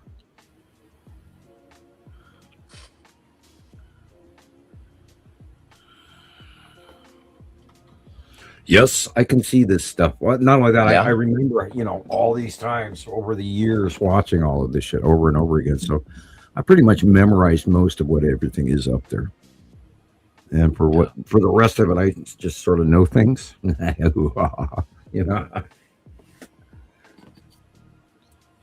I just sort of 16 years, people, 16 years, man. Wow. Every day, staring at the skies, studying the freaky shit that shouldn't be up there, but is up there. Yeah. I'll be there in 1 second. Oh, I was just going to say, and we lost Rebecca. No worries. Look at the bubbling in that white. That's where the little sister is. It's bubbly and white, and there's all kinds of little shit along with it. And, there's not just one asteroid, 2 asteroids, 3 asteroids. There's a whole bunch of shit smaller right there that we don't even see. And we'll get a look at probably come March 20th or March 30th of this upcoming year. We're going to get a close pass of the red asteroid and all of that stuff. Great. Or we'll get just, the tan asteroid will do it rather than, it's possible that the red asteroid actually might go farther away, but I still think there's doing some kind of rounding thing going on until the next orbit model. We'll have to see what happens. because we're going to start orbit model change here in the spring, and then we'll get closer to them for the 180-day cycle. That's coming up fast. Yeah, now we might be breaking the 180-day cycle now that they're rising above us, so it might be actually getting less and less intense, but we'll see. Well, they still haven't all gone by yet, so we can't say they're exiting when we're still swimming in between them. Right. It's incredible. Yeah, look at them. Ugh. How many you ever saw that before in your life? And that's just it. They'll be like, oh, well, the weatherman said it was a this and that cloud. Right. It's just passed off. No big deal. It's just a new cloud. I'm looking at the boiling gaseous atmosphere of another planet. What the hell are you saying? Yeah, that's got to be Yuri. But man, look at that. Yeah. That is unbelievable. If you don't see that that's a freaking planet standing there, I feel horrible for you. I do. Man. That's nice, Cat. I like you too. It is mutual. Yeah. Who else did I miss here? Anybody? Making sure. All right. Uh-oh. Thunder has allergies. Oh, man. Oh, gosh. Yeah. That's one thing I've never had. I've had tons of problems, though, but that's not that one. Yeah, well, I have them in my house every day now that we have, this cat that most cats I'm not allergic to, but our cat, Nova's cat, is really, I pet her and man, I pay for it. Burning eyes, itchy nose, got to go wash my hands, all of that. I still pet her every day, but Of course. Yeah, she counts on me to feed her. She gives the kids a break, and I wish she'd actually go, make them do it. It's her cat. Anyhow. Yeah, anyhow, I was looking at this video. I titled it Sam's Video. I don't remember. Let's look at it and see. I'll check this weird stuff out right here. Here's the storm. Oh, it's something you sent me, I guess. Storm in itself, but look. Oh yeah, this one. Check this out. Is this the one where it's the rotating red asteroid? I think, maybe. I'm thinking this is the bottom of Nepacity with the big three. It's very green. Yeah. Big three right in front of the open snorkel, the developing snorkel. I think I sent this to you last week. Actually, May 2024 is when it Wow. was. Okay. That's the development of the snorkel of Nepacity. Can y'all see that? It's about to drop I don't down. know if you can see that. And the big three are in that group as well. Yeah, notice the green. That is wicked. Now remember, all of those horrendous storms that we had in April and May of this year in the middle of the United States is brought on by close pass from Nepacity. Yeah. And we had a super close pass like a week or two ago from Nepacity as well, which is what caused that horrendous first Arctic blast storm that went on all over the planet, including the storm that went through Ireland, the storm that went through Germany, the storm that went through Italy, the storm that went through Turkey. All of those storms were connected. From the 18th on, we've had unbelievable weather. And it's documented around the world that people were losing their houses and flooding. Shit was flying around at 80-mile-an-hour winds all over the planet from this month alone. This is an oldie but a goodie video. It's like probably like 2021. Well,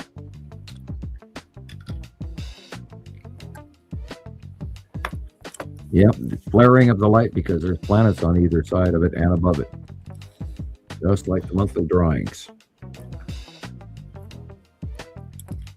Oh, this is one of my favorite. That's the lead right way back when. Yeah. And that's the red asteroid way back when. That's a good one. Another red asteroid. Of course, you can tell that color. Right. That's again the red asteroid and little sister, which is the shadowing of the little sister, which we talked about. Oh, cool. Wow, look at that. That's an asteroid passing in front of the sun. Wow.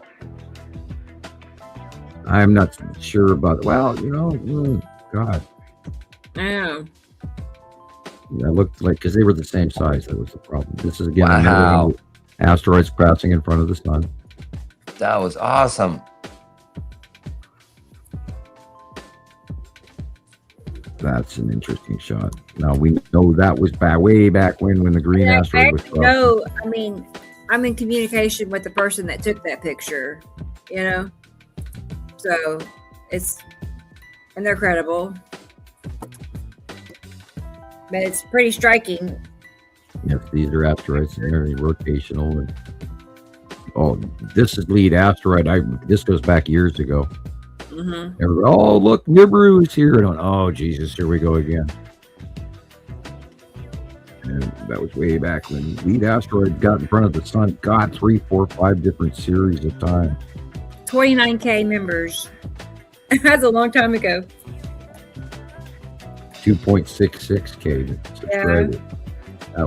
Look how your hair is. Followers on TikTok, 4,000. I'm at 52 now, so wow, it's grown quite a bit. Mm-hmm. Wow, you used to be way more than that. You had 69, 70 for a while there on YouTube. Oh yeah, I'm talking about TikTok. Oh, yeah, okay. Yeah, 52 on TikTok, 96 on Facebook. YouTube is the smallest one. It's like 7,000, almost 7,000. But yeah, YouTube's a hard crowd. I don't know. Right. Well, you guys' stuff does pop up on my smart TV, but then I regularly watch both of your channels.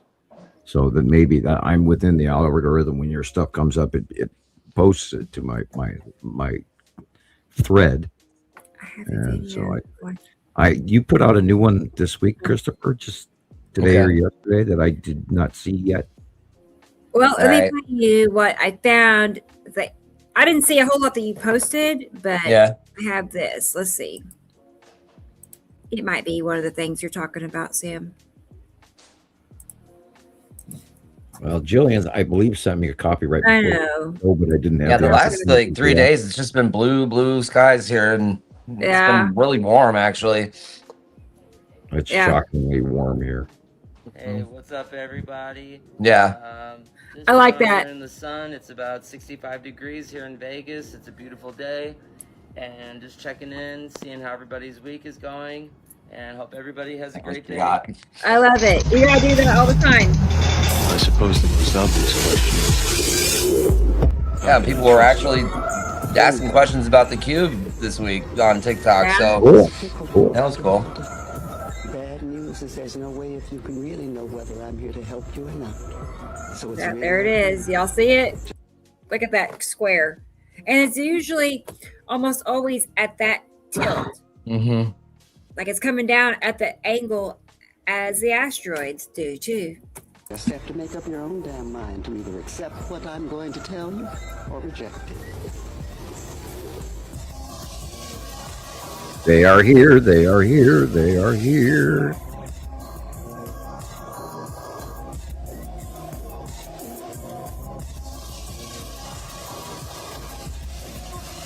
I don't think people want to believe that the I don't think so either. Stuff are here, and they're intergalactic. We know they came through a wormhole.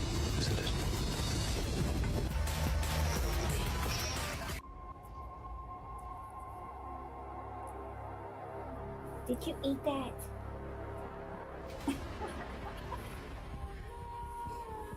Mittens got my cheese. Oh, good gosh.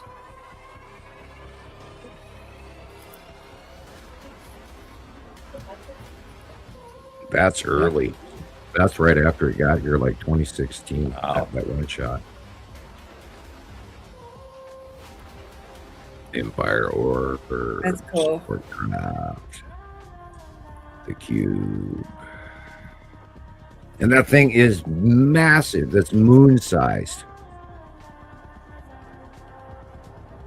That I love that intergalactic one, but that was 2008 before it even got here. Wow. Out in deep space. Look at that.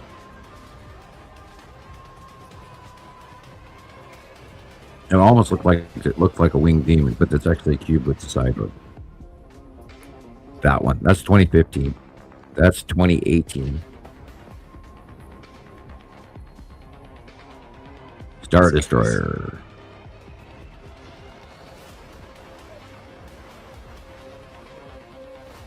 They are here. They are here. They are here.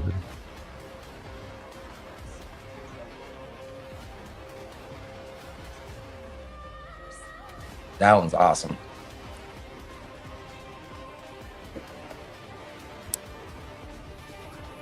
I love that one. That's when they were still hiding back in 2018 in front of the sun. And they came out in April of 2019 and parked where they are, and they've been there ever since.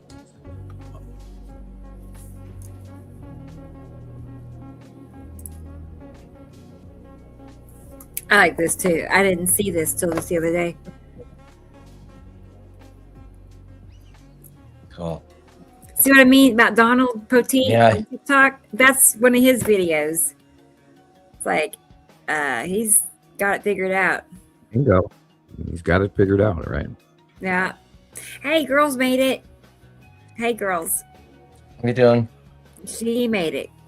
I'll check you off the list. Glad you're here. And you could plainly see the cube in that too. Yeah.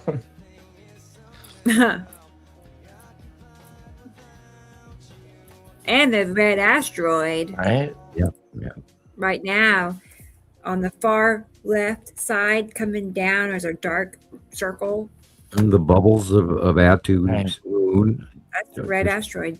Right up center, and the Texas cube in front of it. And the more details that show up, the more statistically impossible this all becomes. It's just intense. Yeah, you can't draw a picture and then have it happen unless it's real. This is wild. I can't get over it every time I see it. Every time Rebecca posts a perfect match on Facebook, it's an incredible thing to see. Yeah. You know, and I sit and I weigh that all the time through my brain, going, how am I able to do this? And what kind of a responsibility is this? And have I lost my mind? And, you know, and I'm going, yet I'm still drawing these things and they're happening. Yeah. And then there was that one person that said, Sam, you're making your drawings and you're making everybody see this. Yeah. Through the suggestion of my drawing. You're making them see it. Yeah, I'm making them do this. Yeah. I know. You're making these cameras videotape the skies just like your photos or your illustrations. Yeah, didn't you know that I'm a cloud whisperer and I make them do that over and over all around the world. Not just in one place, but around the world. So everybody can see it. Sharing the joy.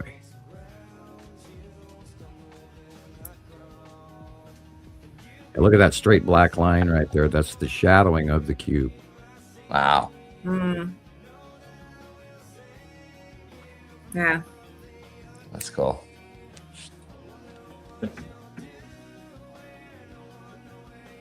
It looks like they're just kind of floating around. Like, what are they doing? If they always, I know.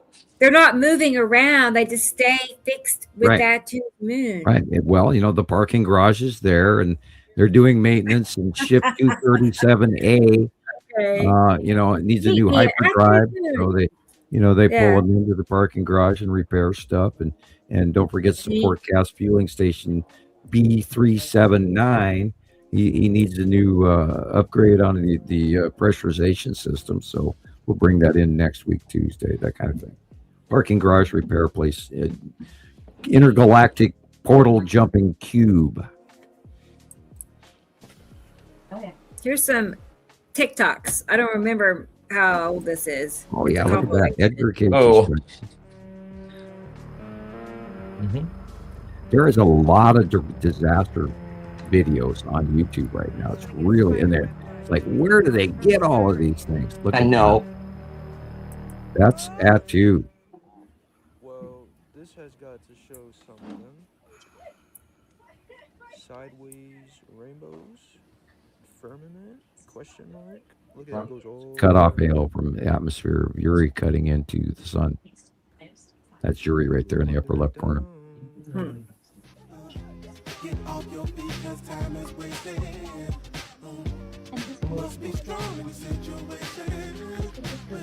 I think that's that Tan Asteroid hairdo again.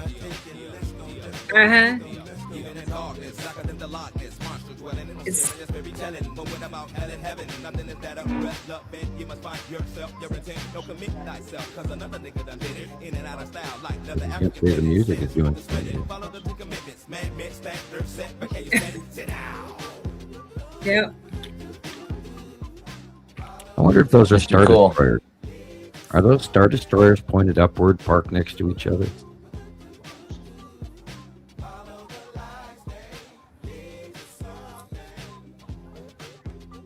Interesting. Just a thought. Yeah. I was wondering, is it a cube? Could it be? I mean, Yeah, you know how it could be it the has cube. stripes And too. it could be the cube as well, yeah, because it does have stripes. Oh. I cannot wait to see what happens this spring.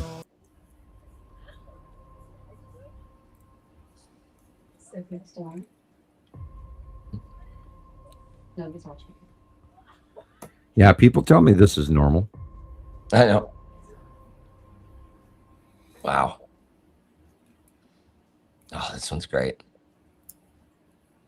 I got to read this. AV says, I used to draw circles of different sizes overlapping each other like these planets.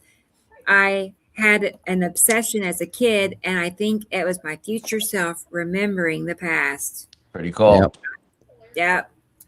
Your link Pretty to cool. I it. have those is moments. posted in here. I have those, yeah. I have those moments too where it's like, it's just too much of a coincidence. You This know, is it's like, most that's passive impossible. necessity. Wow. That storm shit that came in and brought us all the Arctic weather. I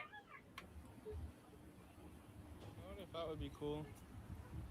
What if we started a trend where we show our I gotta go refill my water real quick. where we live? I think that's really cool. These are my clouds. Yeah, the dark blue that we just saw pass by, that's all planets overhead, people.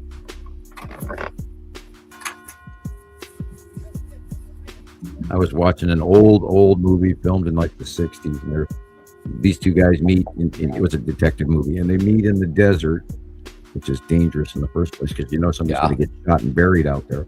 But anyway, they meet in the desert, and they're filming the sky of this guy driving in. I'm going, my God, look, there's one cloud. It's a tiny one. You know, it's like nothing compared to our sky that we have now. That's an interesting filter. Yeah.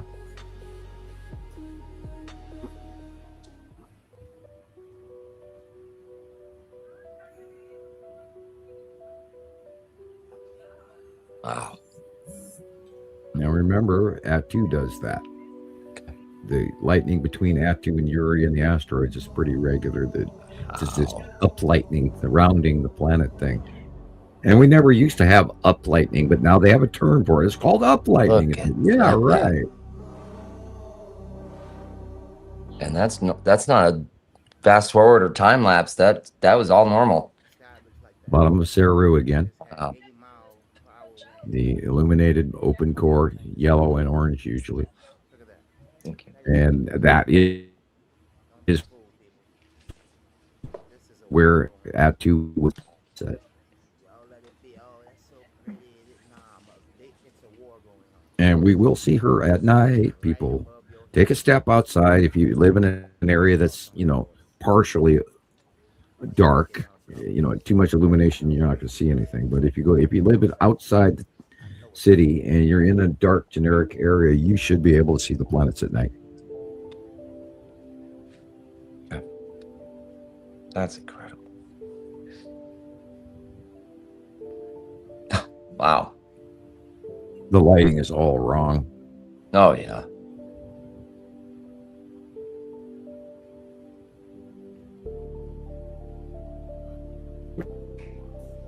And my internet just hopped. Oh, man. Don't say that. Yeah. Did it earlier, too.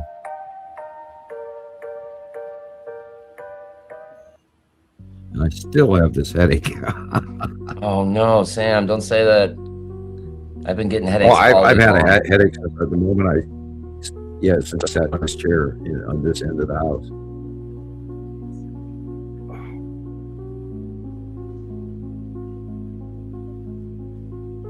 Wow. That is most likely the red asteroid. And again, bottom of Uri or Atu. Okay. Could be Atu, but it's one of the gas giants for sure, and it's on the side of the sun. I feel like Atu is more like chaotic with these bands, these tiny bands, you know. Rarely, but they're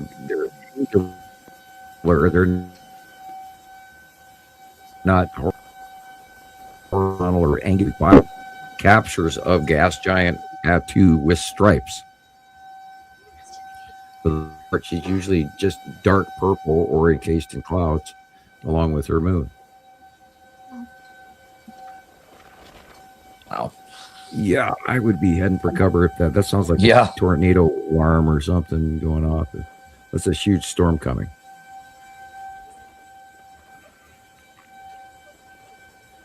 And close passing planets can do this behavior, people.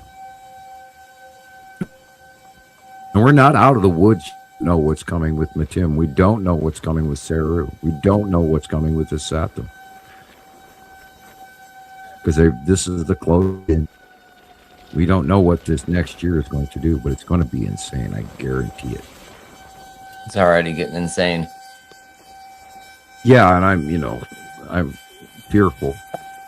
Yeah. And this is another one of those occasions where I want to be wrong. Yep. For sure.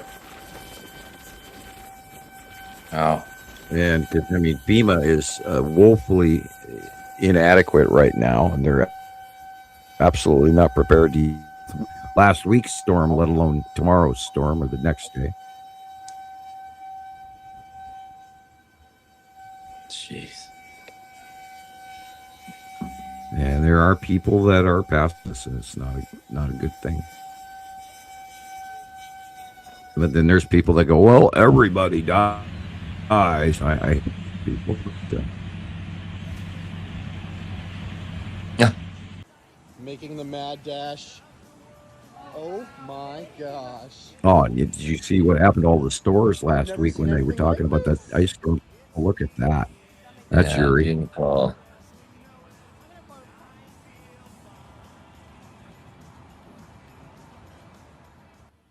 Yeah, Uri and the asteroid people.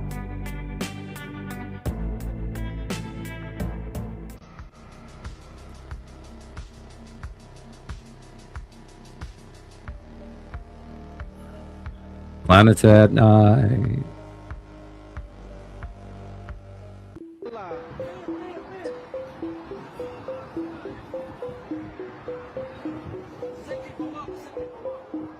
Jeez. Derecho.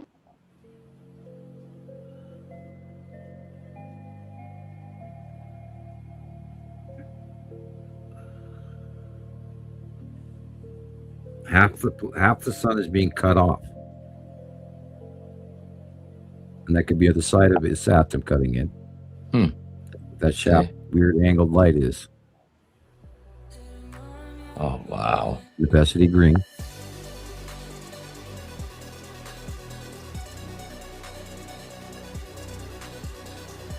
That's cool.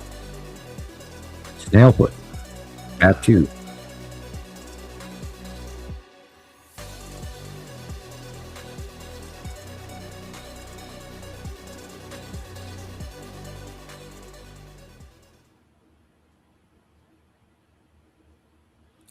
Rebecca. That's it. We're in. She might hear us in her headphones come running across the house, Right. Leaving the kitties. Gotta go, kitties. I love those lightning videos.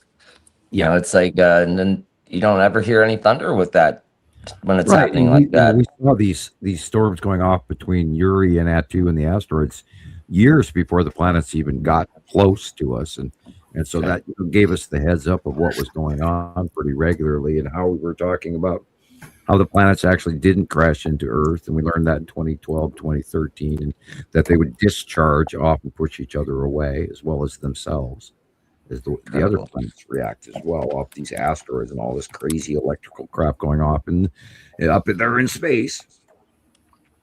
And it breaks the mold of everything we understood of what could or would or should happen.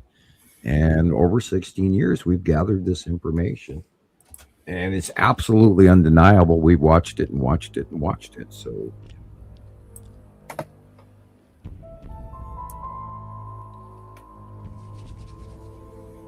okay, I'm almost in. Okay. Okay, this is the bottom purple. Note the purple. This is the bottom of Atu.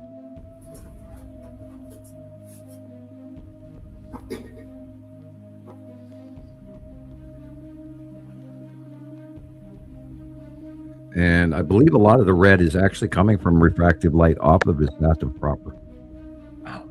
Because it's actually sort of behind us. And the right is coming, the light is coming from the right, but directly behind us where we're staring is where a red atom is. Yeah, so wonder what that is striking. Yeah. That keeps it so residual there. Green Nepacity. Beautiful. Wow.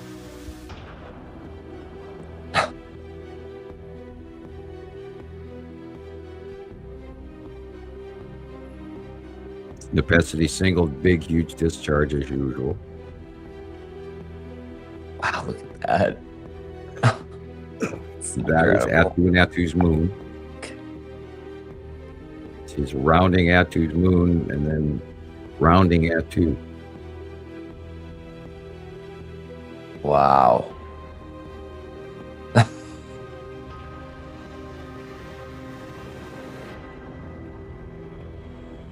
Pigeons? What pigeons?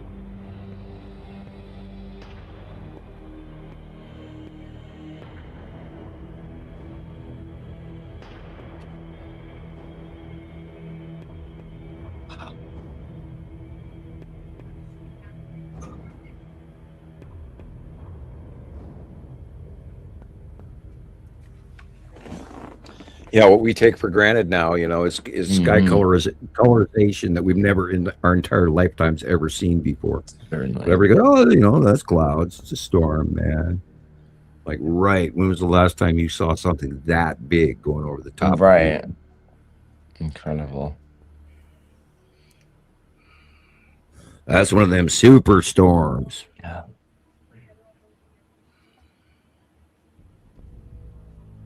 Open core of Nepacity, you mean? Right. Oh, whoa.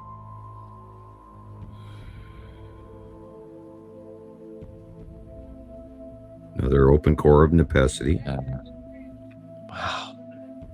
Close pass, but Nepacity's been close passing Earth since 2018, and I believe it's about Earth-sized or smaller. Okay.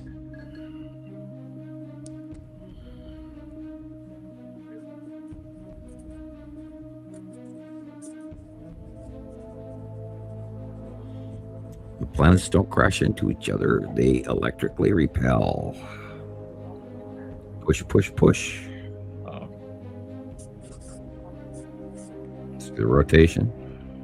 Yep. That is snail foot. That's the bottom of Atu.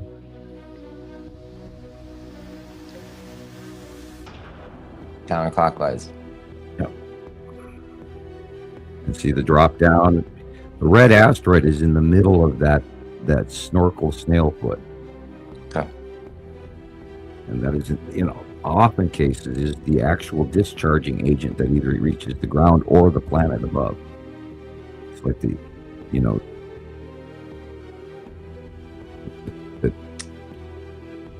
guy. Oh, okay. Locked up on me there for a second. Oh, man.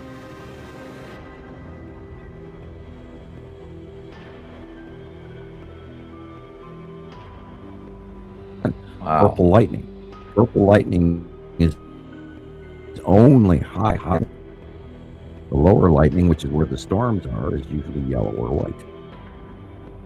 Because the actual cumulus nimbus region is lower than people realize. Look at that. Wonder what that struck. Whoa. Nothing.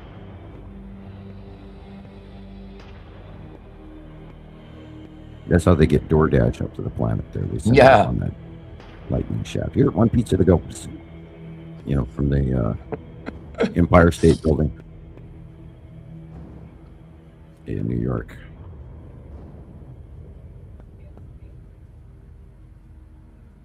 Notice that all came from one spot. Yeah.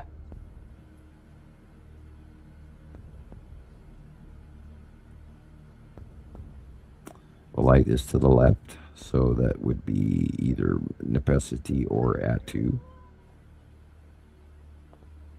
Wow. Now, if it were Nepacity, there's the big 3 asteroid group is in front of Nepacity, whereas with Atu, you have red asteroid and a few other asteroids underneath Atu. So the asteroids do discharge off both sets of the planets. Look at that.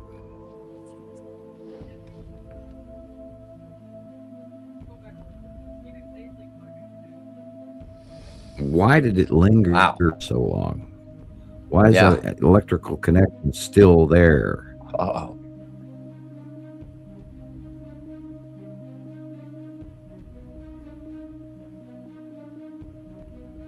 I mean, this is just insane long period. Maybe it's slow-mo. I don't know. I don't think so. What a lengthy connection.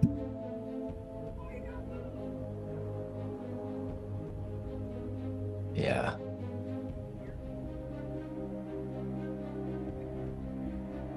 And again, purple.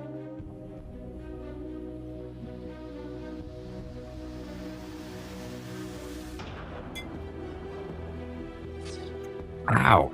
I hate it when Coca-Cola cans rip out of mustache hair. Oh. The easy lip tab sits there and you take a drink and then you pull it down and you yank out a mustache. Oh, man. Ow. Right off my middle lip. Oh. Yeah, not fun. No fun. Jeez. I'll sue. It's a lawsuit, I swear. Yeah, right?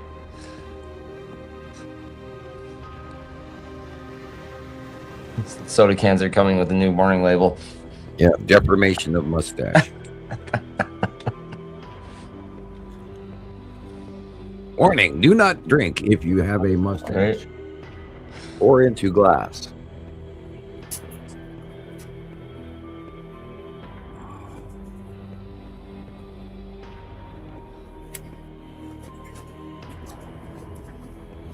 Yeah, they didn't make weather like this when I was a kid. No. Lightning strikes would be one, and then you'd wait 2 or 3 minutes, and then there'd be another one, and you wait a couple of more minutes, and then there'd be another one. And we have fantastic storms in Montana, but not like this. We have them like this in Montana now, but not in the past. The old Red Sonja talisman effect, where these superstorms from hell come through and, blow everybody's lawn furniture and trampolines down the street. They now have a meteorological term for, it's flying trampoline weather. Sure. And, make sure you anchor your rental bouncy houses to the ground, people, so no more children pass away from flying bouncy houses that are rentals. That I didn't think that would happen. Oh. You know that on the beach shoreline, umbrellas can skewer people. So Sure. You gotta watch out for those flying umbrellas. Trampolines. Yep. Too. I see plenty of trampolines blowing through the sky. Yeah, they regularly are showing up in news broadcasts around the world. Like, oh, there goes another trampoline. Yeah. And you never think to anchor them to the ground. No. I wonder how many car, those mini setup car garages that people put up over their driveway to keep their car from getting hit with hailstones. Which, by the way, I recommend if you can afford one, buy one if you have an open driveway and you don't park your car in the garage. We're going to see a lot of hail this year. Yeah. I guarantee you that the Satum Yellow Moon is going to do a close pass and cause some really big hail. And of course, we don't know what Uri close pass is going to do, but it's coming. And that's going to be all starting in early March, mid-March. All right. And God knows what this year is going to be like. If it's going to be worse or better, we don't know. Every time I think it's going to be better, it shows me the opposite. And again, we've never seen Isatum up close and Isatum Yellow Moon up close. We've never seen the tickle. Yeah, I like that one. Yeah.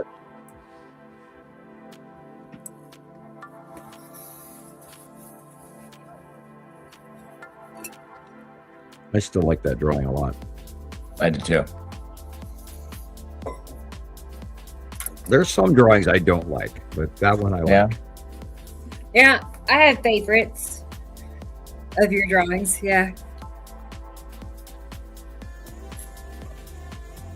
And I'm sure some of those has to do with me feeling better than usual, and spending more time throwing it into the drawing. There are times that I draw quicker.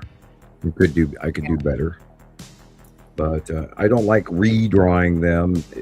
I try to just be as comfortable as I can and just be satisfied with what I have. Well, it sounds like it's best to go with your gut feeling anyway. Right. I don't want to second guess. I don't want to correct myself and second guess. Right. And good thing you do that too, because I would never get finished. I'd be 50 crumpled pages on the floor before I'd actually get the first one right. Yeah. I do that in post-production when I'm tagging stuff. I'll be putting the labels on, and I sit there sometimes at the end of doing it and going, am I sure I'm not missing anything before I hit save? And I look at it, and I recently caught myself with another spelling error, which is rare lately, but I did it again. I double typed something. Yeah. I forget what it was, but I hate making mistakes. Yeah. That again is Yuri and FQ. Mostly Yuri right there. Okay. White it is inside. Yeah. Mm-hmm. Okay.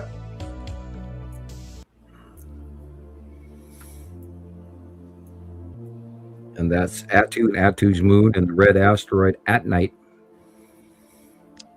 Yeah. Great. You can see that V drawing. Yep. And notice this is illuminated, facially illuminated at night, people. This is exactly what I saw outside my door the other day. Purple it is. Yep. Too. Yep. Big time visible sighting of planets. And I don't know how many, well, if they were here, wouldn't be able to see them at night. There you go. Well, that's an old That's drawing. what they look like. Right. They're waiting for it to look like a movie planet or a poster planet.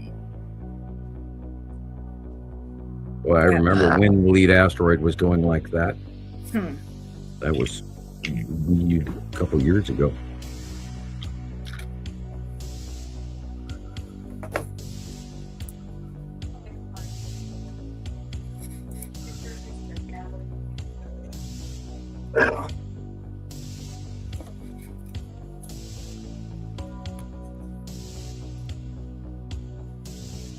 Flying like a banshee.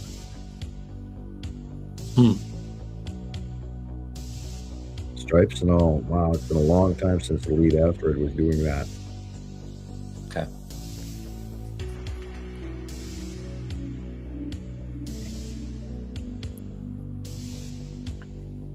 She's at a more downward angle right now currently. Rounding way back, heading back towards the hooked left position as Uri moves, because the lead asteroid is attached to Atu and Uri, even though it's literally visible on the other side currently. It's very confusing. It still gets me all the time.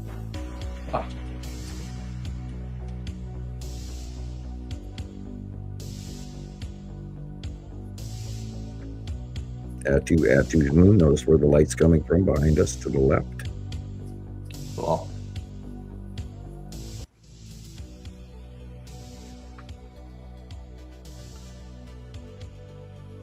Yeah, I spent a couple of days watching some really crappy YouTube videos that I probably shouldn't have watched and wasted my time with. And not to give out their IP addresses, and I was going to tease you, Christopher, and I was asking, did you see Really Haunted yet? Right. And I know you're fearful of watching that program, but if you get that's into okay. I'm still scared to go downstairs at night, so yeah, guy, he's been putting out a lot of videos, and they're so damn convincing. He's got a real, for sure, poltergeist issue. Thanks. Oh, look at that! My God, that one's beautiful. That's the Satam moon, and the lead asteroid on the right-hand side of the sun. Latest day. Somewhere in there is the long box cube, and the green asteroid, and all of that.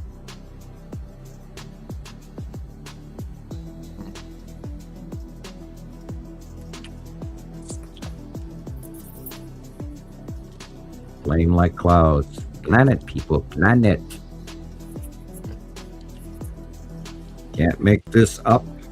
It's real. Very real.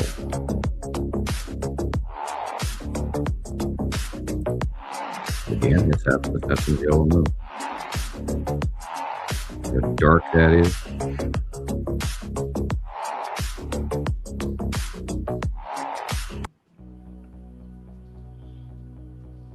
Ooh, that looks like a flying skeleton if ever I saw one. Yeah.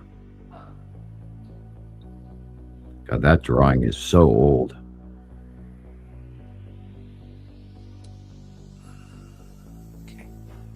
That looks creepy. Some demonic creature flying across our skies. The dragon.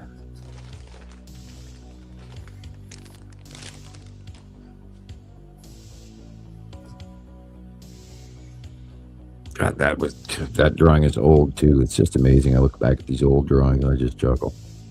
Yeah, I remember that. Yeah, there was a period of time where lead asteroid was so unbelievably big. I was amazed that we didn't get, wiped out. Wow. The downward pointed effect of Atu's moon. Yep. And that's where the light's coming from.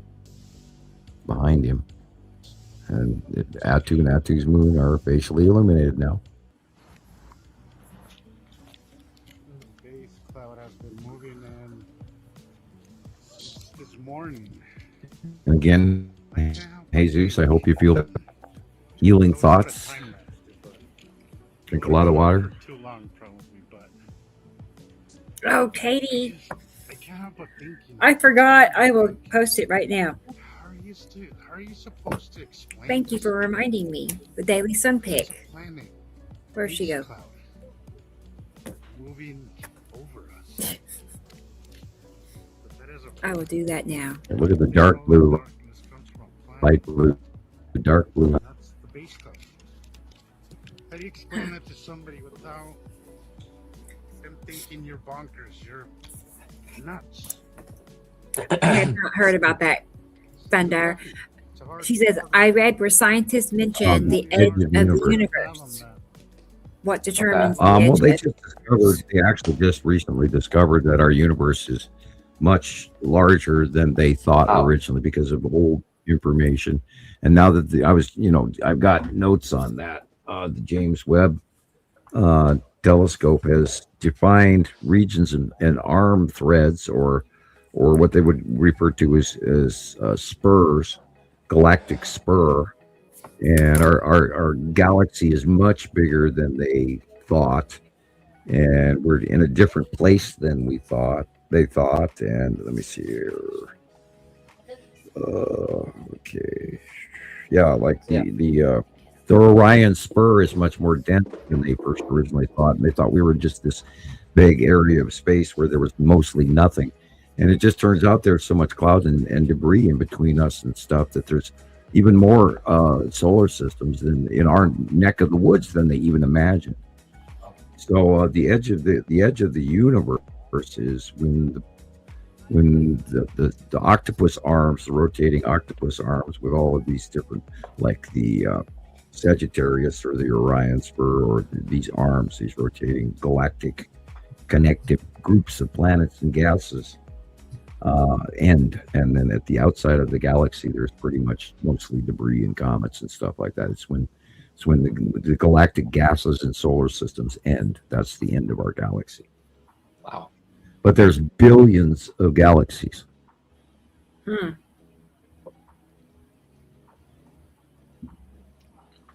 Out there. Yeah. And our galaxy is takes us like 144 million years or something. We have to go around once. Wow. In one circle. I have that in my notes somewhere as well. But yeah, it's just they've learned that their math, they were off by, over 3,000 light years on one. And just it's amazing how little that they know and how inaccurate their science is. And now that they've got the infrared shots from the James Webb Telescope, which is made of gold and all of this, and 86 panel mirrors and all of that.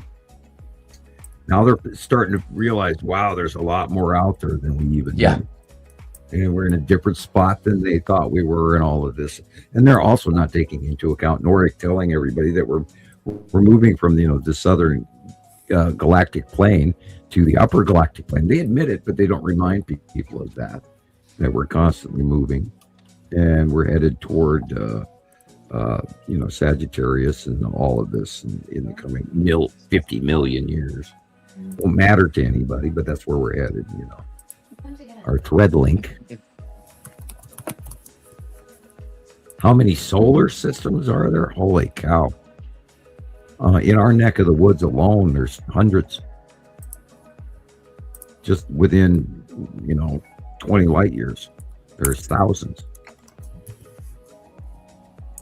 And we're, everywhere that there's a star, most likely most stars have solar systems around them, because they're the building blocks of chemistry.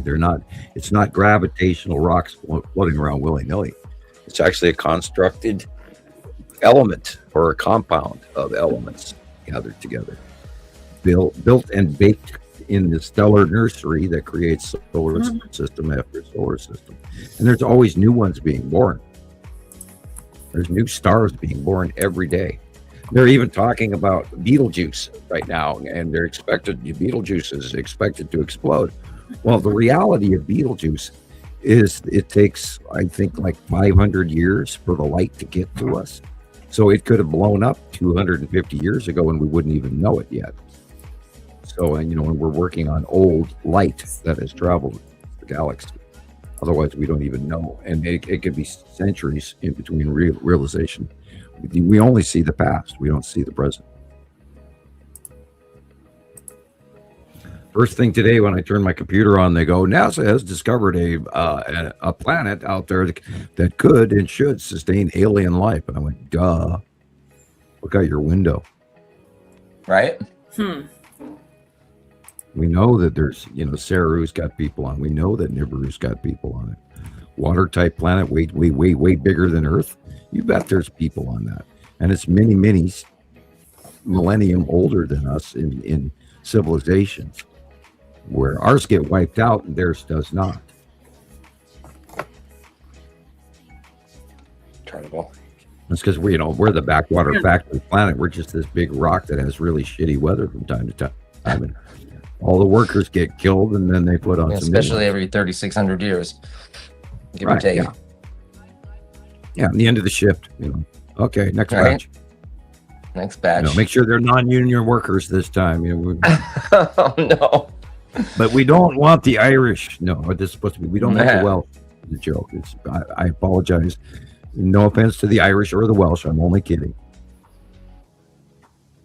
They came from Blazing Saddles, where the Chinese workers are okay, but we don't want the Irish. That's where that joke came from, and I apologize. But, it's just referring to the old Western Blazing Saddles. Mel Brooks, it's his fault, not mine.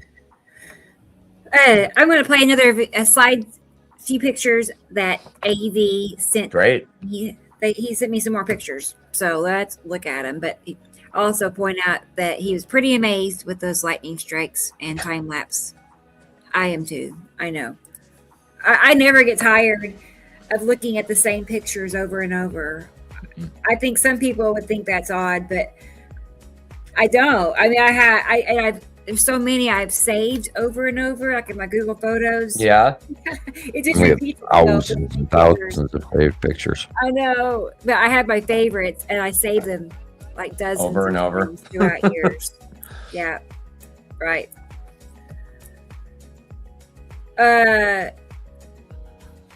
Okay, hang on a second. I don't know what this means.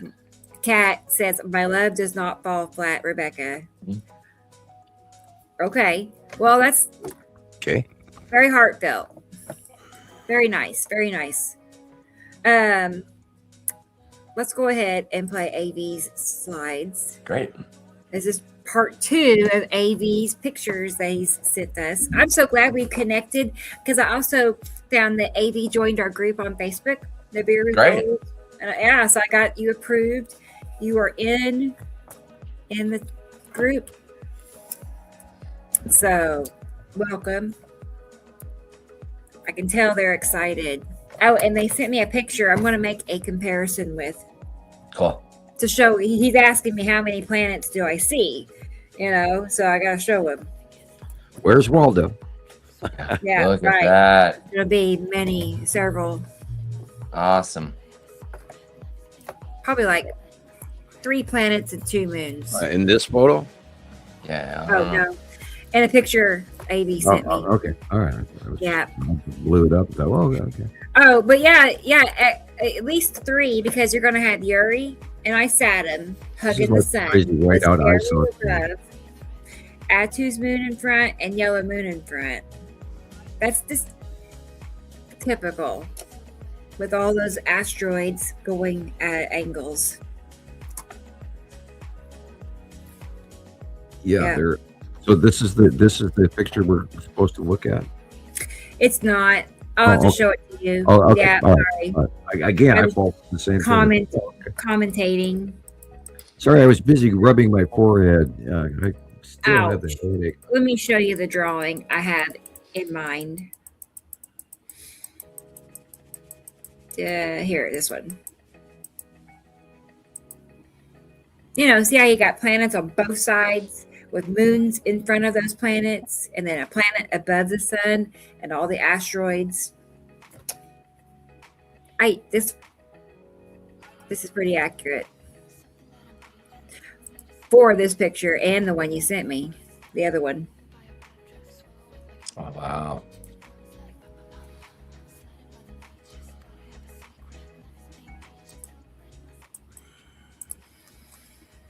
Look how gray it is.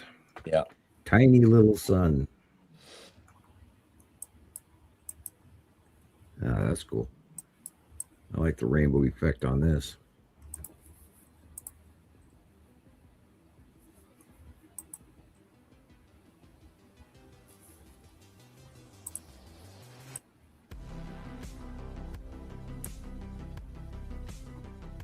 Wow.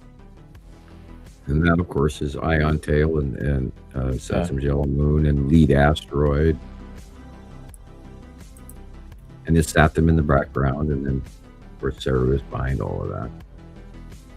Wow, look at that. Yeah. Right. And the light is coming from behind us left. Is it? Yeah, so that would be Nepesi. That'd be Nepesi. If you see that band across the bottom of the sky where it changes color. The big 3 are right next to the tree there on the left. They're blue dots. They're dark circle blues. Okay. Let me get the drawing. Hang on. Tip axis, all of that.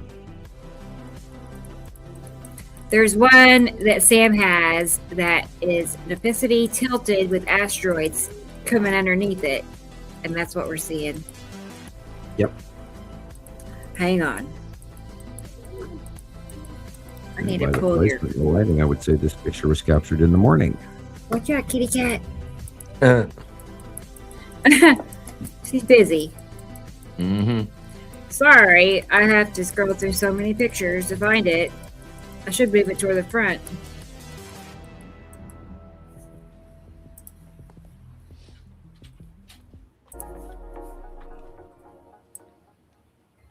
All right.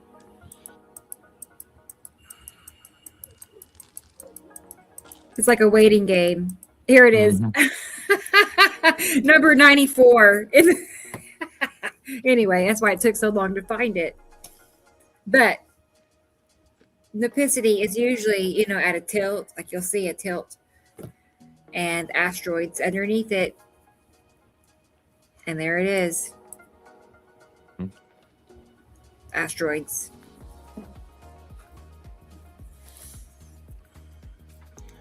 And that again is the Southern Yellow Moon with the ion tail going up to the upper right. And there's stuff and cutting in front of the sun even. If not almost a complete cutoff of the sun. Wow. The light is long. It's shadowed on the left and illuminated on the right. You know me, I'm showing you a drawing. I mean, I wonder how much this would apply. You see all the streaks going upward? And let's go back and look at his picture. That is current and would apply. Uh-oh, come back. That's kind of the same thing. Yeah. Yep. Wow. And of course, again, the long box cube is involved in that place regularly. And those little white dots could easily be Star Destroyers. Oh, wow. Yeah, I don't quite fit in. One on the right for sure. The upper one on the middle left is weird and round. That could actually be the blue asteroid for all we know. I mean, it's not a cloud. Here's a teeny little tat. No. Two independently illuminated to be a cloud. And no, that's a whatnot cloud. No, I can hear it now. And then they'll make a Google page and make it act like it's existed this whole time. You know what I'm saying? You'll find it on Google, and I'm convinced that they will just normalize it and make it sound like it's been here for 100 years. We started reporting sightings of this kind of cloud. Oh, I don't know how many of those people come out of the woodwork going, I saw the Nibiru planets back in 1997, so you're full of shit. Yeah, they'll stop at nothing to hide this. You can see it. How many people are going, Nibiru's on the way, but it's behind the sun still, oh God, I've heard that way too many times. You're welcome, AV. I'm glad you found us and joined our channel today, our show. We're here every Saturday, All right, that was the last one. So cool. I like them. Keep them coming. Right? Send more pics. Cool. I did that.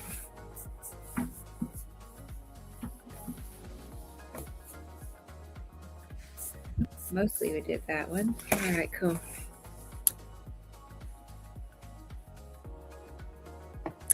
Did I miss anybody's picture? I know, Carolyn. It has been. We've had good pictures all day. Let me just make sure I'm not missing anybody.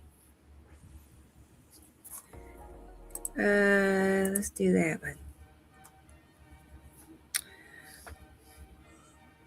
I think the cloud new name cloud total was 16. Oh my gosh. 16 different new cloud names they introduced since the 2020. It was 2019, if I remember right. There's articles that you can Google new cloud names, and it was like a hot press item because it was shared everywhere, and all the weatherman were reporting about it. We got new cloud names overnight. There's a dozen new cloud names. Yeah, and at the same time, some of these new storms that are new named as well are pulling up debris to the 65,000 foot mark, which is like twice, if not three times above our normal atmospheric cloud system that causes storms. And yeah, people just buy into it like everything's just fine. And boy, my head's pounding. Woo. Pound, pound, pound. Darn it. Yeah, well, there's planets overhead. And it's getting nighttime here. Things always get worse at night. And those are asteroids. And I every time I look at this one, I still sit here and go, what am I looking at? There have been a lot of really weird sun pics this last week in your comparative sun pictures. I looked at a few of them and went, wow, that's strange. Wow, that's strange. Of course, is the cutoff halo from it in our atmosphere turning red. That's weird. Yeah. He's wearing a sombrero with the little dingle-bally things. Yeah, got a hat. That, of course, is the hourglass shape because the top one is, of course, the bottom of Saru. That one, that's our second star up on the right hand. That's a keeper right there. Yeah. Wow. The one on the right is Sol. The one in the front is this big standard red that's going to fry our asses this year. Cut off on either side, which is why it's shaped beautiful. Oh wow! This reminds me of the Isatum cutting way back in 2018. And that's a light pinch from Matim on one side and Isatum on the other. That's a cutoff from above by Saru. That's a 70s poster. Yeah. Pretty cool.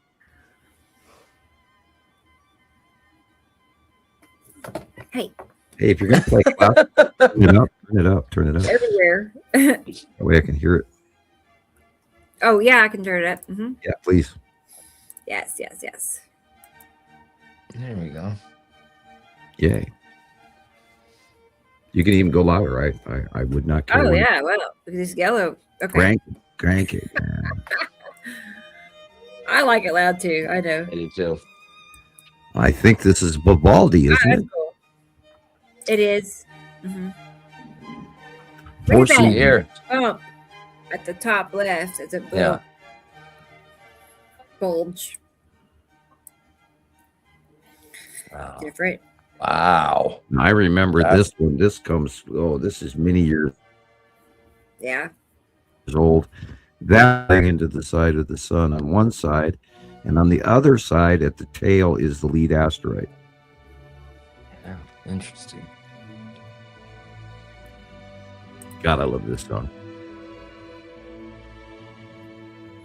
Reminds me of Walking in the Rain. Yeah. Bach. Yeah. Oh, no. I don't either, Thunder. I don't either. Dig a hole and get underground somewhere, I guess. Go find a cave. Cappadocia, people. Look back at all the underground cities in Turkey. There's our second sun again. Wow. Well, I should say there's our sun, and the big one's the second sun. Light cut off from Uri. And Matim, that was a couple months ago. I don't remember. This one was like 2022, maybe, in my group. Somebody went on vacation and shared it into the group. Okay, then that would be a Saturn right there. And the edge of Matim on the left. Okay. I made comparisons with it years ago, whatever. I don't remember. Yeah, these are smaller bodies that are on either side of it. But I thought it was Yellow Moon and Lead Object, is what I thought. Yeah, good. Very easily be. Yeah. Yeah. Well, then you're probably correct. Because I don't think we were actually seeing the plume quite back then yet. So that you're right. You're probably more accurate than most. Well, especially if you do a comparison and you do the research. I worked on that one several times. Mm-hmm. Look at that. Yeah, insane. Look at that. Hello. Hiya, son. How are you today? I'm now blind. Asteroids. Yeah. Asteroid debris. The tan asteroid is middle left, middle upper left. When the sun is doing that, there's a planet clipping in from the top. Right, hourglass shape. And it makes an hourglass. I mean, the sun was so bright this week that it was the traffic on the freeway. It was like at a dead stop because nobody could see. There was no accident on the road. It was just too bright. Yeah. Top I noticed off again. the day after it snowed, a couple of days after, it was still below freezing, but the sun was hot outside and water was coming off the house. It was melting, even though it was like under 20 degrees. Wow. Yeah. You know what I'm saying? But the sun was hot. Explain that. Yeah, it's of course melting, and that's why grass is still growing, and some plants are wintering over when they're not supposed to because a larger star. That's why we have no snow in Montana right now.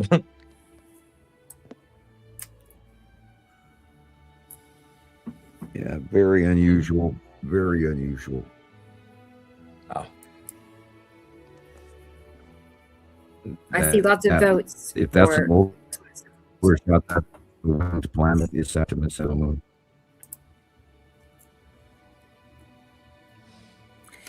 I'm impressed, Chris. What? I didn't know that. He knows his classical music. I like that. I like Bach. Right. The winged planet. Yep. Yep. The winged planet is Saturn. It is not Nibiru. Watched it for many years knowing that. I wonder if some of those shots, if that's Nibiru behind our star. Like, why do you think they pegged Nibiru as the red winged planet? Like, I think that comes from like 1980 shots where, Saturn may have been in front of Nibiru or other planets for, in their out view. And then they got a shot of it. And then, of course, the big Imaru behind it being the red dwarf and all this crap. And I think they just were merely misinformed from a long distance telescope shot. So they formulated something back in the 80s. And of course, at that time, it was probably classified. So, they formed it and they look, there's a winged planet on the way. And they probably had, Saturn's yellow moon in front of the whole bulwark. And they just thought it was that one rogue X planet that's out there by itself and didn't take into account the extra star or the unborn electron cluster Imaru, which is a megastar waiting to be born. Okay. If ever. Or it could just go on to be an electron cluster holding the two stars forever. And then our gas giants would refill and become a new compound whenever our stars died. 10 or 20 million years from now. Or 100 million years, or however long we are.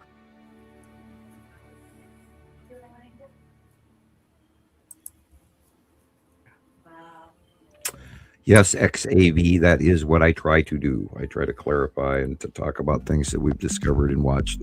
We discuss anomalies, and we work it out between ourselves.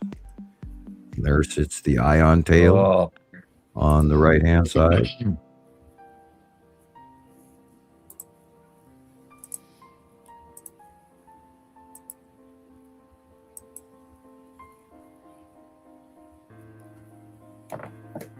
Thinking this is Bach also. I have Mozart in my note here. Is Mozart. Okay. Yeah. I was arguing between was it Bach or Mozart? Close. Yeah, I know. They get close sometimes, although Bach is usually more How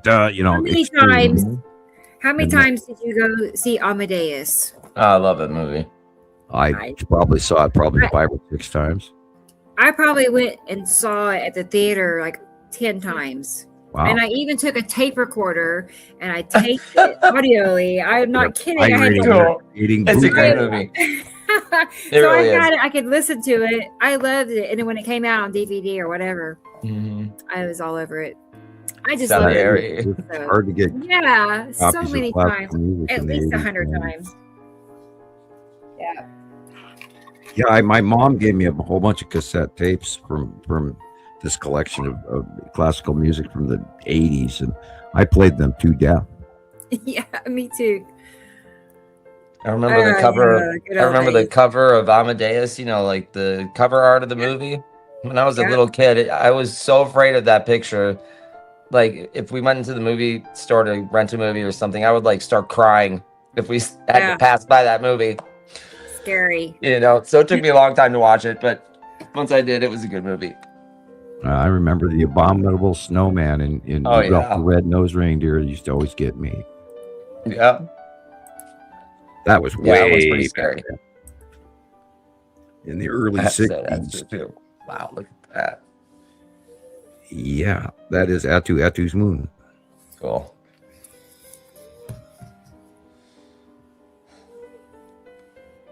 And that, of course, is that's Atu's moon a few months ago. Beautiful. Side of Uri, and probably Atu, or just Uri.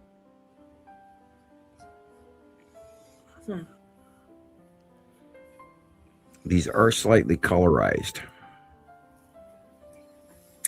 Yeah, I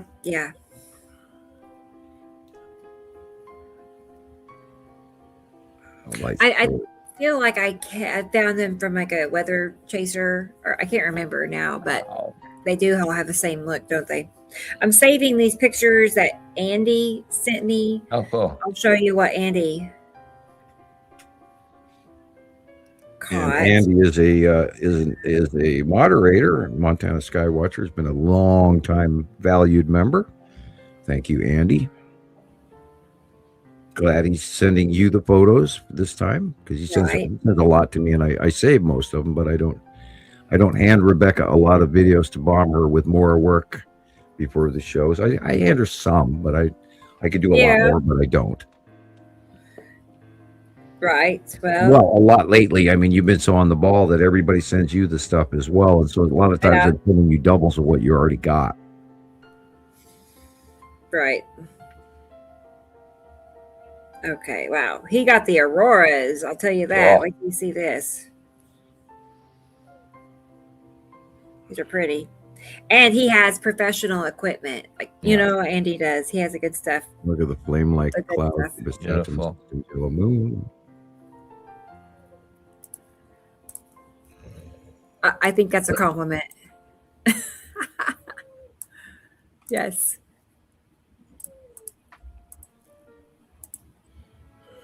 And then Jesus arrived. Right. And is he pissed? Oh, anyway.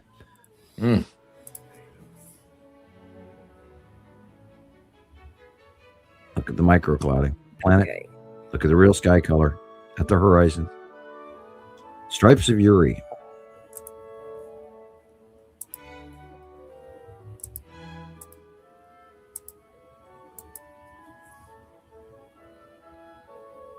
This, of course, is Mozart, absolutely, without a doubt. Yeah. You can tell the difference between the flow and pronunciation of each of the artists.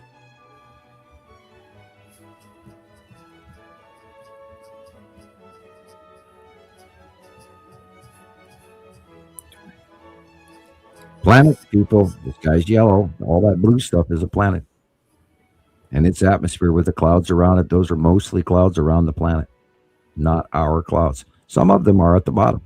Our clouds are at the bottom off the horizon. Everything else should be clear sky with minor clouds floating by. That is the bottom of Saru. So I mean, wouldn't you say most of what we're seeing in all directions every day, all around the world, is binary system? Yeah, yeah. You know, I mean, it's really our entire visual, what we see is nothing but. You need to learn what cumulus nimbus clouds are, and then those are the ones that boil up like cotton candy with the big at that bubbly, pops, and that is the actual top of our atmosphere for weather, and everything else becomes cirrus clouds or thinner see-through clouds. So if you're looking at cumulus nimbus, and then you're seeing the sky, and then it goes up a little bit, and all of a sudden you're all kind of just thick and huge, and those are not ours. And you can tell in airplanes, if you look out the window, if you're flying above the clouds, everything above you should be see-through and all the way up into blue dark space. But if you're seeing clouds in another system way above the clouds, when you're already above the clouds, you're seeing the clouds of the passing planets, and nobody takes that into account. The brain doesn't even grab it. I don't know why, but that's what's going on. You see that? I was just gonna say that. Yeah, you see that? You see that? Yes, that's what that is. Let's go back. No doubt. Come back over here. There. Yeah, you see it perfectly. From the sun straight up, rectangular long box cube on the right, and the Texas cube on the left, and a few star destroyers, and heat at the middle. A few sea trails to distract the eye. You cannot tell there is a massive intergalactic craft right there. In fact, there's two of them. I wonder, are they waving at us, or are they just waiting for us to hand over the commodities and then they're going to leave? Or are we, in for more? I wonder how long they're going to stick around. Are they going to be here after the planets leave? Oh, wow. That'd be interesting. Yeah. What happens when two planets meet? You mean touch? They don't. They electrically repel each other because they're different electrical charges. Each planet has a magnetosphere. It's this electrical shield around it, which is what holds in each of our personal atmosphere. When two opposing electrical charges meet, they repel each other. That last picture was really cool. I missed it. Let's go back. Oh, yeah. That has got to be the long box cube with those vertical stripy, because it could be the ion tail, but wow. Yeah. That is just pretty unusually unique. It's not the normal direction of what anything would flow straight up. Of course, look at that.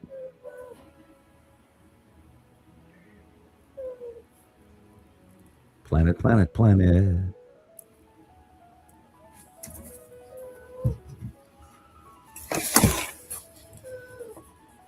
Okay, I'm hearing something weird in the background. Sounds like somebody going, help, help. Oh no. It's my baby. Oh, it's a kitty. It's no Mittens. She's snoring. Oh, okay. You sure she doesn't have, asthma? You need to get a. No, I'm not sure. I was talking to Carol Ann about Primatine mist.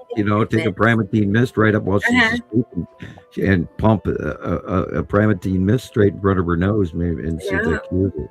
Sounds like she has that.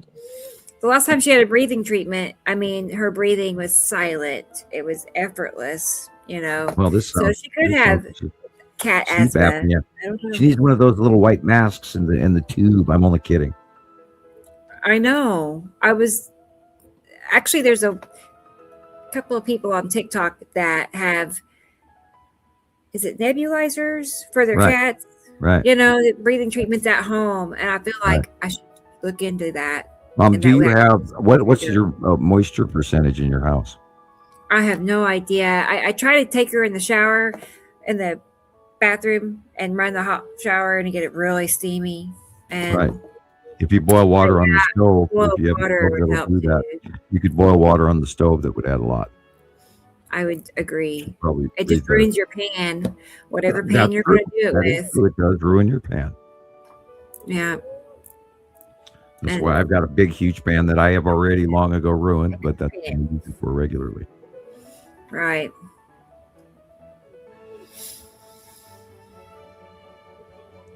Yeah, that's worse than her snoring used to be. Yeah, so that's why I'm suggesting that. Yeah. Right. I know. Carol Ann and I have been on top of it the last couple of days now as to what to do about it or how to help her. She didn't let her slow her down, though. I mean, she's fully active and running and happy and like she doesn't act sick or anything. That's good. But she would feel better if she could breathe easier. Yes, she would. Oh, Audrey. Wouldn't you, baby? Yeah. Is Audrey here? Ah, she got my hand. I can't do anything. Bottom of the comment section. Yeah, trying to get there. Okay. I can still hear this. Like, ugh. Poor Got baby. some good rest. Hey, she just woke up. Okay. I didn't know you left, Audrey. That makes sense, though. Or we were boring her to sleep. I don't know. One of the two. Right. Yeah. There you go. Look at that. That's pretty cool. Yeah, that's awesome. That's great color. Yeah.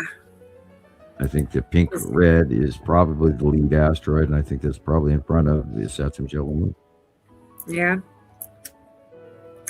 Because Saturn's yellow moon has a very vertical effect all the time. You know, when it's going over at sunset. Super normal. It's They're all either moving going in weird ways now, and I'm gonna have to spend a few hours outside trying to rebrain all of this in the next couple of weeks again.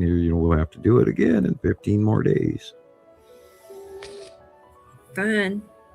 I know it's already been 15 days. No, I do not. January's already over. At XAV, I don't believe we're part of a trinary star system. We're a binary system. We only have 2 stars, thank God. Yeah. Otherwise, they do exist. Otherwise we'd have another discharge pattern to deal with, and we would have seen a lot more activity by now.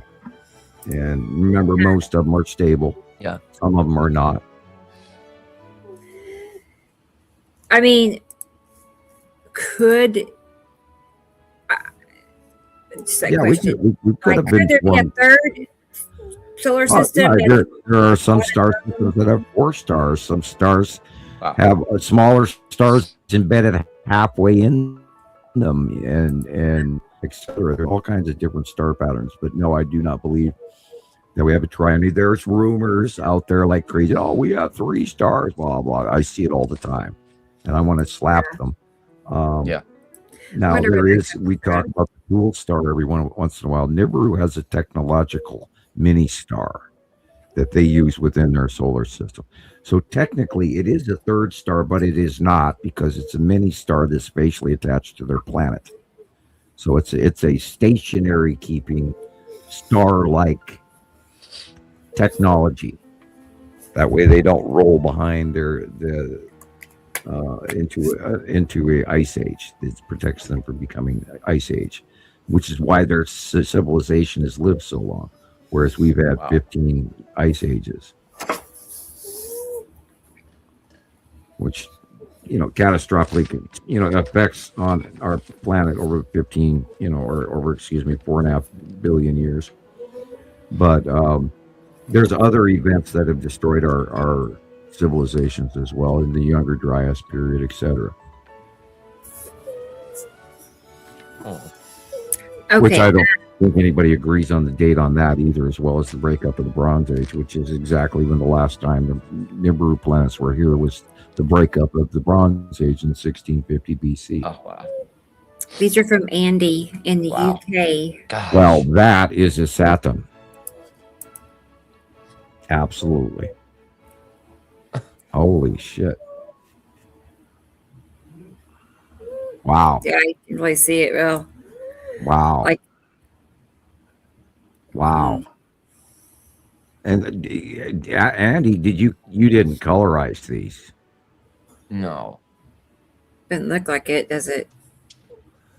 No, that's insane. Oh, That love means to see that just once. she's seeing a nighttime red isatum at night. Oh, wow. And this is Casper. There's your rainbow. Yeah. Okay. What's Casper? The rainbow dead center. This is Casper directly over the top of us at night. Neat. Going vertical instead of horizontal. Neat. God, that poor cat. No. Go pet her or something, you know. Hey, wake up for a second. Breathe, please. You're a good girl. I want to go get my inhaler and let her have a puff. You know, here. I know. I agree. Take a hit. Yeah.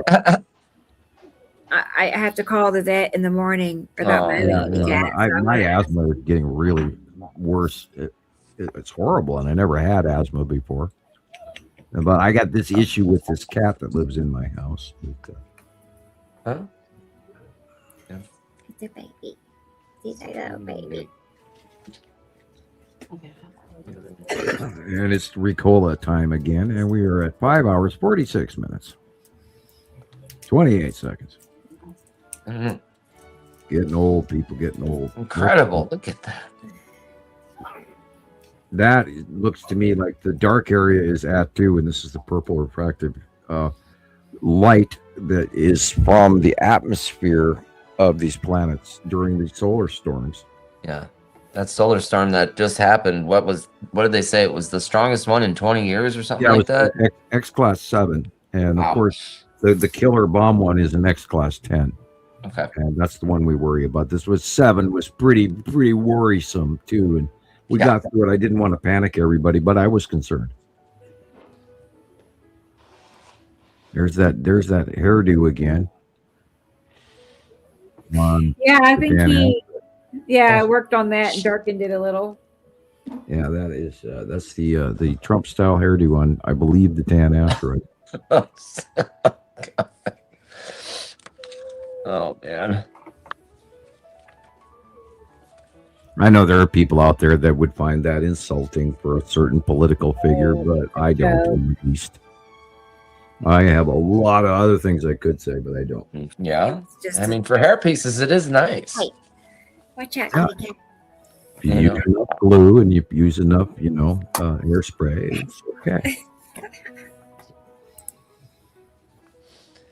Oh man. And don't forget Propecia. Sorry. Oh yeah. Kitty cat.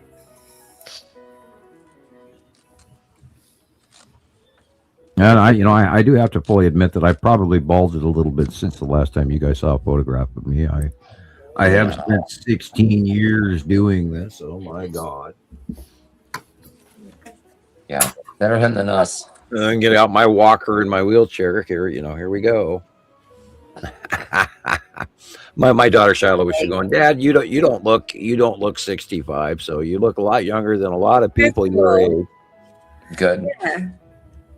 And I have to admit that I don't in my own eyes I don't appear to be as old as those guys, but yet they're old, right. And I chuckle, and I still I'm still 35 in my head. Right. It's not unavoidable.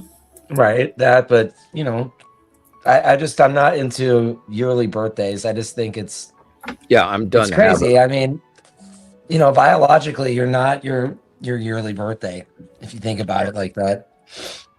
Yeah, I've decided not to have any more for a while. I just quit, And people are like, well, happy birthday. I really don't want to know about my birthday anymore. Me neither. I was going to say, I mean, there's something ritualistic about following a schedule of recognizing.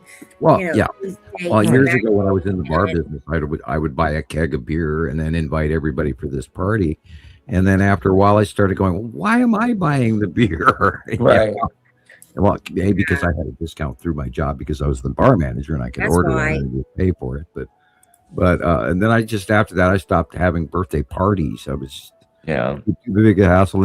And then you find out, 4 people showed up and you've got 20 gallons of beer. What are you going to do with that? So It sits in the refrigerator a long time after that. And oh man, free beer, come over to my house, and my beer drinking days ended the same. So I'm getting old. That was 20 you just years. outgrow that. Hopefully, I mean, not everybody does, but you kind of outgrow those. We've been doing this all. I haven't found any beer that I actually like the flavor of late in a very long. I guess I outgrew the flavor of it. And then when it went up to $10 for a 12-pack, I was like, what? I have to buy that shit? That's like 5 seconds ago. Yeah. Or a minute ago. Wake up. Stop snoring. She's got a hold of my hand. That's her. Yeah. She was got some big paws. Play biting. And she's nice and clean. And, I probably wouldn't sneeze. Oh. I was sleeping. Leave me alone. And her tail was flopping back and forth. I'm annoyed. Go away. Does she like her collar? I can't get my cat to wear a collar. Really? Yeah. I don't know what to do. She's so little. That's like the smallest size I can make it. She's a little kitty. But yeah, that's her. I know. Loosen up to the neck so they can't get out of them, but you want them loosen up. They're not a bother. Yeah. And like I even went as far as like get a different color. I thought maybe he didn't like the color I bought him or something, which is kind of stupid if you think about it. Does he take it off or what? No, I put it on and he just doesn't want it on. He freaks out. So of course I just take it off of him right away. I should just put it on and leave it on, and I don't know. Yeah, I know. I know. Right. Your color of subservience. Right. And now the one cat needs a bath, and I'm just like, well, how am I gonna go about doing that? Oh my word. It could be my last day on Earth. Hey, Laura's here. Hey, Laura. Hey. Good to see They're you. letting you keep them in there. You work them in slowly with the water pre-running.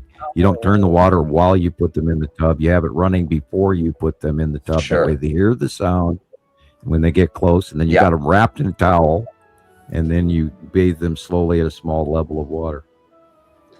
Well, they got sometimes you shampoo. We've had to shampoo the cat through the towel. You just leave the towel wrapped around them, and then they got this it's like a cat bag on TikTok you can buy.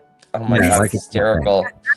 And it's like a bathing bag for the cat, and you put them in there, and you throw them right in the tub with it. And no, I don't know if that's gonna work either.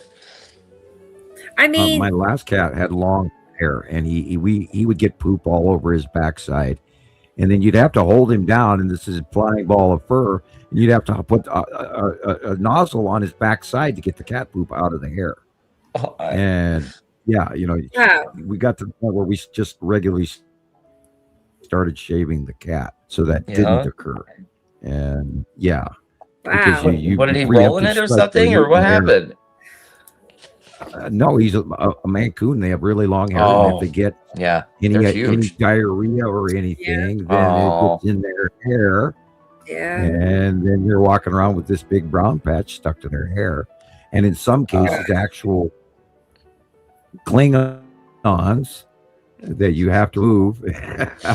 And sometimes you grab the toilet paper, remove it violently quick, and the hair comes with it. So, Huh.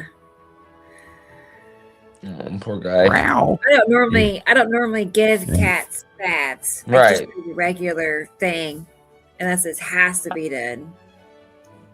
Mm-hmm. They'd probably fight me pretty hard. I would think. All right, and then you're like wondering if you can go to sleep that night. You might get it. You might be your last sleep. Yeah. Yeah, they'll poop in your headphones, Janet. What? I hope not. I'm just checking I've the had chat. vindictive cats. When they get mad at you, he will actually go to the bathroom on your pillow. Oh no! No way. No, that's not happening here. Wow. I got vindictive cats that. Yeah, they're vindictive sometimes. That's for sure. Yeah. You have to remind myself, like if they have an accident. I've heard that, I don't know who, but people say cats have the IQ of a 2-year-old, is what I've heard. And I'm like, so I look at it like a baby, a 2-year-old doesn't know everything. They're going to have all these accidents, and it's not it happens. Mittens never has an accident, though. She's like advanced. She's advanced. She's like 8 years old. Right, and you can tell the difference between an accident and a vindictive behavior, Okay, I agree. Yeah. Because I have a cat that she's unpredictable. I'll just say that. Sometimes she'll cooperate, and sometimes it's like directly on your. It's like, poor thing. What's wrong with her that she can't? I can tell she can't help it. I can tell. So my cat's weird. She'll be wanting a pet, like, it's weird. She'll jump on the bed. She'll want to get pet, and like a minute later, she turns into Hannibal Lecter. I don't understand what's going on. Oh my gosh!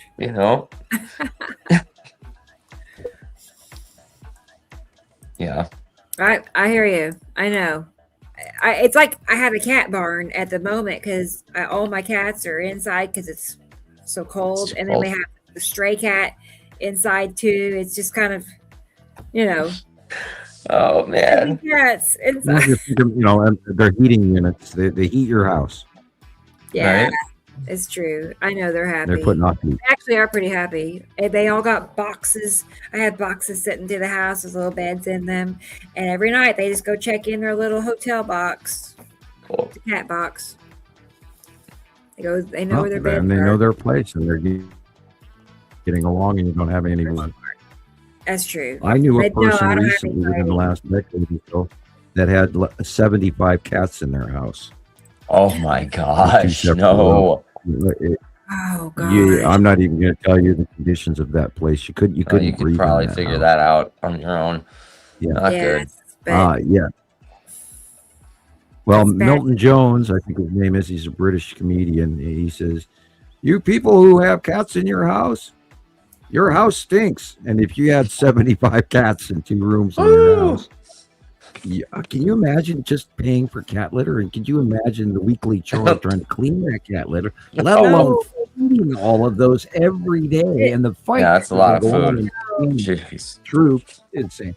And this person, well, I can't betray my cats, and I'm going. You're betraying them by having that many in one house, right? There are people that hoard animals. Mm-hmm. That's the thing. Yeah, and that's sad. And you know who you are, so don't do it. Oh. I know. It's like I we can't doubt help if it they're either. listening to our programs, but there are some people that I know that are really concerned for those poor animals, and it's like, I know. And yet, meanwhile, you've got the psychosis going there, not the cats. You're not saving them from anything by having that many cats. They can't be happy with 75 of them all crowded together like that. Yeah, no, I mean they must. That's like the 100 rat syndrome, and they've all got to be like losing hair from just being nervous from who's going to attack them next. Right. Because there's no, you put that many animals in a room, you're going to have pecking order issues, just like chickens. Oh yeah. And health, like Carolyn says, not healthy. Right. You know. They'll get lung viruses and flu and all sorts of stuff. Yeah, you're right. Anyway. That's off topic.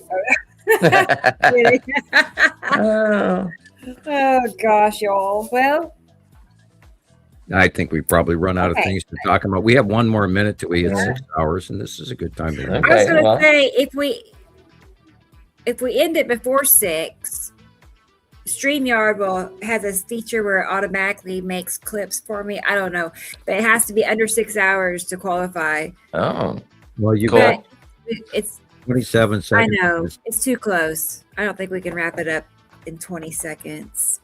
Bye. No. Never know. Bye. Yeah. Bye. See you guys later. Anyway, but another time. I don't know. You know how there's apps now that will, or whatever services where you can feed it a video and it will spit out short segments automatically. It just finds segments and it makes it into a instant TikTok. Great. That was pretty That'd be interesting or cool. But it has to be under 6 hours. And most of our shows are never under 6 hours. No. But if ever, Nope. I'll try. Because we can talk.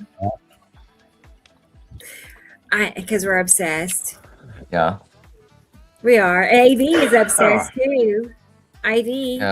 Yeah, we're definitely glad you came on the show today and hung out, but spent the afternoon with us. What do you guys have to, say for them as far as now they know about the planets? Like, how would you tell them to like take pictures of the sky and stuff like that? You know what I'm saying? Like, the right hand side, include some of the sun on the right, or include some of the sun on the left. Take a photograph of opposite of the sun during the day. Morning, noon, and night. Sunrise, afternoon, sunset. It's your best times in those peak hours.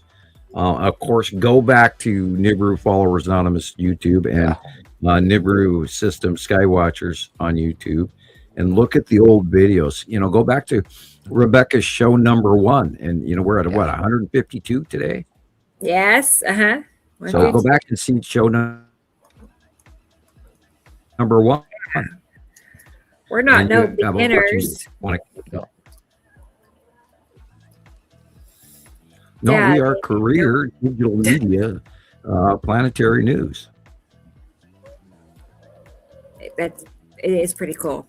I mean, really, you're talking about the hottest topic that's hardly ever known, by anybody. And here we are in the know. Right. And like, it's just the coolest thing to see photos right next to Sam's illustrations that are, way past the date that he drew it, and how it makes your mind like ask all these questions about so many different things. It's just an incredible thing to see. Right. Yeah, DJ, there is 2 groups on Facebook. Nibiru Followers Anonymous, Off Topic 1 and 2. There's 2 groups, and it's just that. It's off topic post. People want to talk about other things besides the planets and the binary system, but also share it with our same community. And there's Nibiru Followers Anonymous, and then there's Montana Skywatcher Anonymous, and Montana Skywatcher 1, and Montana Skywatcher 2, but I don't have control over that anymore. Yeah. And Nibiru Holics Anonymous, and Cloud Obsession Anonymous. Don't forget that one. Okay. Is already here, and on and on and on. East Coast, and K Joe, and we got lots of sister sites out there. Oh yeah, East Coast, and we had Matt has Minnesota Skywatchers. Right. Or MN. Sorry, not Minnesota. Yeah, MN. Skywatcher exclamation point. Good night, Doobaloo. She's like, I'm out of here. Good night. Okay. Good night. Yep. Well, I will help with that then and say, see you guys next week, and I can reach over for this X, and that way I'll make it the short, sweet goodbye, and I can go play Star Wars. I know, Sam. Yeah. Have fun, Sam. All righty, everybody. Good night. We'll see you next week. We'll talk to you next week, Sam. Thank you. Bye, Sam. And that's right, Carol Ann, the Feline Followers Anonymous group, strictly a cat group, but go to number 2. There's Feline Followers Anonymous 2, because I got locked out of number 1 when I lost my old Facebook account. So that account is like in limbo. Anyway, so go to number 2. It is when you put a lot of time and effort into something, and they just snatch it out from underneath you. Your whole account, everything you've ever posted. In one instance, I lost everything. Like years and years and years of posts disappeared. It was tragic, really. And I had to start all over again, sharing things onto, But thankfully, it's accumulated over the years again. It's been like 2 Right. years. So we're back. So anyway, but okay, guys. Well, and All I'm right. check out and to say goodbye to girls. Goodbye, girls, and bye to David. Where's David? Good night, David. That's you, Chris. That's Here's me. David. Yep, we'll definitely see you next week. And Laura, good to see you too. Glad you could make it. She always makes it. Sharon, sorry we didn't see your video. I thought of a way we could do it, but it's too late now. Anyway, because you know what we Next could week. have done? You could have shared it onto Facebook, and then I could have downloaded it from Facebook. Oh, We have a that workaround, works. right? Yeah. There's girls again, and here's Thunder. Good night, Thunder. Thunder. It's been fun, hasn't it? I'm already looking forward to next week. There's DJ. Good to Good night, see DJ. you, DJ. And AV, what a treat it's been to have you with us tonight. For real. I like getting new people Yeah. that's devoted and excited. Right. Yeah, they're excited. They want to be here. That's always great. Right. So, and it's neat that they were already following Sam's group. You know what I mean? They were already in the know, sort of. So that worked out well. And Carol Ann, of course, it's always good to see your name popping through here. I think that's most everybody, right? From what I'm seeing at the bottom view here, and Kat. I don't know if Good night, Kat's Kat. still here, but Kat's talking about tuna. I agree. I don't care for tuna Oh no. for any reason, like not at all. You know what I'm saying? Yeah. Oh, hey, SBMM surfaced. Hey. Yeah, of course they're here. They would not be here. Oh yeah, thank you for my emojis, DJ. You know Cool. me. Well, okay, and that will wrap it up with Carol Ann saying good night. So Good night, you, everybody. Thank you, Chris. Glad See you later. So, yeah, we'll see you. Take care, and we'll see you all next week. All right. Good night, guys. Have a great week, everybody. Night, Okay. Rebecca. Good night, Chris. Bye-bye, everybody. See you next week. Show 153. I'm excited.